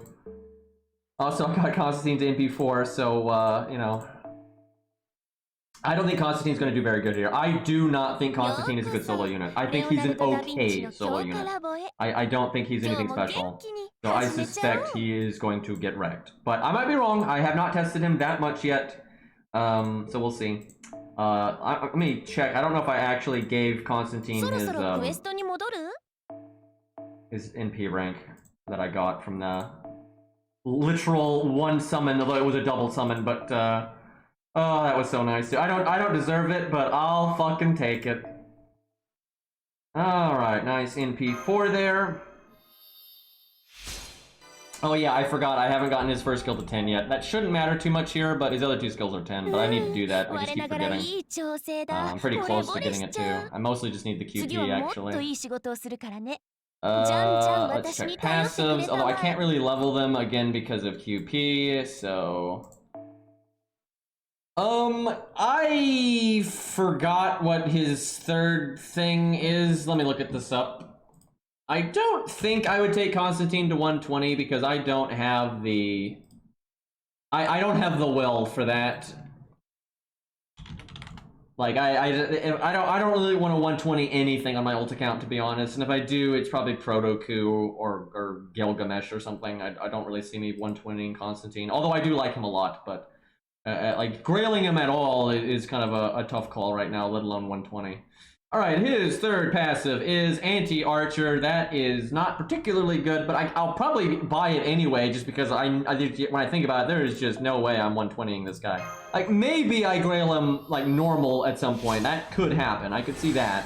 But I'm not taking him past 100. Like, 100 would be more than enough. This is a pretty shit passive, though, but... you know, someday you might fight an archer. Alrighty. I think you're thinking of the wrong Constantine, by the way. Right, I need to go to the thingamabob here. Way down here. That's the one. Okay, we got it. Getting a little confusing with the menu there. Whoops. Okay, that is not a level 1. Thankfully, because I knew this would, I guess it doesn't matter for this stage, but my level 1 Qingong has his passive maxed. So if I ever need my Qingong to yeet like a story support, I can without needing MLBK scope, because I don't have MLBK scope over here. Also, fuck off, Kiara, you're trash. Hot nonsense. I'm sure I'm making somebody mad right now. Where the hell is my level 1 Qingong, though?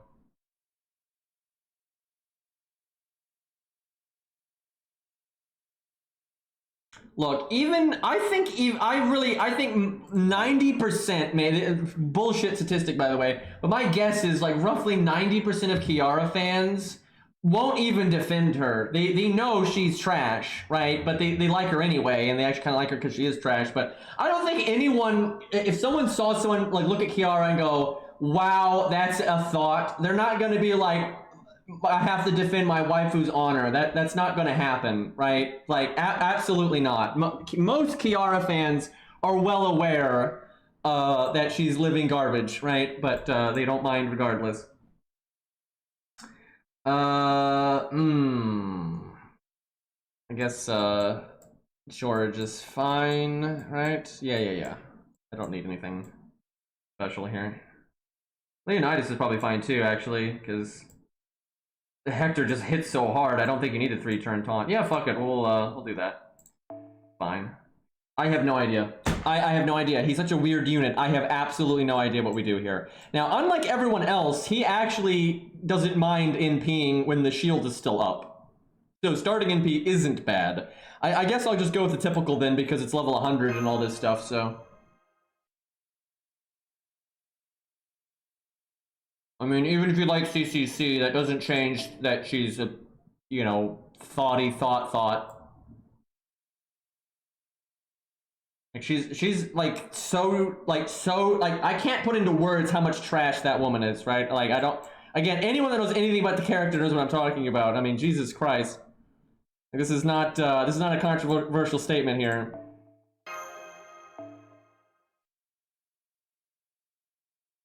Also, I mean this, Chad. This is not a joke. I actually mean this. I like Suzuka Gozen more because she murdered Kiara. I'm serious. That made me like Gozen more, right? And I don't mind her to begin with, but that absolutely put her up in my book a couple spaces. Now, unfortunately, she had to kill Hans too, and that is a, you know, a sad consequence, but you know, it was worth it. Honestly, I'm not sure about Constantine. This is a good stage where I could sit down and practice, like using this, or not that. It'd be this, or this. Those are his potential mystic codes. This stage is hard enough that if you do it enough times, you will be able to see which one is best. Like, absolutely. But I don't know if we'll do that tonight because it's getting late.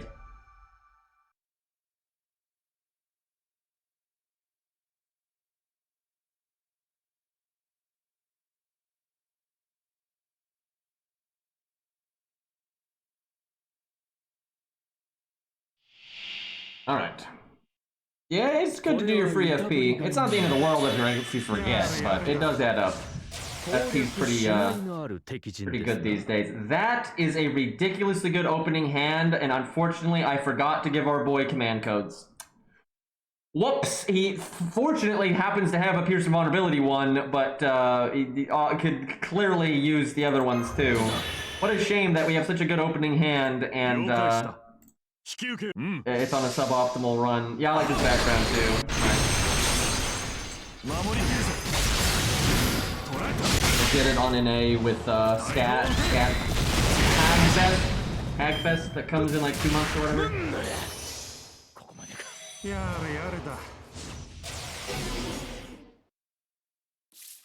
Alright, got a Brave Chain. He could not have gotten better luck here. It is unfortunate that we don't have good command codes. Because, yeah, oh shit, we don't have the Pierce and Vulnerability one, so we actually don't get the extra hit here. Damn.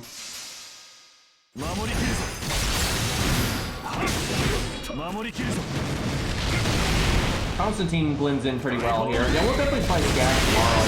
We'll do some other stages too. And I'm gonna play Arknights tomorrow actually as well.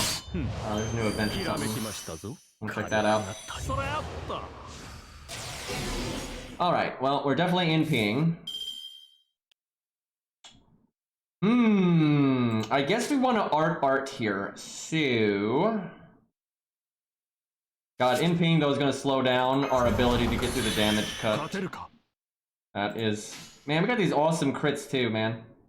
Oh, fuck, I have to do the Pierce and Vulnerability. Oh, no. So you probably put your Pierce... I don't know. I don't know if you put Pierce and Vulnerability on art or not. That's tough. Yeah.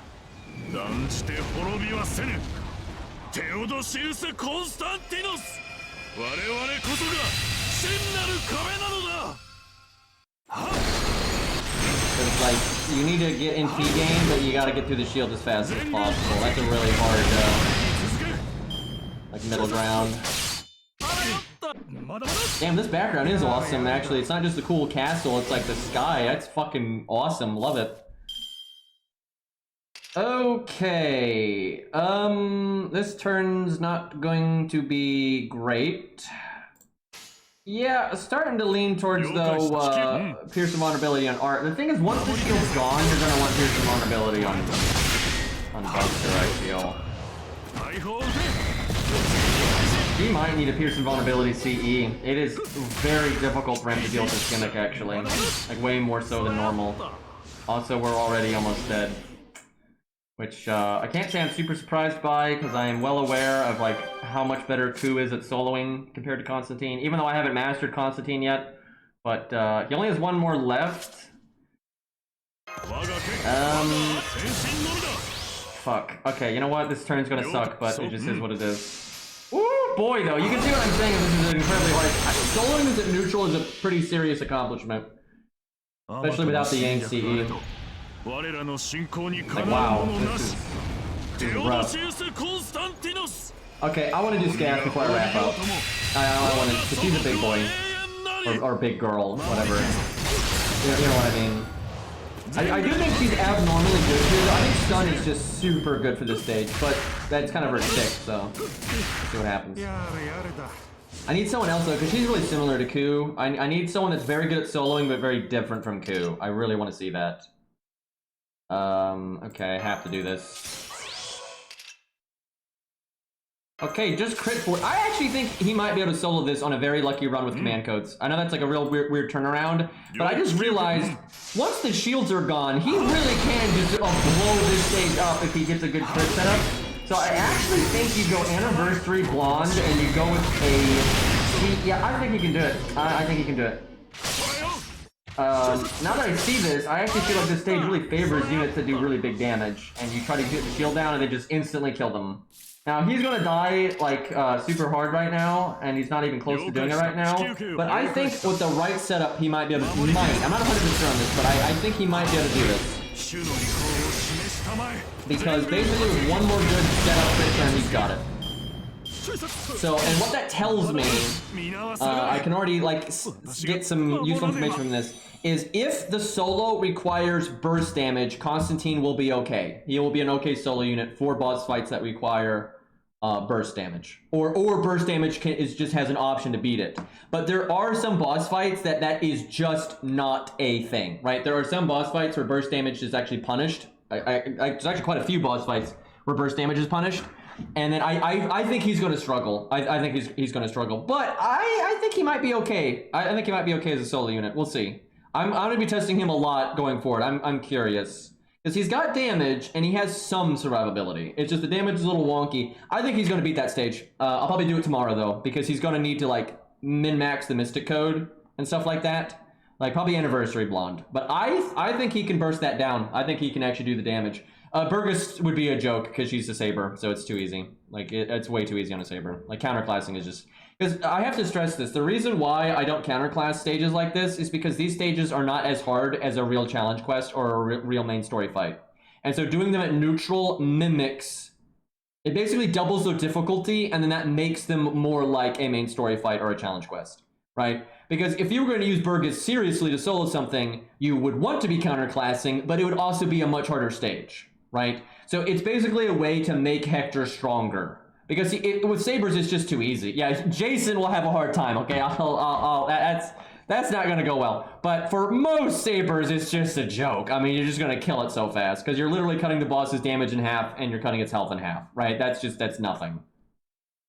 Now, again, it's okay to counterclass when you're fighting super, super hard content, because it's just, you know, it's so much more difficult that then you need the help. But these stages inherently aren't that hard, so you're kind of artificially making them that hard. That way you can kind of see, you know, you can see the difference between like the mice and the men or whatever. I guess that's insulting the rat unit now, but fuck it.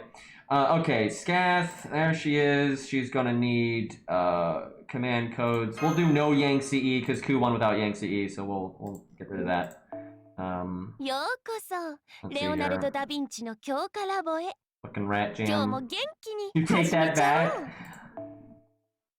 う See what I'm saying, you know, separate the mice from the men, right? What I'm actually saying is separating like the good units from that shitty, you know, rat じゃ unit. んじ That's ゃ what ん I'm actually 私に saying, 頼っ chat. てくれた They're まえ so weak, chat. They're terrible.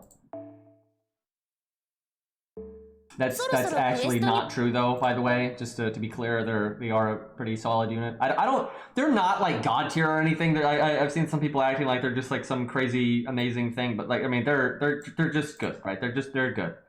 What the hell is she gonna want the Pearson vulnerability on? I'm not sure she wants it on Buster. I mean, she does after her NP. I think she wants it on Quick. Because she really wants to do quick on her NP turn. Like, really bad.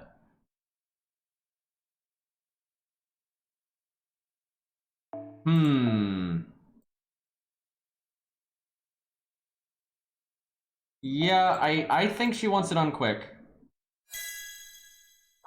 Because she's gonna focus a lot on NP gain and stuff like that. Yeah, I think this is right. Hell, she might not even want Merlin on her art card, but we'll see.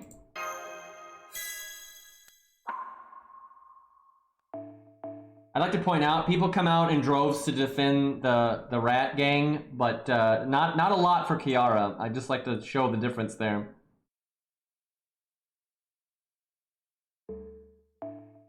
Okay, she's probably actually going to want the heal one. She's going to have a bit more of an issue with that. Oh boy, this may be hard for Scath. I do think stun is incredible here, but there could be some problems here.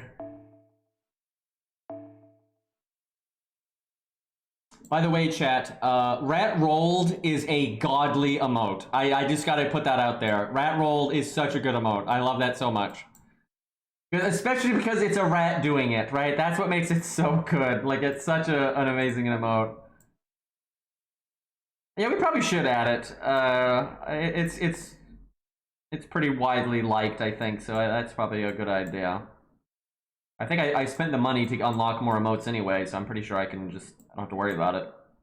Man, I don't know what to do for her. This is so funky. This is gonna get weird.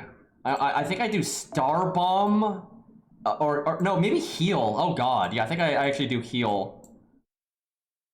Yeah, she's gonna need the extra stall. Like, Ku doesn't care, but yeah, she's gonna need that. Yeah, we'll add it. We'll add it. I'm trying to remember. Is it FFZ or BTTS or whatever the fuck? I think it's B, right? Like Better Twitch TV. It's B. Okay. Yeah, I'll add that right after the stream. I'm not gonna add it right now because my monitor setup makes that incredibly difficult. Also, it normally doesn't update for a little while anyway. But I'll do it like as soon as the stream ends. I'll do it because that is a good emote. So I don't want to forget. And if I don't do it like right now, I'll potentially forget. Do I do another Star Bomb or like Heal Boost even? Is Heal Boost? I don't think Heal Boost is worth it. That's probably going too far. Okay, we'll do Star Bomb. All right, this is the weirdest command code setup I think I've ever given Scath, but I think it's correct. Kind of a hard call, though. Now, she wants Atlas almost always, so I think we'll stick with that. Like, Ku's just become weird, and he's, like, over time kind of grown out of Atlas just because of the changes to him, but for a lot of other units, it's still, like, cooldown reduction very good.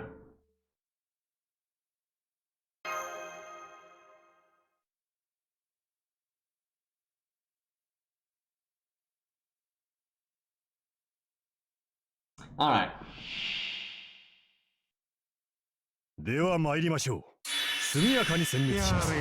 we need more fluffy emotes. I need to figure that out. Like we need like a whole set of fluffy emotes. Like fluffy salute, fluffy heart, right? Like there's some options there. And you know what? Dude, what's that one emote style? I've seen several emotes like it. It's like a freak out. Like I remember no one has it. Like the cat freaking out, and like there's like the Rue spaz out, where it's like a mixture of freaking out and scared, right? I don't remember what those emotes are called, but that style of emote for Fluffy would be really good, right? So that needs to happen. Oh, the music's dead. Excuse me. I'll be dead for a while. I just wasn't paying attention. What the hell? Oh, this is a Yeast song. I was like, what the hell is this? But yeah, it's Yeast. Okay. No Brave Chain, unfortunately.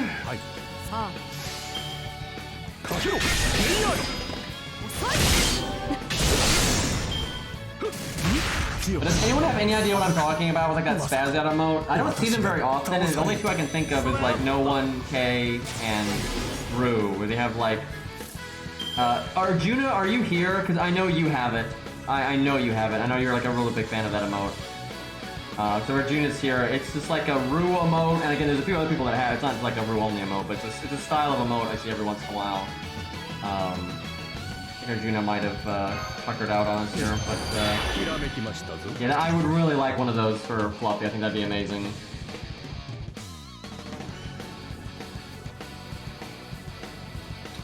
Okay, we got a Brave Chain here. We got NP gain, which I don't know if we actually need, but I'll take it. Wait, no.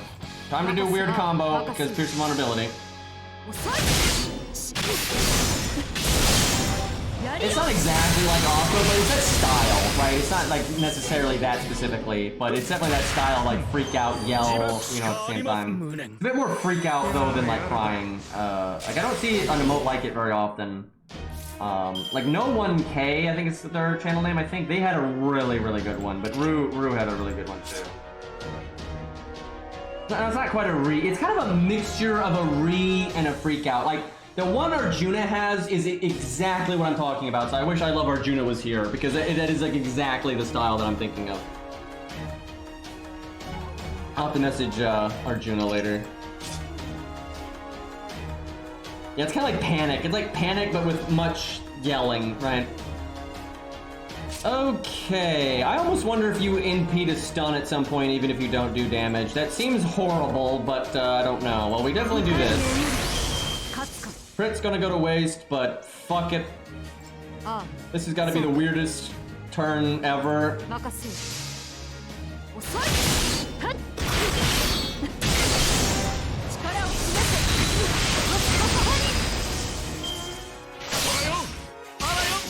Well, we never NP, but I don't know if we...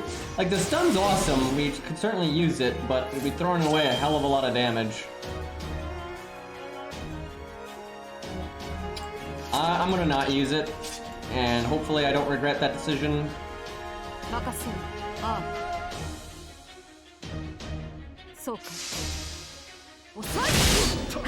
what he's got here. Yes, that is what I am talking about. That's the one. And No One K has an emote similar to it. That's also the same kind of style. Yeah, but yeah, a fluffy emote like in that kind of style would, I think, be really good.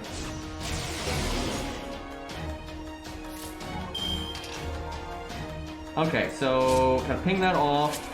Unfortunately, he's not divine or undead or any of that nonsense, but I'll just cast that for the lulz. Alright, stun time, so don't do anything else. Bang, bang, bang. Really sucks that the... I do it out of order like that, but whatever. the stub toe emote or you know whatever.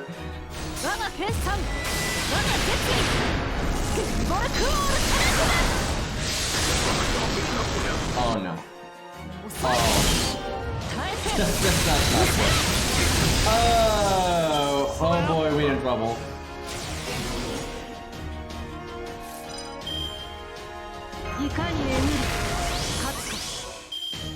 Okay, this... I don't think we even care about the Pierce and vulnerability here. Like, we just don't fucking care. We go full NP gain here. Shame I can't heal right there.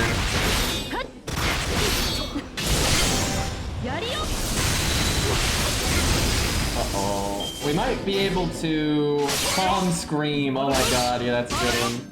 That's iconic right there. If I can Atlas, and yeah, here we go. I can, oh no, I already Atlased.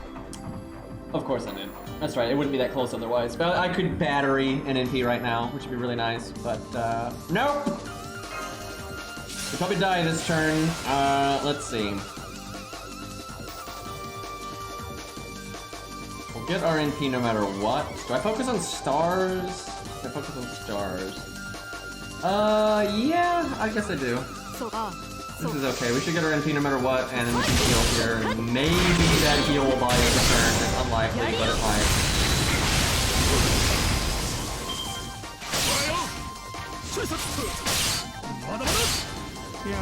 Doesn't help that he's gonna be draining us while we're stunning him.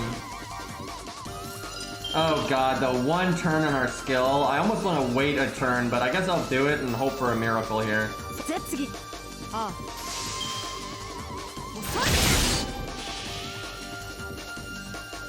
Yeah, rotating Fluffy Decoys here, that'd have to be done to like CGI though. I mean, you could mod, but that would take so long. You'd have to CGI it, which some people do for their modes now, like we're getting past advanced. It's like doing pretty seriously sometimes, man. Yeah, I've seen already some CGI, animated emotes. Well, unfortunately, I guess I should have waited a turn because I'm gonna die here, and although I might have died that turn if I didn't stun. He could have, well, actually probably would have killed me, but just better potential. Well, shit. I guess this is probably more damage, even without the Pierce vulnerability. I feel like you could figure out a way to beat this. She's not that far off from beating it. I think she can figure it out. Like, she is a bit... If they're on equal footing, which she's not as upgraded, although she is a 5-star, but generally if they're on equal footing, who's a little bit better at soloing, but not by like, not in years, right? They're in, like, the same league, roughly. Well... That's only true if stun is effective. I will say, every time you're fighting multiple bosses, Q is so much better. Or if the boss has like anti-debuff or whatever, Q is so much better. Like, she gets shut down a lot easier. There's nothing that shuts Q down that doesn't also shut her down. And then there's stuff that shuts her down that does not shut Q down, right? So Q is definitely better, but she does keep up. And so I think if you really min-max that, I feel like she could probably still do it. But really cutting it close. I do think it's like really, really tough, but... And I'm up to 44 summon tickets. We're slowly getting there. Okay, Chad, I would honestly like to keep streaming because I feel like we didn't do a whole lot. Kind of took a long-ass time on Hector there, but it's super late, so I'll wrap up, and I probably need to make a video. I wanted to make an Arthur experience, but I might make a solo video of Hector there real quick, just because that actually is a damn good stage for soloing, so I kind of want to do that, and then maybe work on Arthur over time a little later. But, yeah, thank you guys for hanging out. I so wish we could do friend supports on that stage, man, because there is some real potential there. Let us see if there is anyone to raid. It is way later than normal, so I kind of doubt it. Well, we can hit up Fino. I think he may have just started streaming recently, so he's not playing FGO, but fuck it, we'll raid him anyway. Alright, everybody. Thanks a million, and I will catch you all soon, and I am out of here.